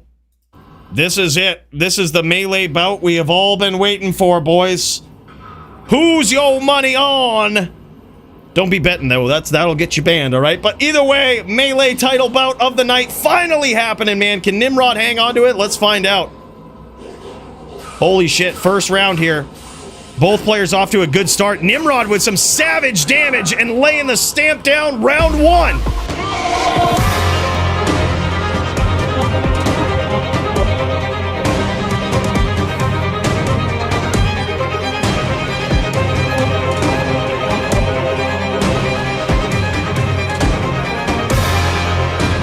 This corner, we've got Lucian, this guy, an absolute savage. He was probably one of the most dominant reigning defending DFC Melee champions until this guy came along. Nimrod just stacking up the bodies in Melee. Very close round between these two. Lucian barely gets there, and he's going to be looking for that PK afterwards to get rid of that buff. He could have the mark of the wolf. And damn, this guy is just straight Fury Druid. There is no cross-class contamination with this guy, right? He's going in straight Fury Druid. This guy has a decked-out inventory. Beautiful looking wolf, man.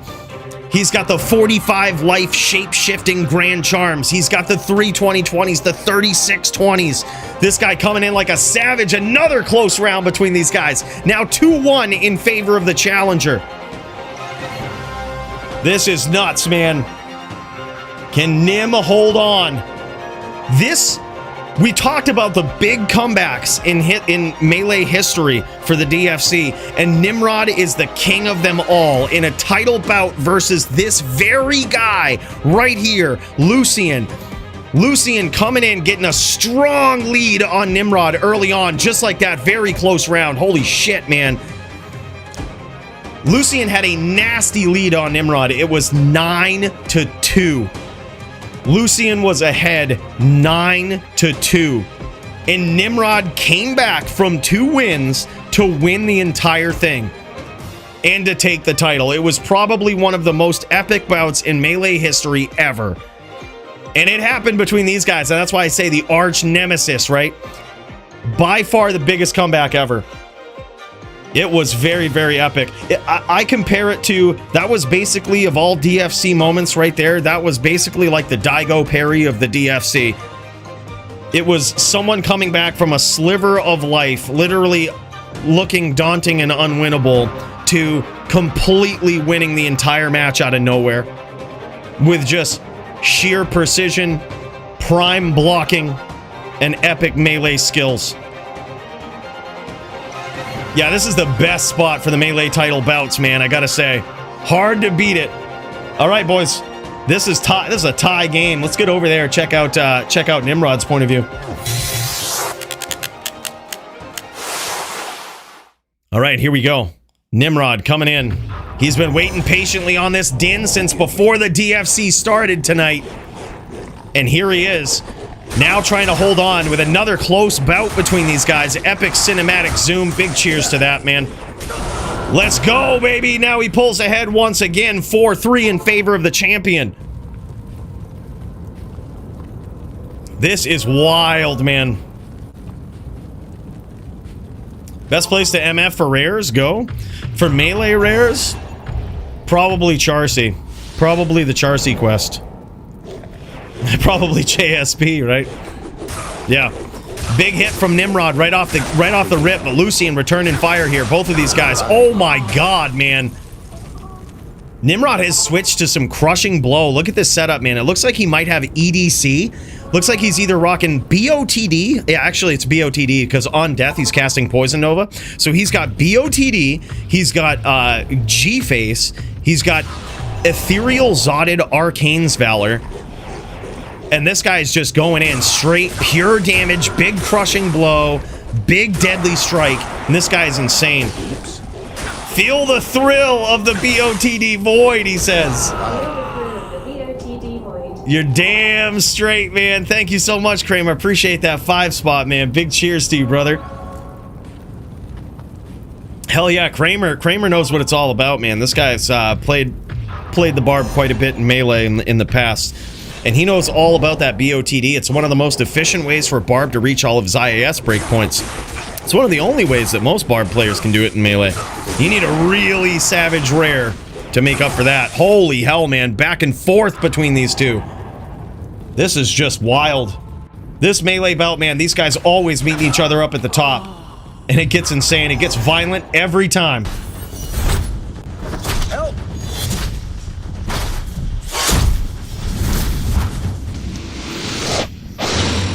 Back over to Lucian's standpoint here. Let's check it out from the Druid player's point of view. Epic throwdown here as these guys jockey back and forth to see who will get the Melee title. It'd just be full of one-shots, Ezeal. Holy hell, man. 4-7 in favor of Nimrod, the reigning DFC champion.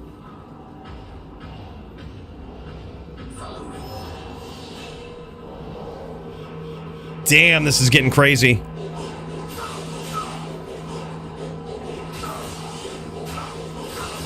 Big hits from Lucian. This one could go either way, and he gets there, man. Holy shit, close one, though. All right, let's see what this score is, man. 5-7, still in favor of the Melee champ. This is crazy. And I'm beginning to lose count as to how many times these guys in particular have met each other at the top of the Melee charts. These guys just go back and forth. And Nimrod trying to lay it down, trying to prove why he's here. This guy might have the answer. Now 8-5, still in favor of the champion, but you can never count him out, man. Lucian has been known to have those RNG gods on his side. He looks to the direction of Hadriel, the angel of all the RNG in this area, as he begs for his mercy, for his blessing, as he enters this round to try to pull ahead of Nimrod. But will the angel turn upon his heaven's brethren paladin? And he does! Telling you, there's something about it, man. There's just something about praying to Hadriel. Y'all talk a lot about the superstition in Melee, but I'm telling you, Hadriel is that. He is the guy. This guy is the dude.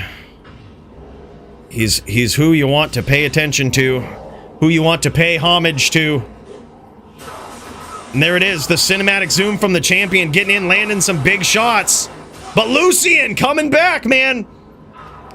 trying to give Nimrod a taste of his own medicine, reminded him of that epic comeback from months ago. Now 8-7 in favor of the champion. That's what it is, man.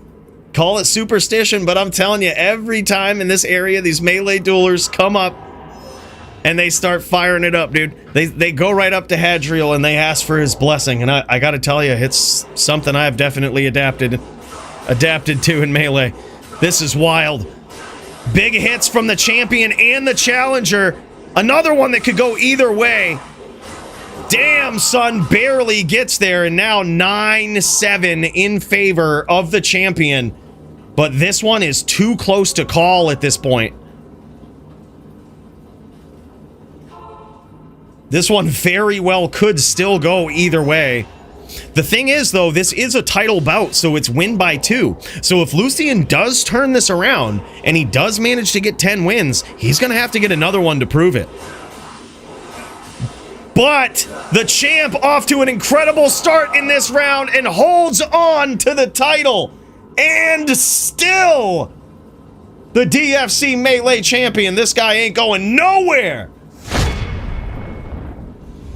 Wow, man, and these guys will show off their epic gear, man. It's one of the coolest parts about Melee duels is you get to check out the gear that these guys were using and what it led to in this matchup after the duel. So now you'll get to see the crazy shit that these guys have. And believe it or not, it's probably a little slightly easier, I would say, to make a Fury Druid's inventory work than it is to make, say, a Din's inventory work. The Din is going to need a lot of 320/20s, right? Those things are like still 5-6K a pop.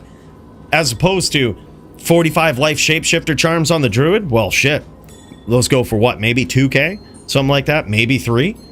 And they take up 3 inventory slots. You know what I mean? So that's big. Easy. It's a little cheaper to deck out the inventory on a Druid, but still, when you look at weapons like this, it certainly ain't any cheaper to get your weaponry. A low Zod legendary mallet here. Vicious damage on this thing. Cruel Fool with inherent life on it. That's insane. Love this ring here too. Dual stat life with AR. Everything you need, right? Ideally, you would want a crafted ring that can roll up to 60 life, but those things are just as good in the meantime. Beautiful shield here too. He's got 9 dex ED, looks like minus Rex and AR on that. 160, 60, 100 life armor. Yeah, AR, ED, 9 dex, and something else. But either way, vicious, man. And he goes with Metamorphosis. Little known fact, man, a lot of times Metamorphosis is an overlooked rune word of all of the new rune words that were added. But in Melee, it's actually made quite a bit of waves on a Fury Druid, and a lot of Fury Druids use it. Worth your time to roll a perfect one of those. And it only rolls on defense, which oddly enough is the most important thing in Melee, but they kind of botched it, right? Like it's only 85 defense that you can get on it, 70 on the base with a 15 superior, or 15 superior base with a 70 roll. They really can't be afraid to just jack defense through the roof, man. They can't be afraid of it.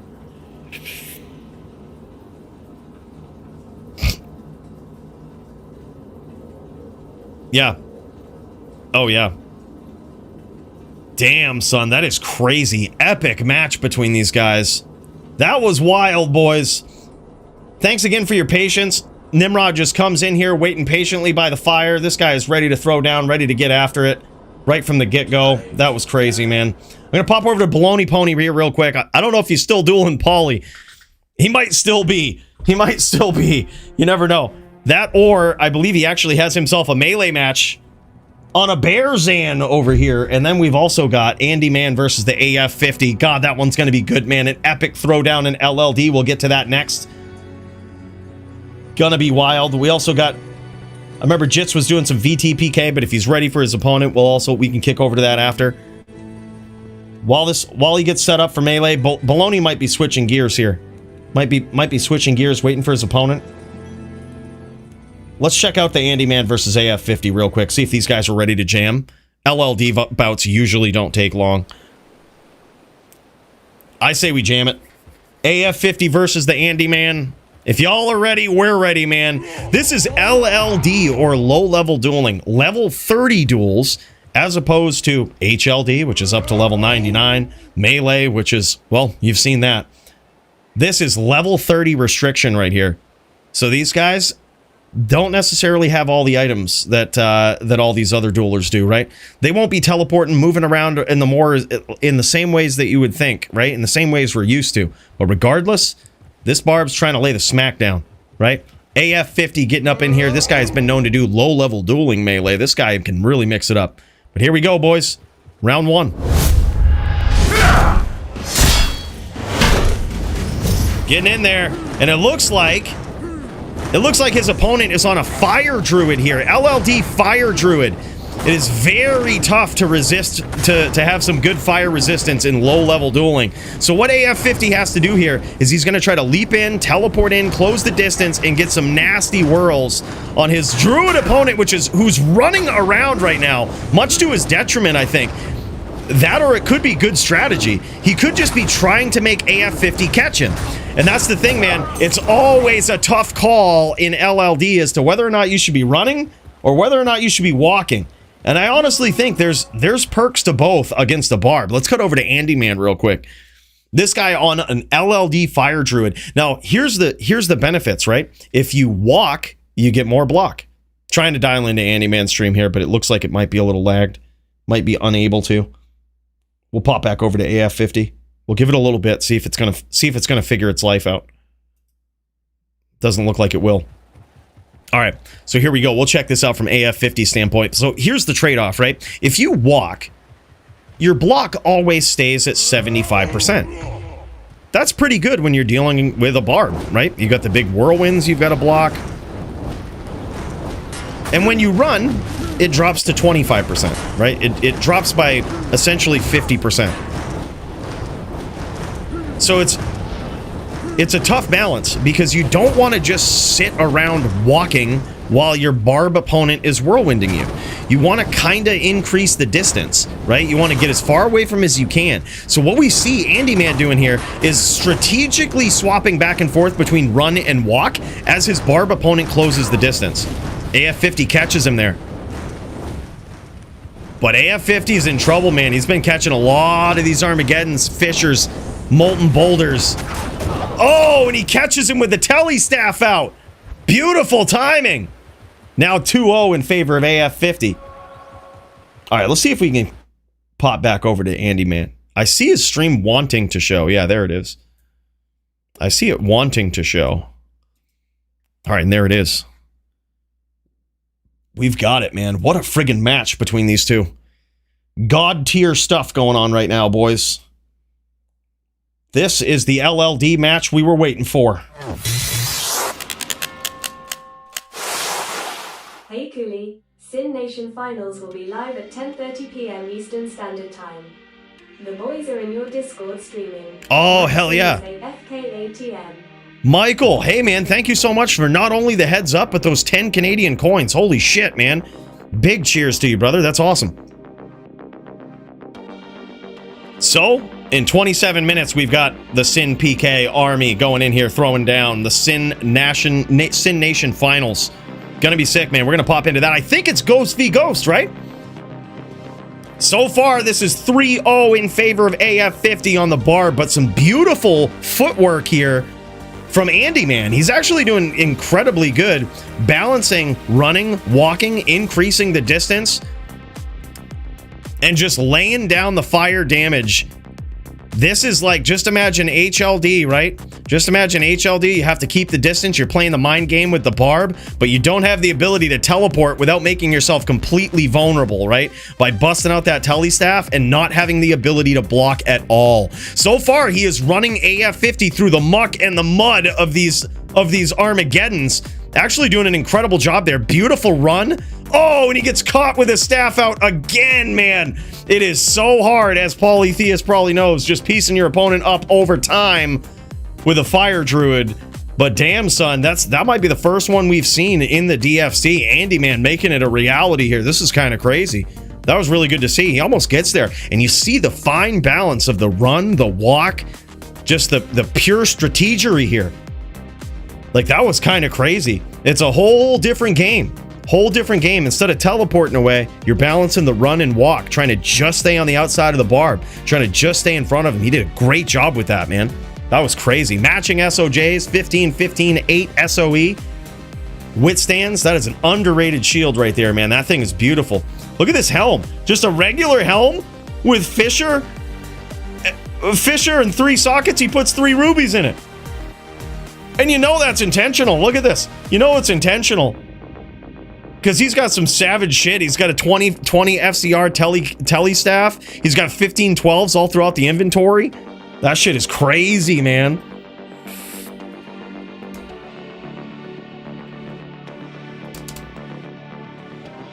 AF50 versus the Andy Man. That was sick.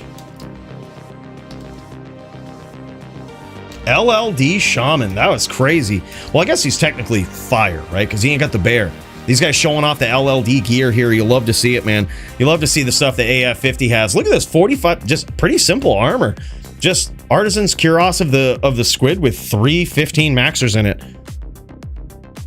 Honestly, kind of a humble armor right there. And he's probably got the dual honors for his axes there. Those are basically like the LLD Grief, man. Might as well be. Deadly Strike, 1 to skills, big damage. They used to have robo axes for Barbs, but you don't need them anymore because they count the IAS from everywhere. So that's why you see the IK gloves and IK belt, right? That's going to help with the IAS. I have it Lich. What is this? AF50 done threw a Barb together here. I love it. He threw a Barb together and survived purely off from skill and timing. That was actually really good. Beautiful gear here though from Andy, man. That thing is savage. Holy shit. All right, man, we got Jits. This guy been waiting patiently. I'm gonna pop over to him real quick. He might be ready for his match, or he might, I'm not sure. Is he jamming? Need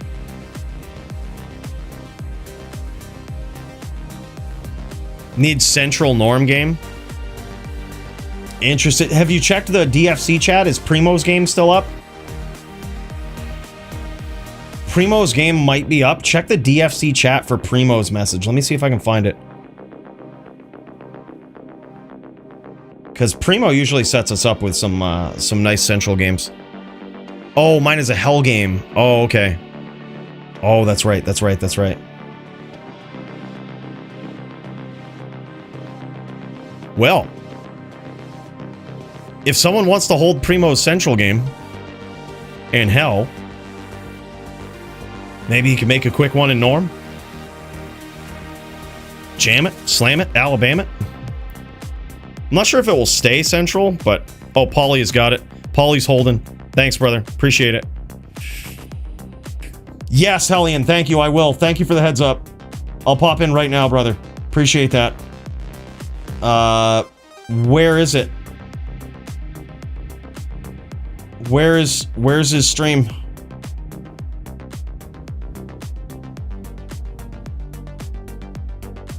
Is he Bowie?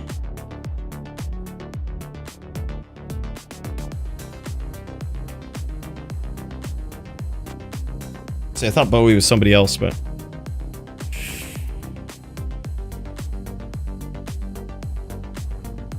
yeah, thank you so much for your patience too, Hellion. I know it's been crazy. There was a lot of duels going on at once. I really appreciate that, man. All right, geckos, right? Oh, hell yeah. Here it is, man.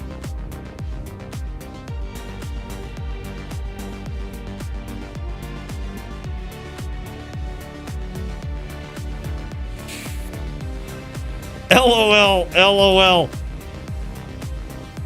Look at this. The chat PK begins. I can't carry anymore. The chat PK, fellas. He's new. You can't frustrate him. He's new. He's just learning.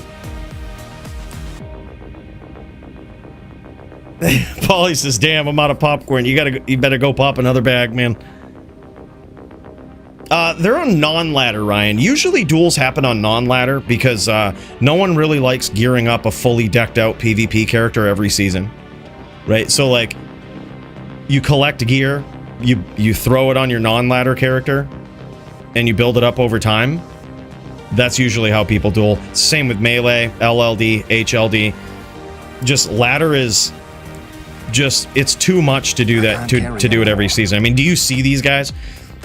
We're talking LLDs with 32015s in the inventory. We're talking HLDs with 32020s and 25s. Like, do you want to buy that every season? I am overburdened. Like, come on.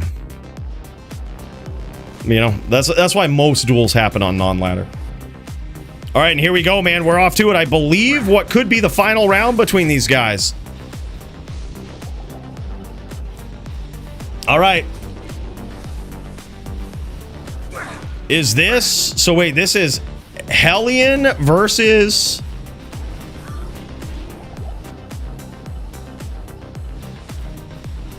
Is this Gertie? Pop? Okay, no, wait, never mind. All right, I got it now. All right, never mind. My memory. I also have 20 IQ the later the night gets. Yep, Pop Honor versus Hellion. Let's jam, baby. We in this. Oh, dude, big spears. Beautiful chains here from Hellion. For a new guy, this guy looks on point. Beautiful chains there. See, that is something very rare with a Necro that you'll see, is especially versus the Sin. You have to wait. You have to make sure that the timing is right to start chaining on a Necro, right? You have to make sure that there are no traps, right, that you're going to be teleporting into. And what a chain is, in case you're not familiar, is you notice these name locks that Hellion's going for. You notice that yellow cursor that he's got. He's looking for that name lock, and as soon as he gets it, he drags it right back to the center of his character. And then when his opponent runs, he holds down teleport, right? And that's going to keep him teleporting right on top of his opponent every time he tries to run. Right? It's a very, very crafty trick. But the thing is, you got to be careful not to run into traps that way. And what he's trying to do right now, look at this. Pop is trying to land those, he's trying to land some fire blasts. He goes, LOL, so bad. He doesn't even spear him there. Now he's shit talking. Now he's trying to chat PK him here. He's trying to get into his head, chat PK him a little bit. And you see that cursor so perfectly returned to the center, giving him that opportunity to just chain telly stomp at will.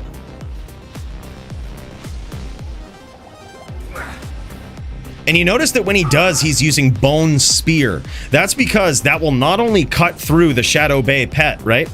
But Bone Spirit's just a little too slow. It might do more damage, but it's not going to cut through minions and pets. And it's just going to be slow. All to have it claw blocked, even if it does get through, you're just going with that spear, right? You're saying screw all the bullshit. You're going in there, dropping that spear, trying to land it. Beautiful hit there from Hellion. And a beautiful follow-up. Look at this chain from Hellion.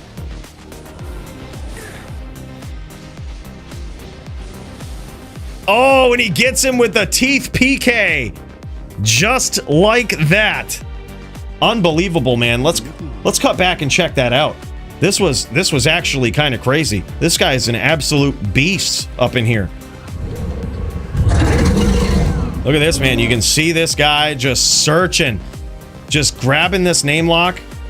Watch him chain here. Do we get the chain in our clip? Yeah, look at this. Grabs this and just chains him across the map, dude. That is incredible skill there from Hellion. And then he notices his opponent's low with that last life check there, and he just spams these teeth. Gets him right at the end, just like that.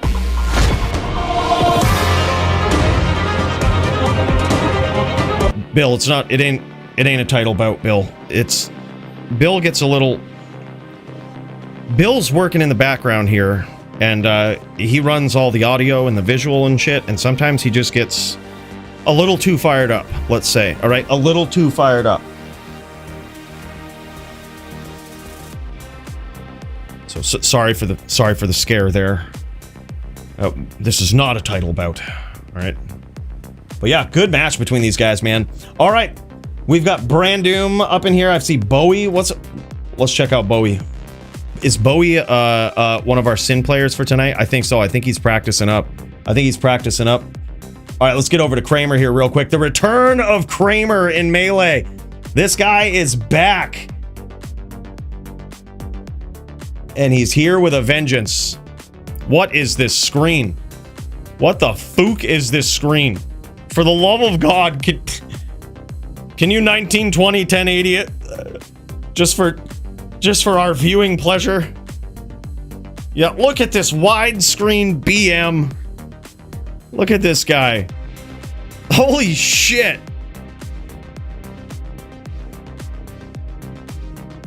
That is insane. Thanks, brother. Appreciate you. Appreciate you, dude.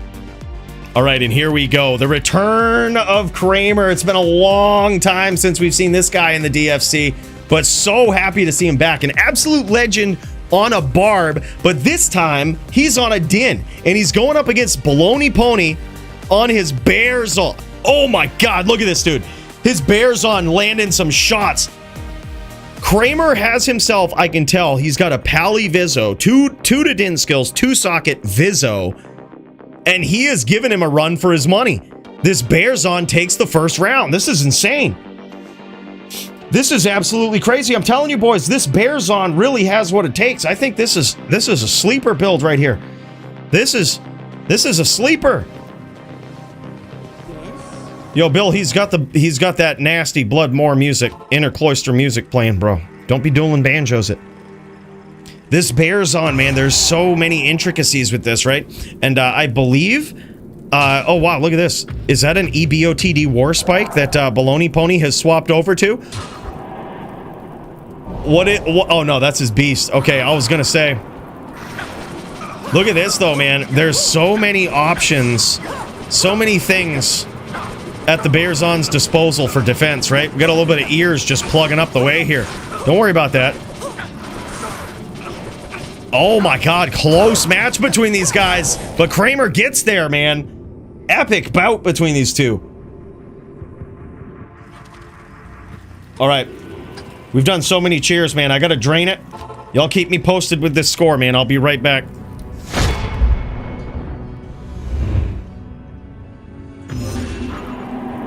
I can't carry anymore.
And we back to it, man.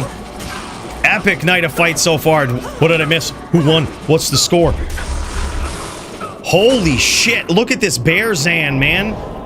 Barely scathed in that round right there. See, so as we figured out, and this is something that I think Kramer may have to adapt to on the fly here, is that the typical big damage is... it's questionable, right? Like, usually you'll see a Din go in here, and they're just... you might even see Mallet Dins just slam their head against this build, right? Mallet Dins, big damage, but really what you want, and what I've seen in my own experience, is that the crushing blow is just insane, right? Like, the crushing blow setups, if you can manage that on top of having some base damage weapon that does pretty decently, it gets pretty wild. But Kramer ain't no stranger to melee. This guy may know something that we all don't know. So far, putting a dent in Baloney Pony here. Big damage. All right, and now when we get an update on the score here, we'll know exactly who's in the lead. 8-5 in favor of Verdacci, a.k.a. the Kramer. This guy knows what's up, man. All right, let's cut back over to Kramer's standpoint here on this din. This thing is wild.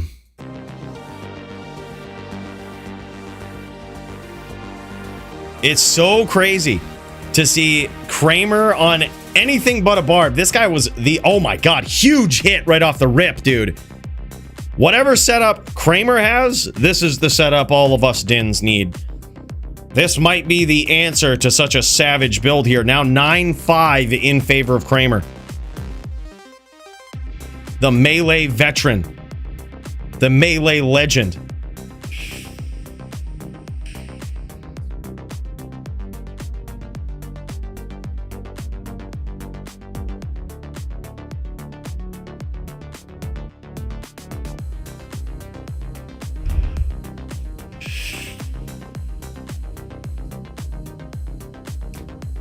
And here we go. I can't wait to see what these guys are using for gear. Very curious to see what Baloney Pony is rocking for a weapon too. Look at this, man. We saw some alternate options for BOTD earlier, and I'm wondering if he stuck with the rare that he had from last week, or if he's swapped to BOTD since. Very curious to see what he's done with this. Me and Murder made some progress with Theorycraft in this build, man, and I think it's so vicious. Yeah, gonna be really cool to see. Yes, we did. We debunked that. That is, slow missile doesn't work. It doesn't have any benefits in melee. Like, so the DR that it tells you have is only DR versus missiles. Like, and it reduces the damage of those missiles much like Weaken does. So, doesn't do anything. Baloney Pony trying to make a huge comeback here. Now 9-7. Non-title bout, so this is first to 10. Kramer just needs one. But so far, the mama bear herself, Baloney Pony, is well on his way to making a comeback. This is crazy. Yeah, Paulie rooting for Baloney, the fellow Shaman player. Yeah, hell yeah, man. I think so too, Graham. I think it's just the easiest, simplest option that is way better than most rares that people would bust out against it. Even if you get a rare that has slightly more attack speed, right? And is a ton of damage, I still think BOTD beats it. Just the stats, the minus enemy defense is really good. Like, there's so many things. You would need, like, Cruel Fool IAS on a savage weapon to even come close to it. This is wild. Now 9-8. Still in favor of Kramer, but Kramer's sweating, I think, at this point. He's like, holy shit, this could go either way. From 9-5 to 9-8, Baloney Pony trying to make the most epic comeback against a melee legend. Let's check it out from his standpoint, man. Let's see what the Baloney Pony can put up. All right, and then after this, we're going to cut to the Sin PK match of the night, man.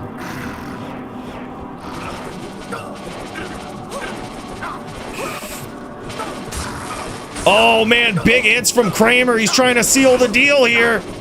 Baloney Pony, down he goes. Very close match. Certainly way better with this build than what we saw last week. He has made some big upgrades to this, and I think this build has a lot of potential. Against my Din, just to put it in perspective, okay? And he was using the slow missiles trick last week, which is probably why he was taking a lot of damage. But against my Din last week, I had literally stopped healing in between rounds, right? And this time there'd be no shot of that, right? Like, he is way better. Look at this. He's got the mithril point. That's what it is. Zotted mithril point. Very curious to see that. That probably hits some appropriate attack speed breakpoints for him. Very clutch to see. I'm actually going to kick over to Kramer because we can see his mouse and we can see what he's going to. Yeah, we'll jam it here. All right. Oh, look at those. Passive IAS gloves, E-Rep with 195 ED. Those are like perfect for this build. Beautiful melee ring there as well. I love that. Love that rare over a crafted with a 9min AR. Basically 100% perfect dungos in every way that matters. Beautiful helm too. Passive, 240-15s in it. Vizzo with 20 dex on the base. Perfect Raven. Fortitude because he's a Zon, man. He can get away with it. 45 life passives and 3 2020s or 3 X20s. Beautiful. And look at this Din, man. Look at the Kramer Din. This guy has joined the dark side on the Din. Dual stat 29s, it looks like. Beautiful sacred armor here. Absolutely insane. Perfect Raven. Nice legendary mallet. Cruel, perfect Cruel Fool. E-Rep with a low rune in it. That is beautiful. GG's, buddy. Very nicely done. That was epic. All right, we've got a couple going on. I'm going to cut over to the Sin Nation finals or semifinals. Let's cut over to this real quick and see what's going on here. We've got Alpha Sin versus Forlo. I'm going to see if we can get in on this. Oh, man, yeah, they going straight Ghost. Holy shit. We got a little bit of widescreen going on here, but I think these guys are rocking a different rule set, so we ain't going to hold it against them. Bloodmore is terrorized, but as far as we know, this has been terrorized for quite a long time. Epic bout we've got going on here, boys. So let's give a little bit of the lowdown here. We've got some Sin PK, and this is what it looks like. As you might notice here, this is a showcase event. DFC Sin PK in the DFC. We so rarely have seen Sin v Sin, and we get to see so much tonight. This is Forlo versus Alpha semifinals, and these guys are throwing down Ghost v Ghost. This is no fucking around, boys. These guys are getting after it, getting in there, spinning to win with their Whirl Girls. That's just how it is. Let's get in there. Let's check out this bout for the next round. Hey, Alpha versus Forlo. Hell yeah, man. These guys, look at this. So this is the difference, and in case people don't know the difference between a Trap Sin, a Mosaic Sin, and a Ghost Sin, right? These guys are both on Ghost Sins. They're going to be using the power of Blades, which is sort of something new in D2R ever since they kind of upped blade damage, right? They've got blades, but most importantly, what makes them a ghost is they've got whirlwind. The ghost is trying to kill her opponent with straight physical damage, right? That's what it is. It's no trap damage. Sometimes you throw the traps in to confuse your opponent, but it's all physical damage, right? It's the ranged spells. It's the, oh my god, and they kill each other in this round. That's insane, man. That's what it comes down to. It's all physical damage.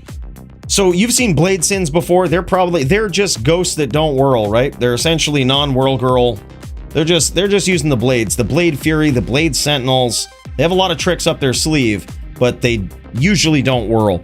A whirl girl, a Ghost Sin, is trying to whirl you, man. She's trying to piece you up with that whirlwind.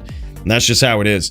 But this right here, big semifinals match. That's what it is, right? Semifinals, Max?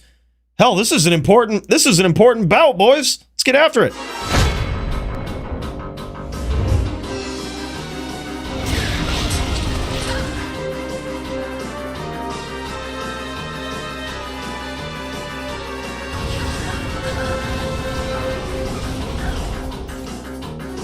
Hell yeah, man. In this corner, we've got Alpha Sin. This guy, not only a very skilled Sin player, but probably one of the most decked out.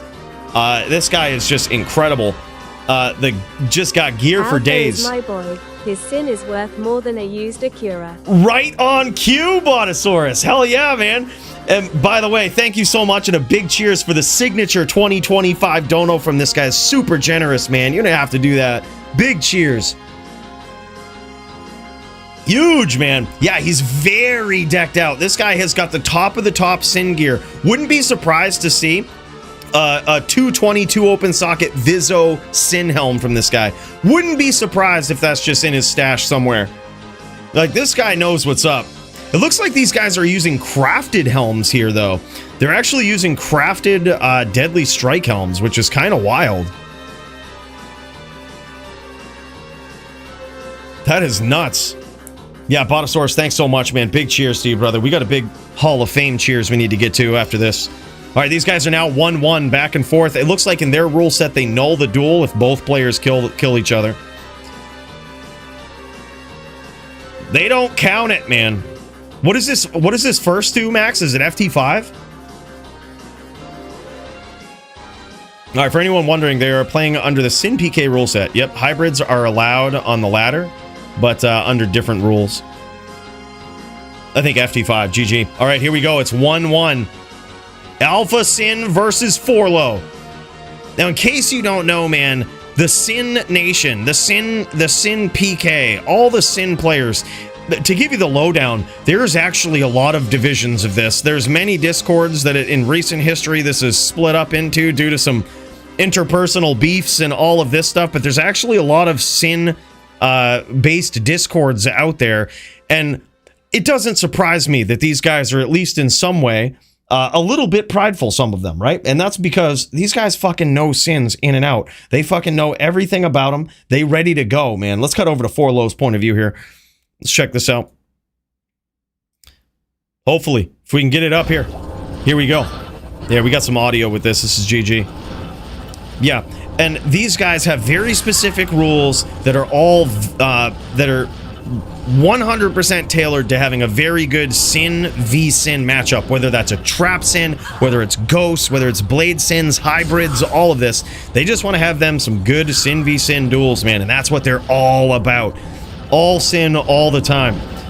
And yeah, so they have the 35% open wounds limit, 13 life rep limit, very interesting, 4x trap grand charm limit, very cool. Now, so is that specific with the Whirl Girls? If you have a Whirl Claw, you have 4 trap limit, 4 trap GC limit? Or is that period? Chucking lawnmowers like sling blades. Hell yeah, man. Damn, son. And there it is. Forlo gets there in that round, taking down Alpha Sin. No matter how decked out you are, man, this is the thing about Sin PK, is it's all very, very skill-based. I mean, just like anything, right? Just like anything, it's all skill-based. So even though both of these guys probably pretty decked out, it doesn't really come down to that. Diablo 2 is a game where you don't necessarily have to be as rich as your opponent in the HLD, because if there's a significant skill gap, you're going to catch them. But these two right here, being in the semifinals of the Sim Nation, this is huge. This is huge.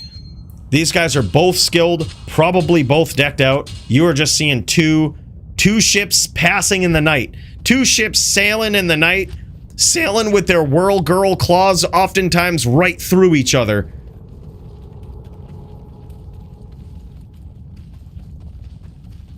Yeah, hell yeah, man. This is going to be an epic bout. So far, 2-1 in favor of Forlo, I believe.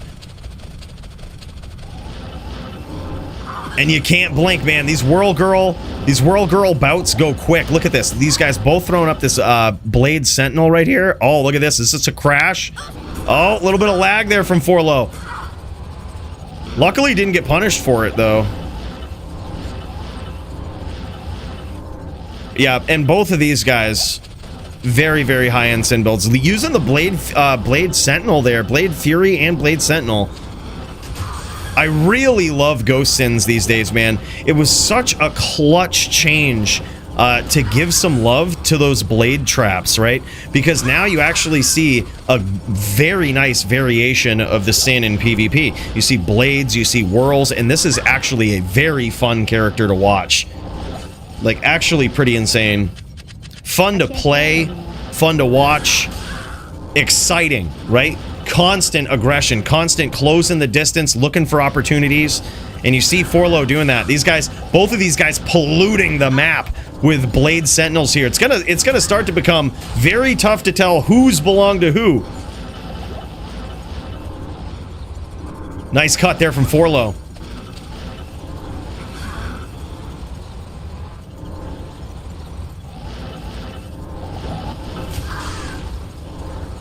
Beautiful name lock gets caught with one of those blade sentinels. He didn't even notice it wasn't his.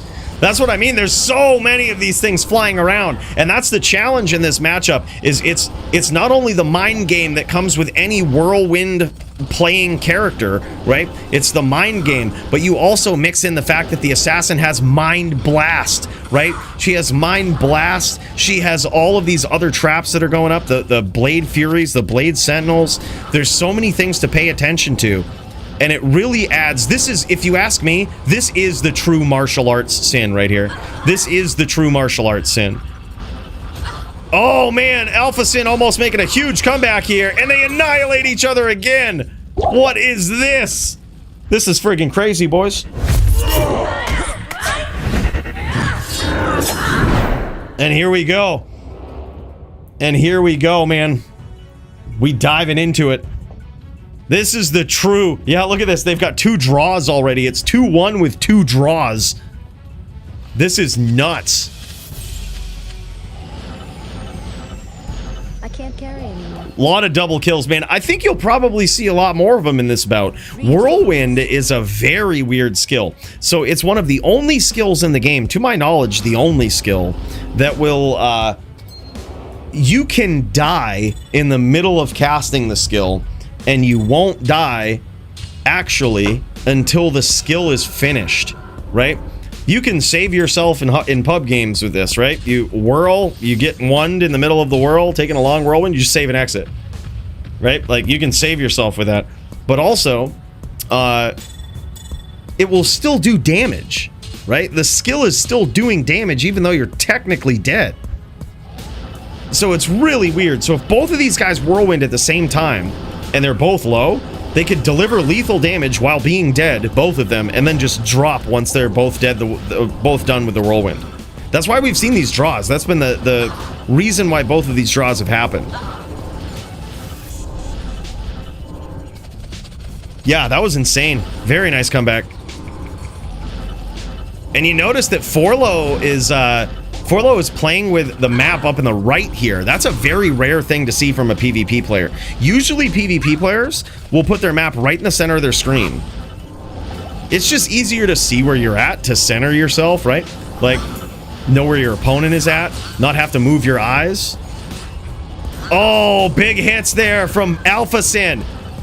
Alpha Sin just pieced him up in that exchange. Got him caught in those puddles and punished him for it. That was huge, man. Big damage there. And look at the life pool of both of these Sins. Holy shit, man. Close duel, and they annihilate each other again. I told you you're going to see it, boys. I told you you're going to see it. 2, 1, and 3 now. This is wild. I am overburdened.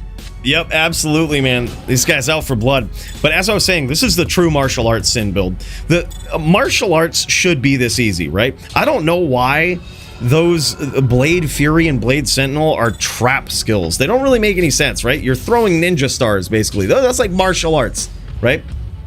But anyways, these guys are in here whirlwinding, blade skills. Every once in a while, you'll see Sins kick. Very rare. But Dragonflight as well. Like, this is just the most efficient use of the blade skills and all of the martial arts looking skills. It really is the true martial arts Sin. This is crazy, right, Botosaurus? Another 2025, bro. That is friggin' huge. Thank you so much, man, and a big cheers to you. That is wild, man. You ain't got to do that. I don't deserve all that, man. I just enjoy you being here, man, and sharing in the fun with us. These are some epic matches tonight. Just enjoy you being here, man. Big cheers to you. You didn't have to do that. Yeah, let's go Bada. This guy's an absolute Sin legend in his own right. Yeah, let's tip one back to this guy, man. Holy shit. And down goes Forlo. Now I believe we're tied up, man. 2, 2, and 4? Is that what it is? 2, 2, and 3? Damn, son. Very, very close match. And it's so crazy how many times these guys annihilate each other, right? And there's so many attacks. There's so many things here with Mind Blast, with the blades, whirlwinds, everything, man. It's so crazy. And Luke, holy shit, man. 5 gifted memberships. That's 5 new people. That's 5 new people in the Hall of Fame, man. Holy shit. You gotta be responsible for them, and you know what I mean. I am overburdened. You know what I mean, bro. Holy shit. Thank you so much, man. I really appreciate that. Big cheers, Luke. That's huge, bro.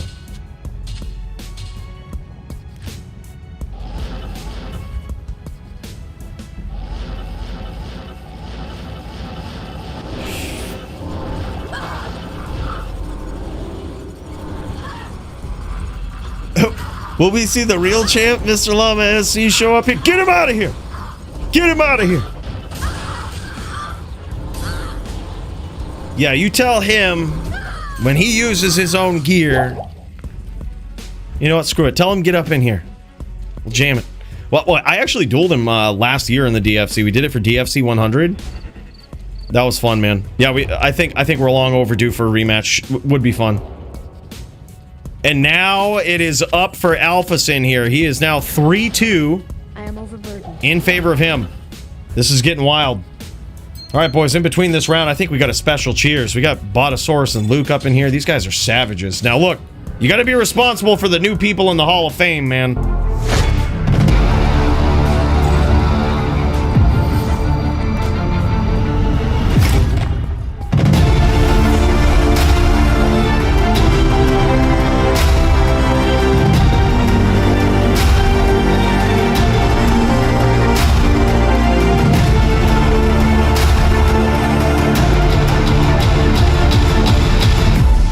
Son, holy shit, got so many new members up in here.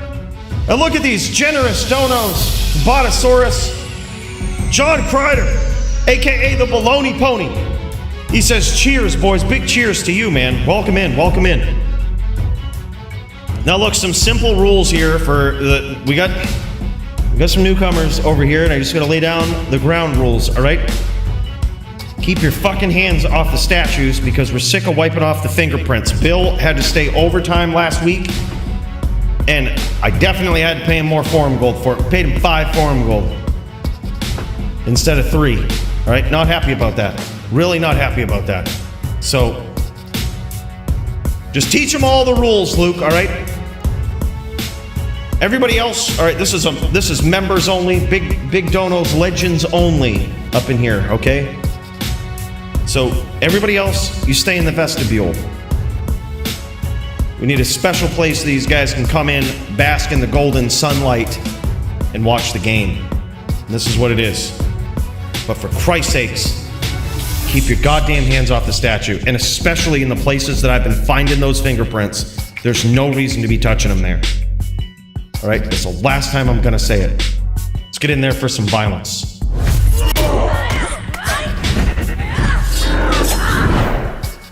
All right, and here we go. Holy, we're back, man. Thank you so much, guys. Appreciate that. Luke, Botosaurus, you guys are the best, man. You guys are the best. No, that's all right, Botosaurus. Just whoever, I'm just saying, whoever was touching the statues. And under Murder SC's statue, under the Barbarian statue with the kilt. I figure I'd see it under the Muchez one, but, you know, the Zan. None under there. You guys are fucking perverts. God damn. Jesus, who we letting up in here, Luke? Gotta be responsible for those guys. All right, that being said, these guys just actually had another round while we weren't looking and actually annihilated each other again. And here it is now, I believe 4, 2, and 4? It was the duel. 4 wins for Alpha Sin, 2 wins for Forlo. And I believe these guys have drawn 4 times. This is an epic ghost match right here. That was nasty. Yeah, 4, 2, and 4, I think. Yeah, in the time we were in the Hall of Fame there, these guys just took that time to annihilate one another and make the duel not count, you know? Yeah, crazy, man. Absolutely wild.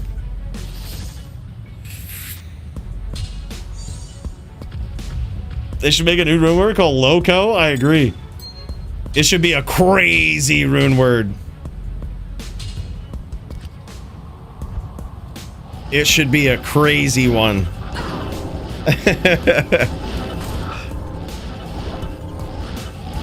All right, and here we go. 4 low, trying to get his wits, trying to get his feet under him here. Beautiful stomp there from Alpha Sin. Alpha Sin is not only a decked out Sin player, but this guy actually has made some cameos in some videos way back in the day, man. Especially with the Poison Din, the most toxic paladin. This was the guy that he had the most decked out gear, and I was like, all right, just take these poison charms real quick. I'm just gonna. Man, we dropped into one pretty quick. He needed a very specific setup to stop it. And that's with gear that you know he ain't skimping out on.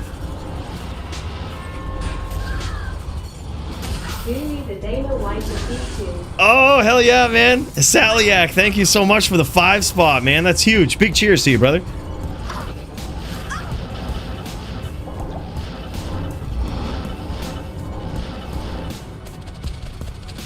Dude, it's like I said earlier, it's so rare that we see Sin v Sin in the DFC. It's been so good to see so many matchups like that tonight.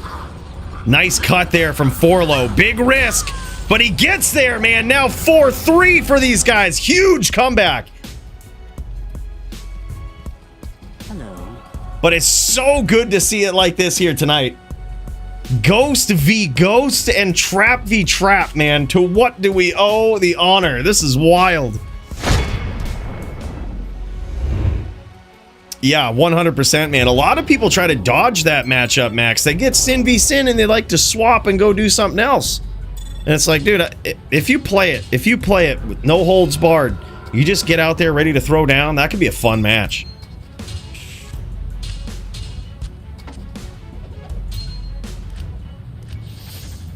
Yeah.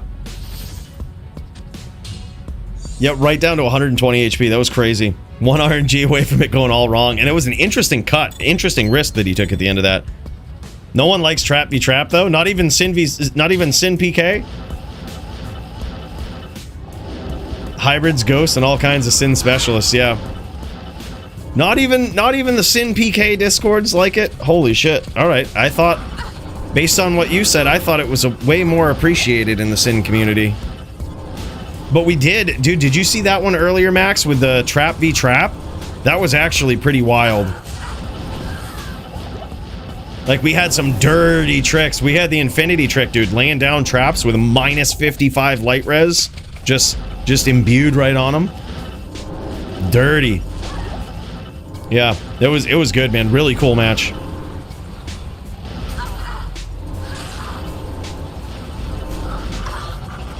Yeah. Yep, that's crazy. Oh, big hits there. 4 low trying to get there. Oh my god, and he does. We've got ourselves a tie game, boys. 4-4 with 4 draws. Oh my god, man. What a spin to win matchup. This is one filled with violence. I hope you guys are ready. This is insane.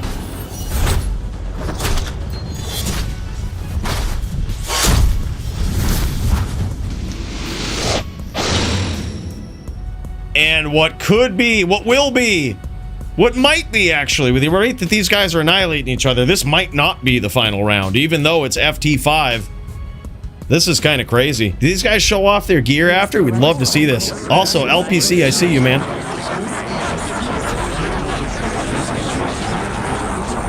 Look at this guy. You hear this? Oh, he just stopped it. That was a Sound Chaos debug right there. Little known little Easter egg in the game. LOL. 4 low coming after it.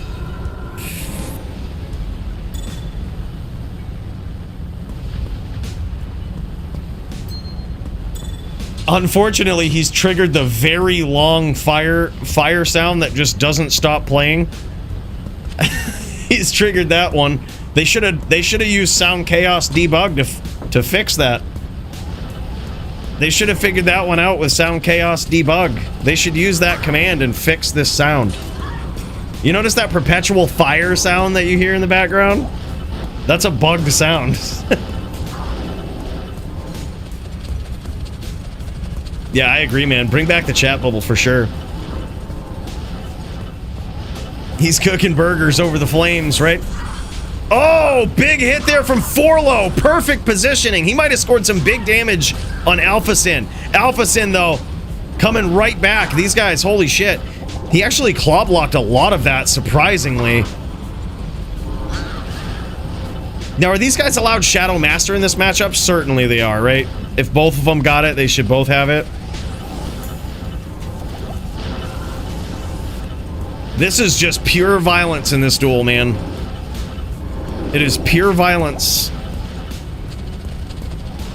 Yep, 4-4 with 4 draws. These guys are both Ghost Sins, so they're trying to deliver all of their damage via Whirlwind, essentially. You can get there with some blades, right? You see them throwing Blade Sentinels, but most of their damage is going to come from Whirlwind, and there it is, man. Alpha Sin cinches it up. And there we have it. Very good duels. Alpha Sin. Was this semifinals? Is he moving on right here? I missed that, Max. Was it semifinals or was it the actual finals? Was semifinals. Okay, so Alpha Sin moves on. Wow. Kind of want to see how that one progresses. That's insane. Wow, man. Great duels here. Hell yeah, dude. I think we have FOTN boys. I think, man, that's certainly one to be considered. Alpha Sin, Forlo, these guys showing off the gear here. By the way, Botosaurus, thanks so much, man. You ain't got to do that, dude. 2025 with the signature. Always goes with the year.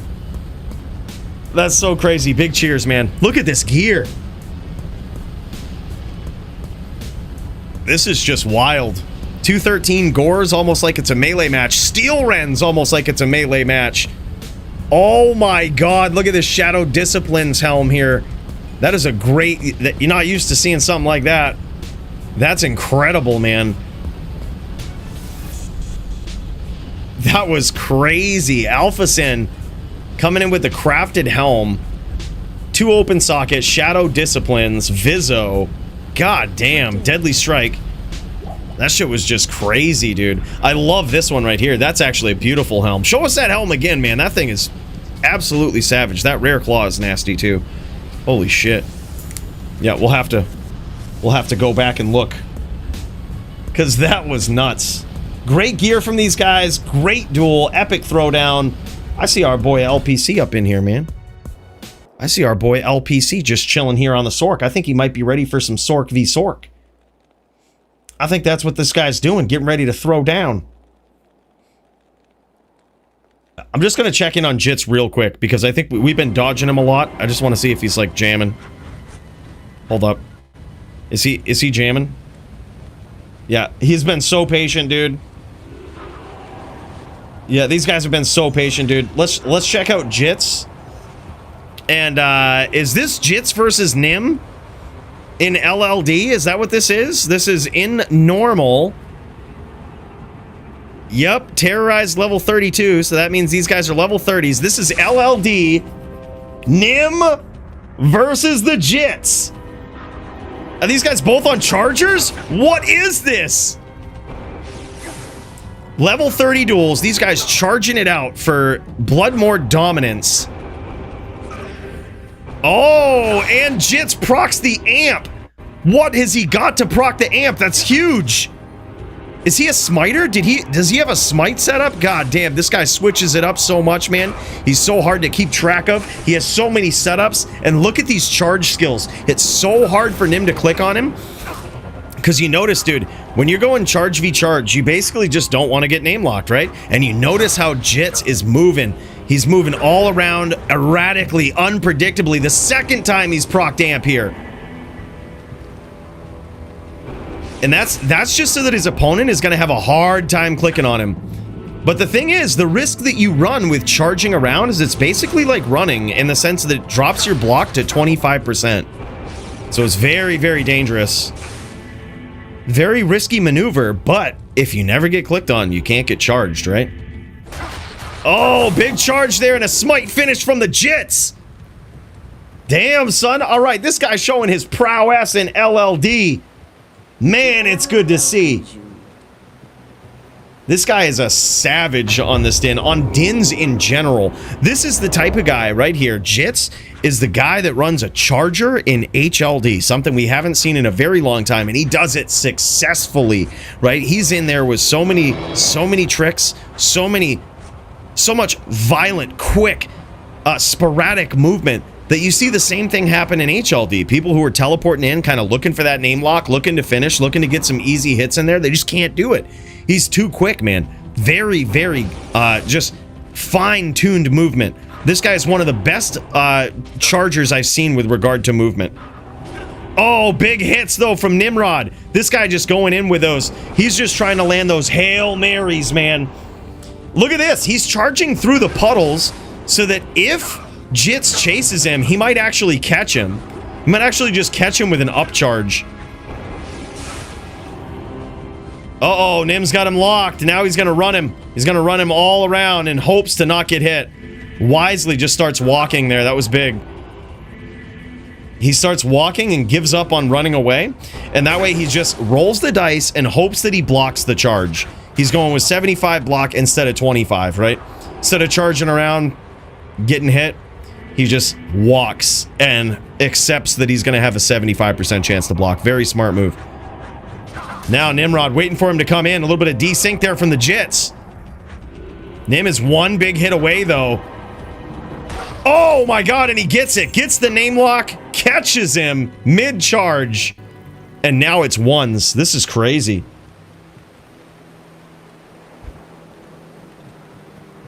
Epic throwdown, man. It's so good to see Nim. Nim is one of the few players that has played competitively in all of the formats, right? HLD, LLD, Melee. This guy is a very well-rounded dueler. The current DFC Melee champion and an absolute savage here by the looks in LLD. This guy's got it going on, man. He's got the tricks. This is crazy. Yeah, basically VT, right? But except for Nim is on a charger. He's trying to charge him. There's really no smite in his arsenal. Bowie is streaming as well as versus one, I believe. All right, yeah. Appreciate the heads up, Brody.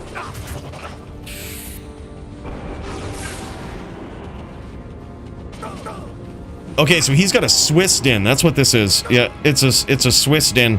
He's got literally basically every trick in his arsenal, with the exception of hammers, right?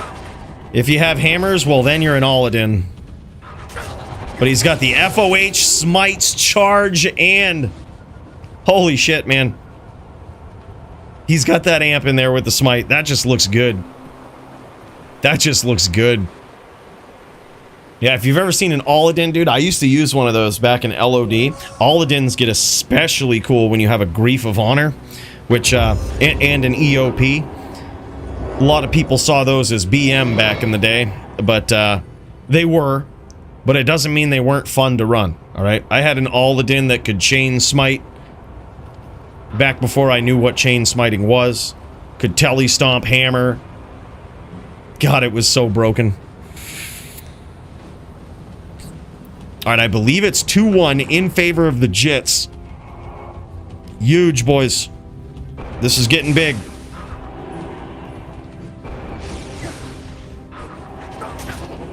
Nimrod is always one big charge away, though. That's the thing. He's always one big charge away from just ending it in one hit. This is the closest thing to an Aladdin, more than a Swiss din. Yeah, I could see that, dude. Oh, there it is, man. One big hit from the Nimrod. Now it's twos. Dude, it's so back and forth. It's such a dice roll, which is just how Nim likes it, man. Nim, the Melee champion, loves the dice rolls. He loves getting in there, getting that name lock, and rolling the dice. You gonna block it, or are you gonna die? That is his strategy, man. I gotta say, as a fellow charged-in player, love it. Yeah, Bruno, that is totally your build, man. The Aladdin. That is totally a build you would love. Oh, man, he might have scored a hit there. Might have scored an upcharge.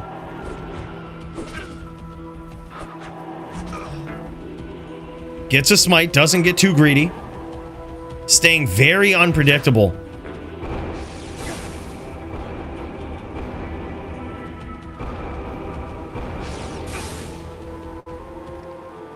Nim charging away, trying to re-up on some of that mana. He might actually not have a lot of mana. And that's why after a few charges, he has to re-up. And Jits is just all over him. Trying to catch him with that two-hander out. Oh, big hit, but an amp from Jits. Can he get there?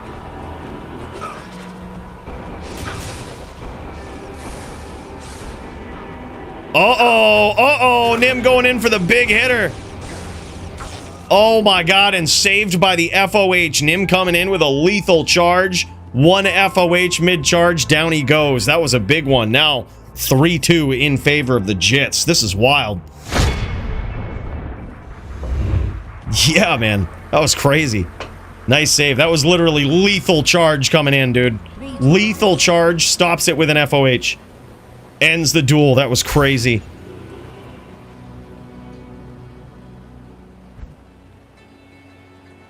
Yeah, I think as an All-in, you kind of have to main an H-din. You kind of have to be H-din main on an All-in and probably more geared towards a mage.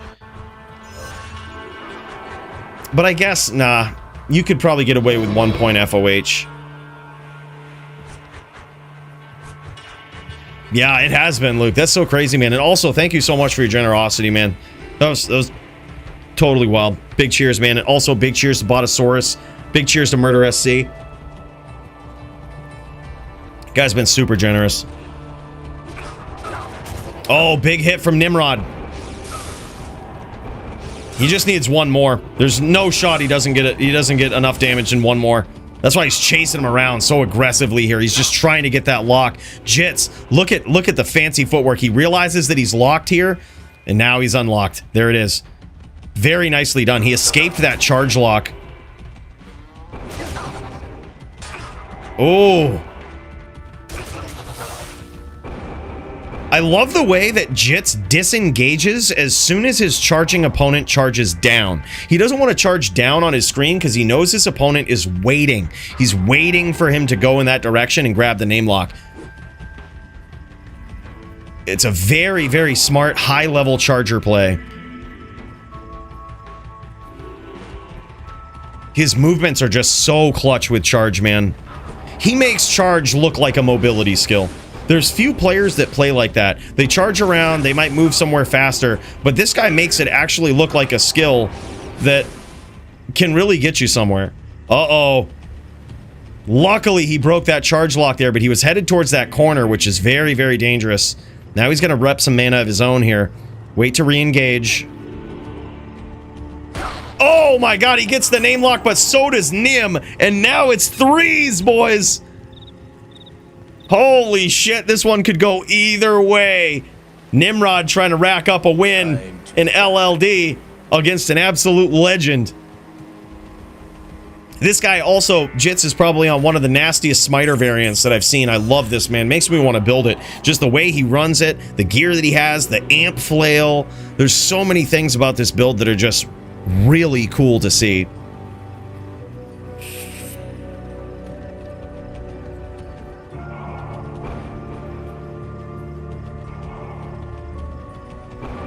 All right, here we go. Nim starting up with some FOH from the outside. Ends up eating a smite for his troubles.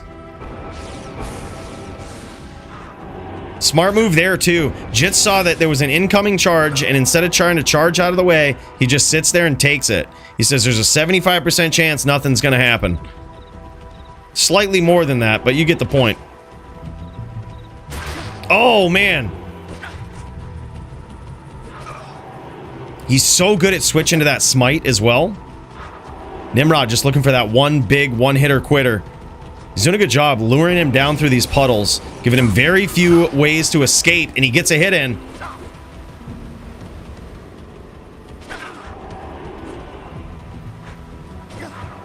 Oh man, Nim getting some more hits in here. Really going next level with this. Rhythm is a dancer. You damn straight it is, damn son. And there it is, 4-3 in favor of Nimrod on the Charger, and a big cheers to Murder SC for that 20 spot, man. Holy shit. That is so wild, man. Rhythm truly is a dancer, and if you're not up cheersing and dancing right now, you're doing it wrong. Dude, big cheers, man. Thank you so much for that, brother. You have to do that. Loved seeing that BearZon tonight, brother. We did good on that, man. I think she's destined for big things. She's destined for big things. Wild, boys. All right, let's see if these guys will show off some gear here. This is always really cool to see in the level 30 division here, especially with what these guys are bringing to the table. Jits with this, he's got to have this nasty flail. Very curious to see what Nim's rocking here too. Nim, fresh on the LLD scene, and this guy tearing it up. Nah, FT4. Dude, hell yeah, man. Oh, look at that. 1 to Paladin skills, IAS. He's put a Shale Rune in there. Has a chance to cast Amp, which they frown on that in melee, but certainly not in LLD, HLD. You CTC that Amp all day, man. Those items are certainly encouraged. Divine Scepter Honor, what is that? Conviction, Fist of Heavens, love it. Oh, 65 121 on the Crown Shield. That's really good, man. Nice, perfect, nice mod. And a beautiful Charger Helm. Faster Run Walk, ED. Base ED on that. That is such a good Charger Helm. Dude, Nim's got some gear, man. Nim's got some gear. Holy shit. Look at that. 50 IAS on this thing, man. That is a beautiful flail. 30 IAS on the base with a Shale Rune. 10-10 gloves. Damn. Very close duel between these two. Epic bout, that is for sure. That one's going down in history right there. Jits v the Nim.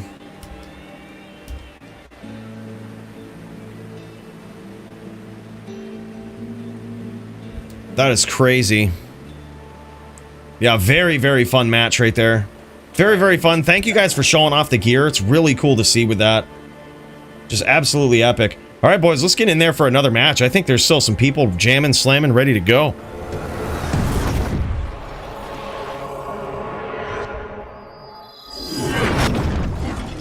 All right, I think LPC is ready to go in some SVS, I believe. An SVS showcase, I think, and he might actually have a couple of matches here. A couple of dudes just lined right up, ready to take this guy on, ready to show what they're made of. Is this Gemmed versus LPC? Oh, man. This has got history written all over it. This is epic, man.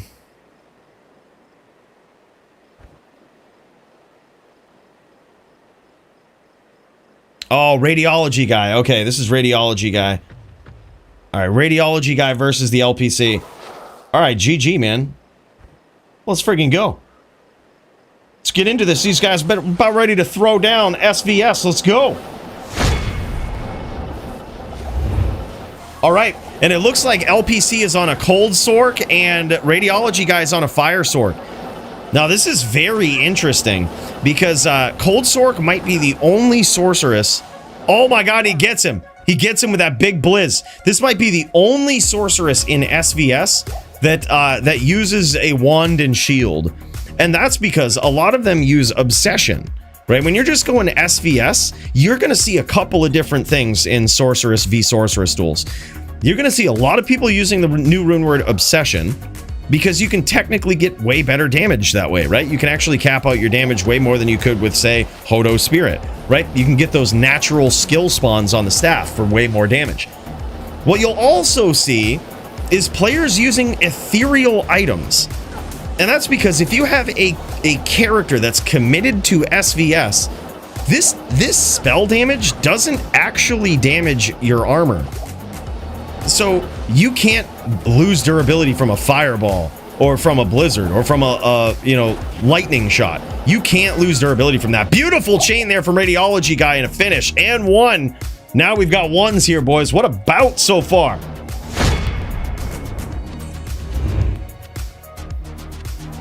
Maybe, who knows? I know who you're talking about, Frog. You're talking about Paramedic in the pub games who brings in like 3 or 4 alt characters to buff himself up. Same medical field, probably different guy.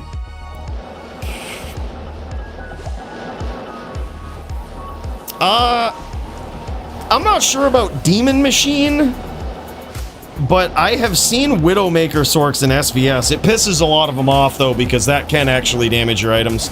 Holy shit, man. Radiology guy getting in here with some nasty chains, and LPC is trying to kite him right into that blizzard. That's why he's not CT casting and trying to escape them.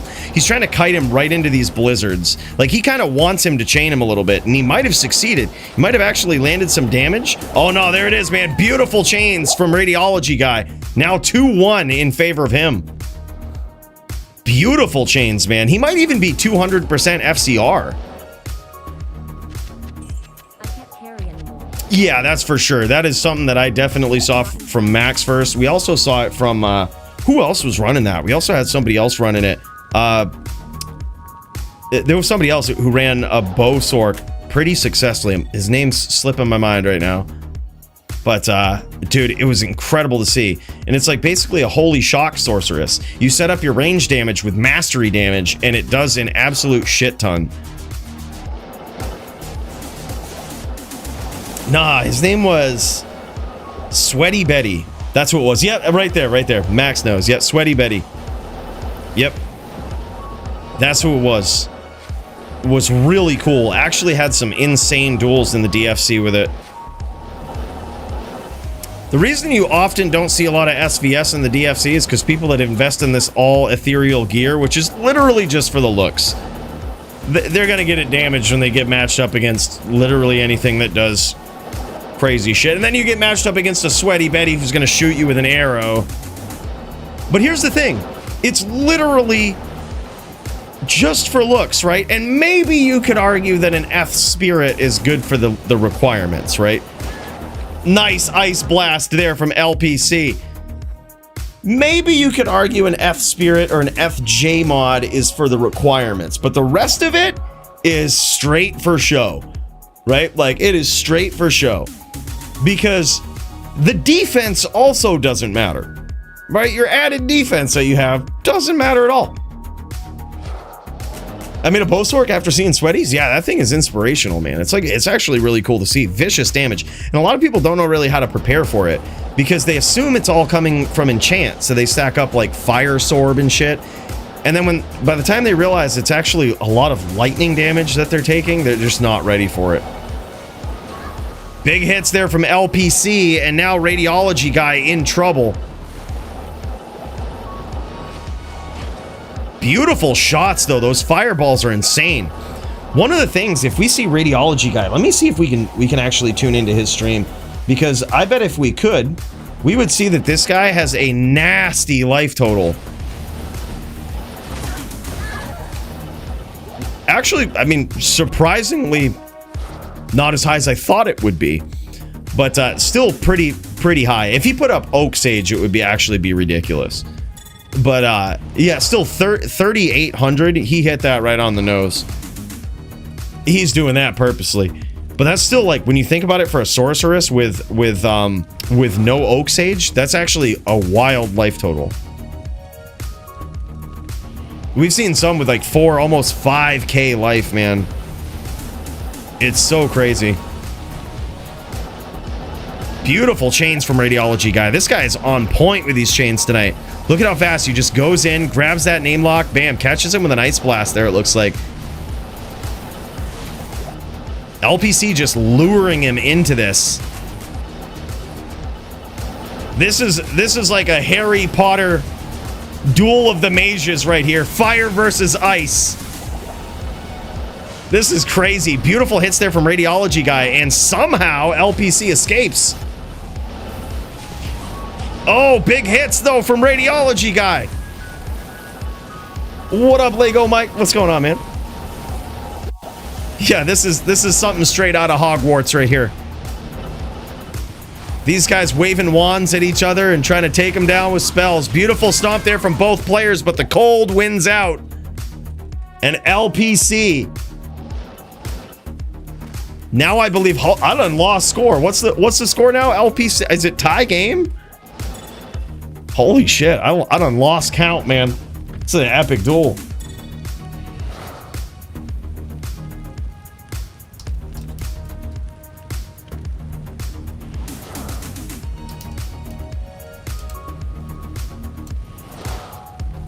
Bro, the DFC chat channel is blowing up right now.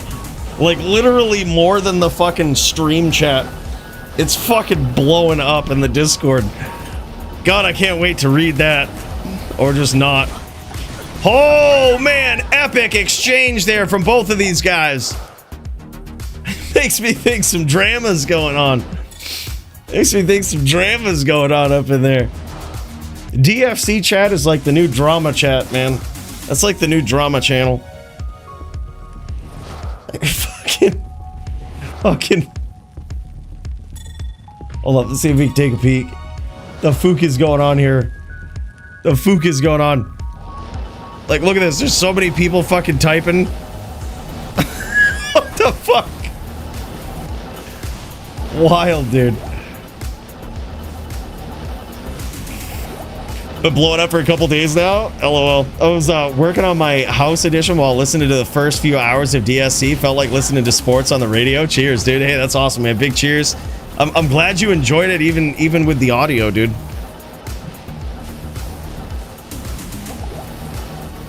This is epic. It's so cool to come in and you know, jam and be able to commentate you guys' duels every week, man. It's really an honor to me. Like, really awesome. I really enjoy it. I appreciate people showing up to do matches like this. SVS, Sin v Sin. We've had some epic mirror matches tonight. This one is all about, with the exception of maybe the Cold Sork, who can leave some of these delayed skills like the Blizzard, it's all about who's going to grab that name lock first. Oh, beautiful CT cast there from LPC. And these guys are at 4s. What are they going, FT5? Hell yeah. This is crazy. Oh, thanks, Odin. That's awesome, dude. I really appreciate that. We've tried over the years to make the DFC a really good show, man. I spend by far the most time on this stream just trying to make it better, trying to give you guys what you deserve, you know? The entertainment, the show, the story that you deserve. So I'm glad you guys appreciate it. Thanks for your look. Cheers, hells. Cheers. This one is a close bout here, man. Both of these guys damaged pretty heavily here.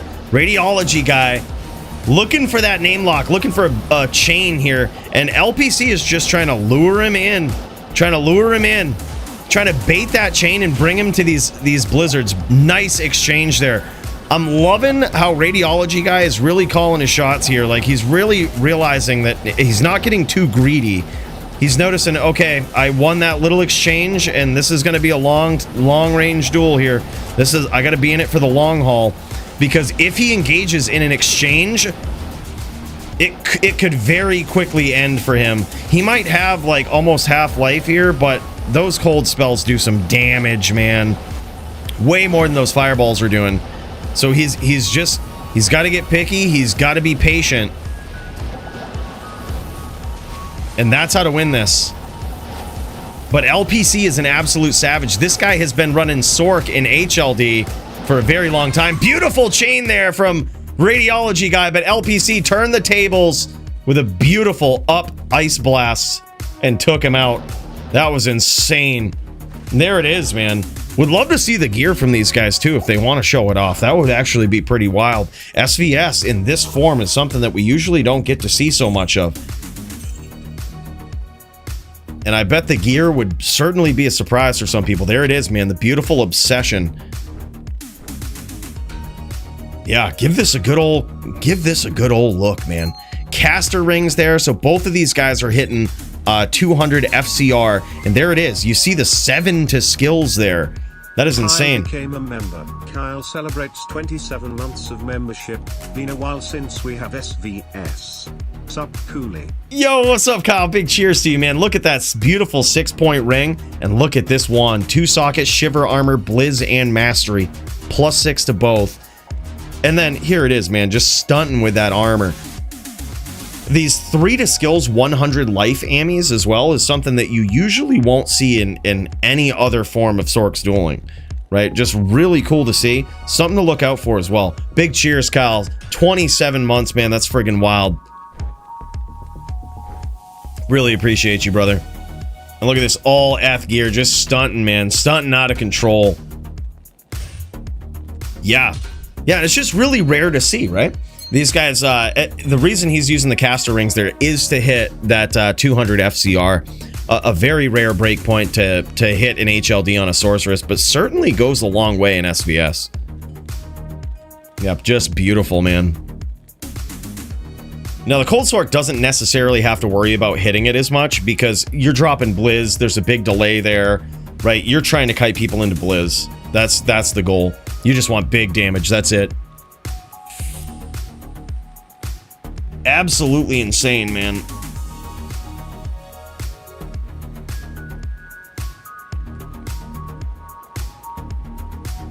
All right, who have we got here?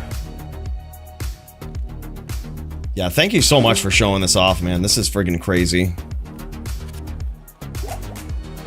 This is friggin' crazy. We've got LSD up in here. What's going on here? We've got Brand Doom up in here. Brand Doom's just jamming the TZ, it looks like. This is crazy. Great match, man. Great match. Thanks for showcasing some SVS. That was wild. So good to see that, man. Very rare to see it. What do we got? Butter versus LSD here? Is this the Butter?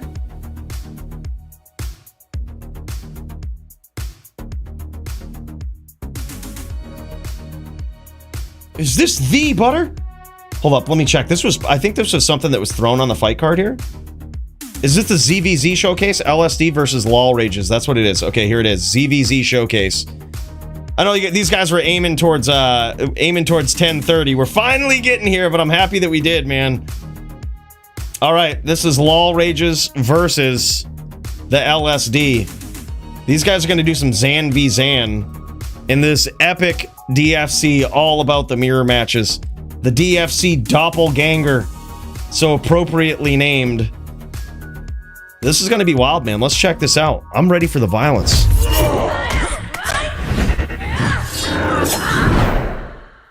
I hope you're ready as well, man. All right, let's check this out.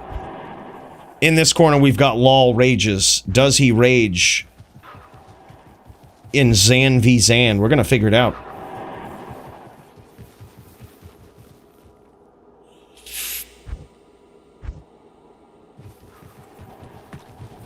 All right, man.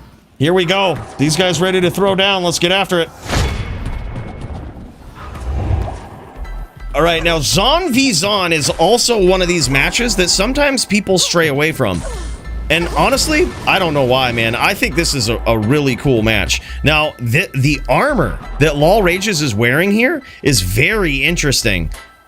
And look at that. He is doing things you don't typically see in HLD. We just saw this in LLD. To see it in HLD is certainly something special. You notice that he's toggling back and forth between walk and run, block and bow. Like, this guy is literally using those pieces of his build to block shots, to intelligently see that when he's got guided arrows coming after him, he literally shakes them off by standing still or walking and trying to block as many as he can. Dodge, avoid, evade also coming into play. But these guys are doing this old school 1.09 LOD style, man. These guys are turning this into an across the map Zon v Zon. This is going to be a long range shootout. And something that's very interesting here is that you see LOL Rages is wearing a 160-60 lifer armor. And that's so that he can wear a Vamp Gaze. Oh my god, and he gets him. He's wearing a Vamp Gaze on top of 160-60 armor. This build looks like something straight out of 1.09. This is crazy. 24 FHR, 45 life, 10 stamina, 30 light res, 26 poison res. Attacker takes damage of 5. It's a belt. I'd keep it. That's a pretty good belt, man.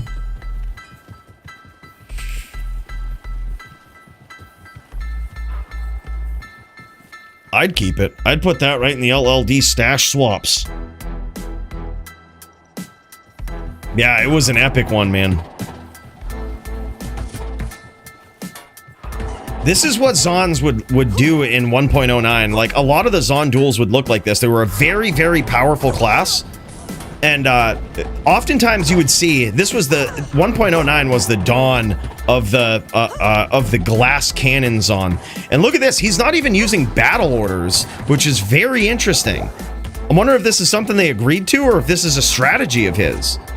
Not even using battle orders.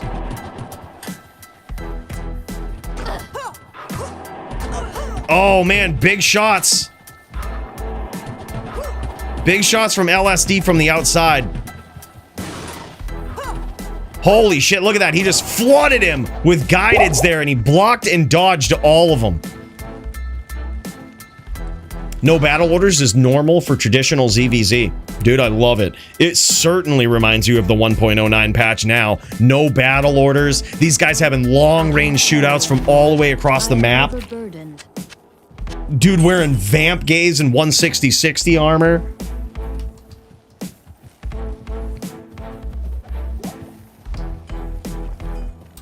This is crazy.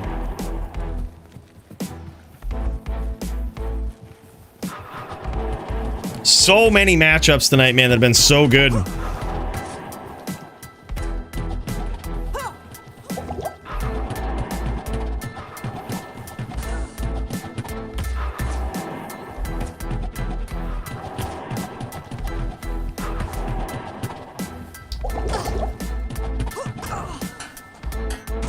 Damn, son, and look at that. He even stands still to make sure that his avoid can even block those shots for him. Rolls the dice and gets clapped there, though. Thank you, Cooley, for hosting our games tonight and Maxim for setting this up. Sin Nation loves you all. GL with the rest of DFC tonight. It's been epic. Dude, absolutely. Kira, aka Alpha Sin, Forlo. Either way, man, that was so cool. Epic duel tonight, man. It was so nasty to see Ghost v Ghost. I don't think we've ever seen that in the DFC. So rare to see two decked out Sin players just go toe to toe and throw down like that, man. That shit was wild. So good to see. Thanks for coming on and doing that. That was really cool. And of course, thanks for the 10 Canadian coins, man. Big cheers, brother. Good day.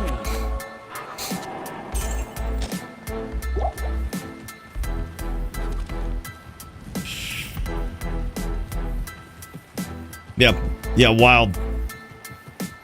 Is Farcast allowed in traditional ZVZ then?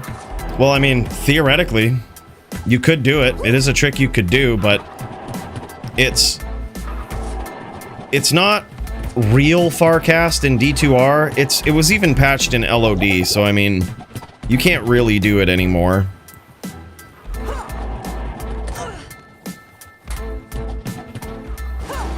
Damn, though, this is insane.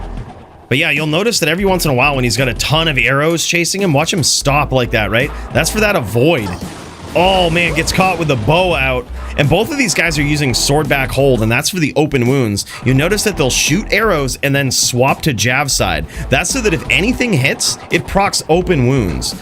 Just another long range trick that when you turn this into a cross the screen shootout, that can go a long way. And look at that, he's cut open from that very trick right there. And there it is, Lol Rages takes him down. Or I'm sorry, LSD takes down Lol Rages.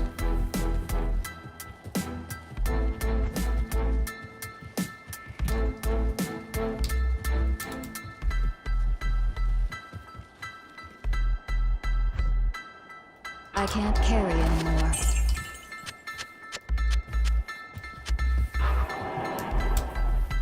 Epic, dude. All right, and what's the score? I've just been trying to write down some of the epic fights that we've seen, man. And I've totally missed the score.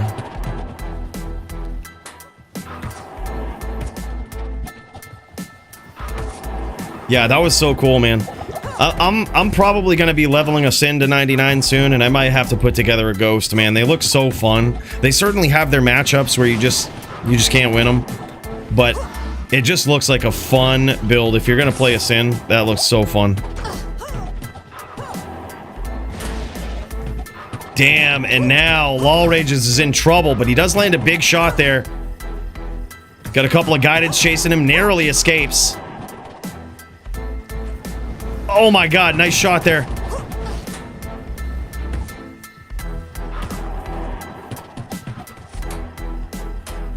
This is crazy.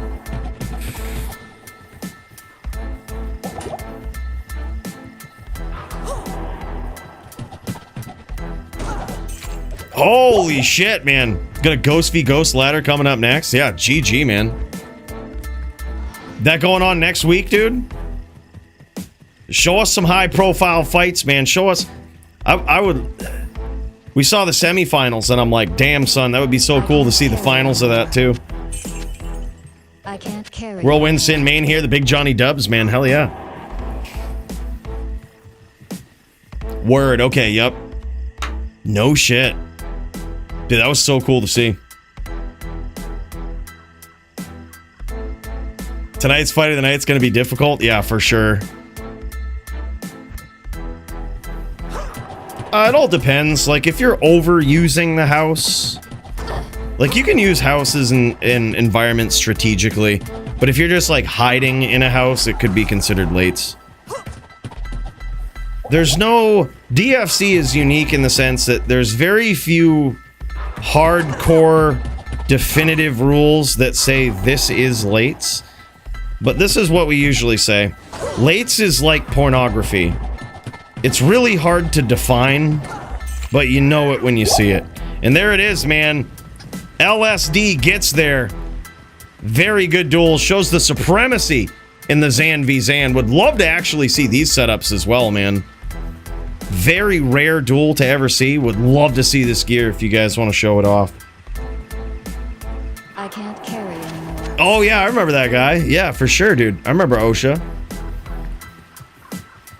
Yeah, when you see it, you keep watching, obviously, right? They could work their way out of it, you know? They could work there. You just give a little warning. Like, hey. Oh my god, cleans him out right there, though. Holy shit.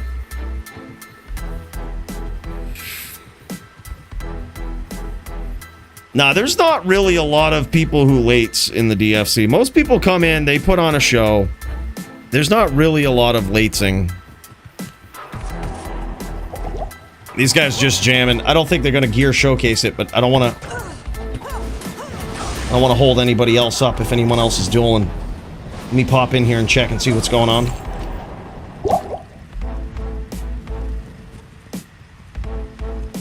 Pop over to LPC here. These guys throw... Oh, man. This might be gemmed. Is this LPC versus gemmed? Oh, my God, I think it is. I think this is some SVS LPC versus gemmed. Oh, this is... Oh, radio still. Oh, okay. All right, I was gonna say, I thought that gemmed was somehow on there as well. I can't get gemmed on today. No worries, man. Well, GG. All right. Well, look, this is what we'll do. If I'm missing anybody's duel, let me know in the chat, and this is what we'll do. We'll go up and we'll vote on fight of the night, man. What do you guys think? I think it's time to throw up some polls for fight of the night. This is going to be a tough one. This is going to be hard to do, let me tell you. There's been a lot of violence here tonight. All right. Let's start a poll here. Who should win? It's called performance of the night, all right? Who should win performance of the night? There's a lot of things going on here. Let's see. Alpha Sin came in, kicked some ass. Something tells me he probably doesn't need any of the prizes, but I think it's cool. I think Alpha Sin's ghost show was insane.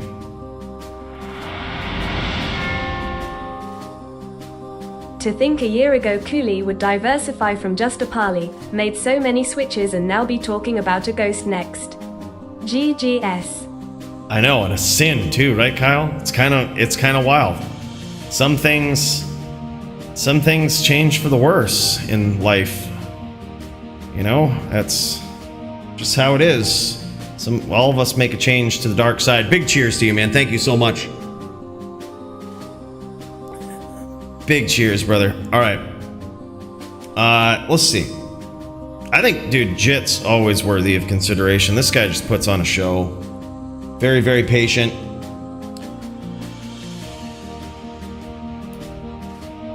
LLD Swissed in.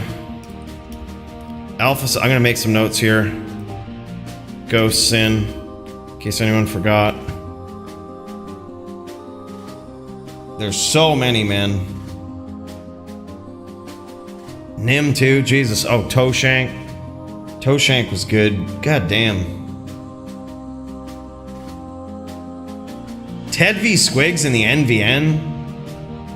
Pauly Baloney, even though we only caught one round of that was so epic. Who won that, by the way? Was that Pauly? I think he had this winning strategy there. That was a good one. Oh yeah. Yep. Oh yeah.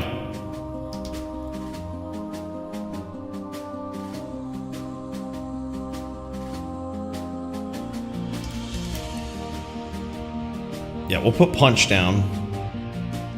See if they think he's worthy with his strategy. And so many. Man, there's so many. Donger was also savage. Murder SC coming in on the BearZon. That was actually cool. He might have broke new ground with that. Alright. It's hard to narrow him down. But holy shit. We won't see the Sin ban now thinking face. The Sin is in a pretty good spot, I think, in DFC. She's been nerfed appropriately in the DFC. And now we've got Riz with his nasty hybrid tearing people up too. So I mean, there is that. God, man, this is tough to pick.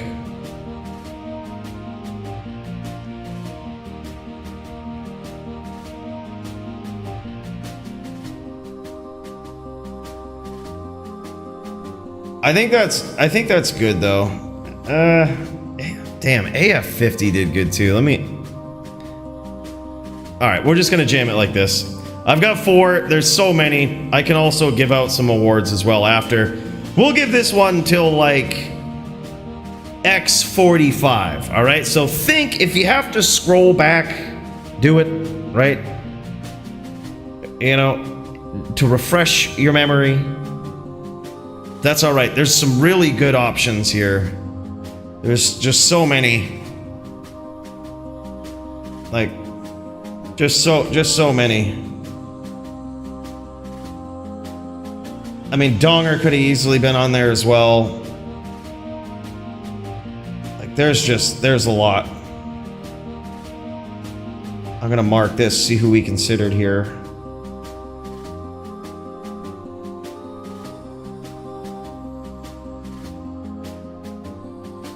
Damn, son. And that being said, who am I missing up in here? Is anyone jamming and slamming that we're missing? That we could kick in and check out the violence for? Is there anyone else? Is there no one else? If so, if not, we'll let it run to X40. So get him in. 41. That was a little... Yeah, we don't want to give like seconds worth of notice. We'll get X41. Is Punch Brutar, Barb? No, he's the new champ, dude. He beat Muchez tonight using the Holy Freeze, Life Tap. Some would say... yuck. Alright? Some would say yuck. Alright? But... I say... them Barbs... whew! It's good to see him do something. Alright?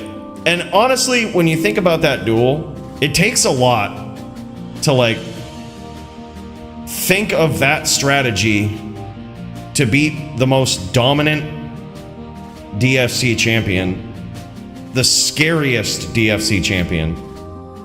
pulling out all the tricks to get there. It's like a Barb's got to do that, you know?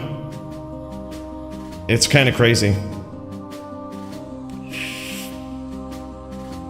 All right, we're giving it till X41, boys. Close poll here. Close poll with seconds left. Who is your vote for?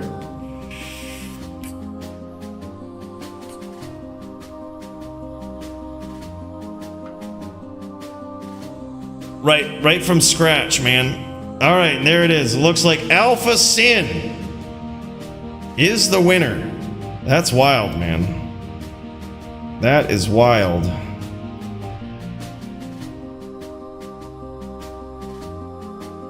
Alpha Sin is the people's champ, the people's choice. Alpha Sin. Wow. Guy steps in, puts on a show. People love seeing that ghost, man. Yeah, and these prizes, you know, performance of the night are pretty friggin' wild, man, if you've never seen them. Have you or a loved one been involved in a violent duel to the death? Then you could be entitled to a Fight of the Night bonus. Show up and put on a show, and one of these pricey prizes could be yours. Brought to you by Mooches, Hall of Fame phenom and timeless champion of the DFC. Show up, show out, but most importantly, show off those PvP skills. Oh, baby! That was like Brad Pitt and Troy right there, baby.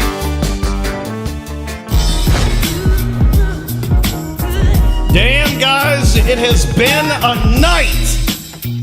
This has been fucking wild, man, but don't worry, we'll be back next week.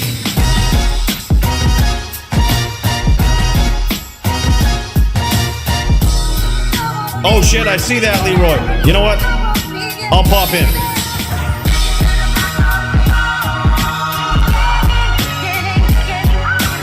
This is what we'll do. Bonus stream in the Discord. I'm gonna go pop these games. Check it out.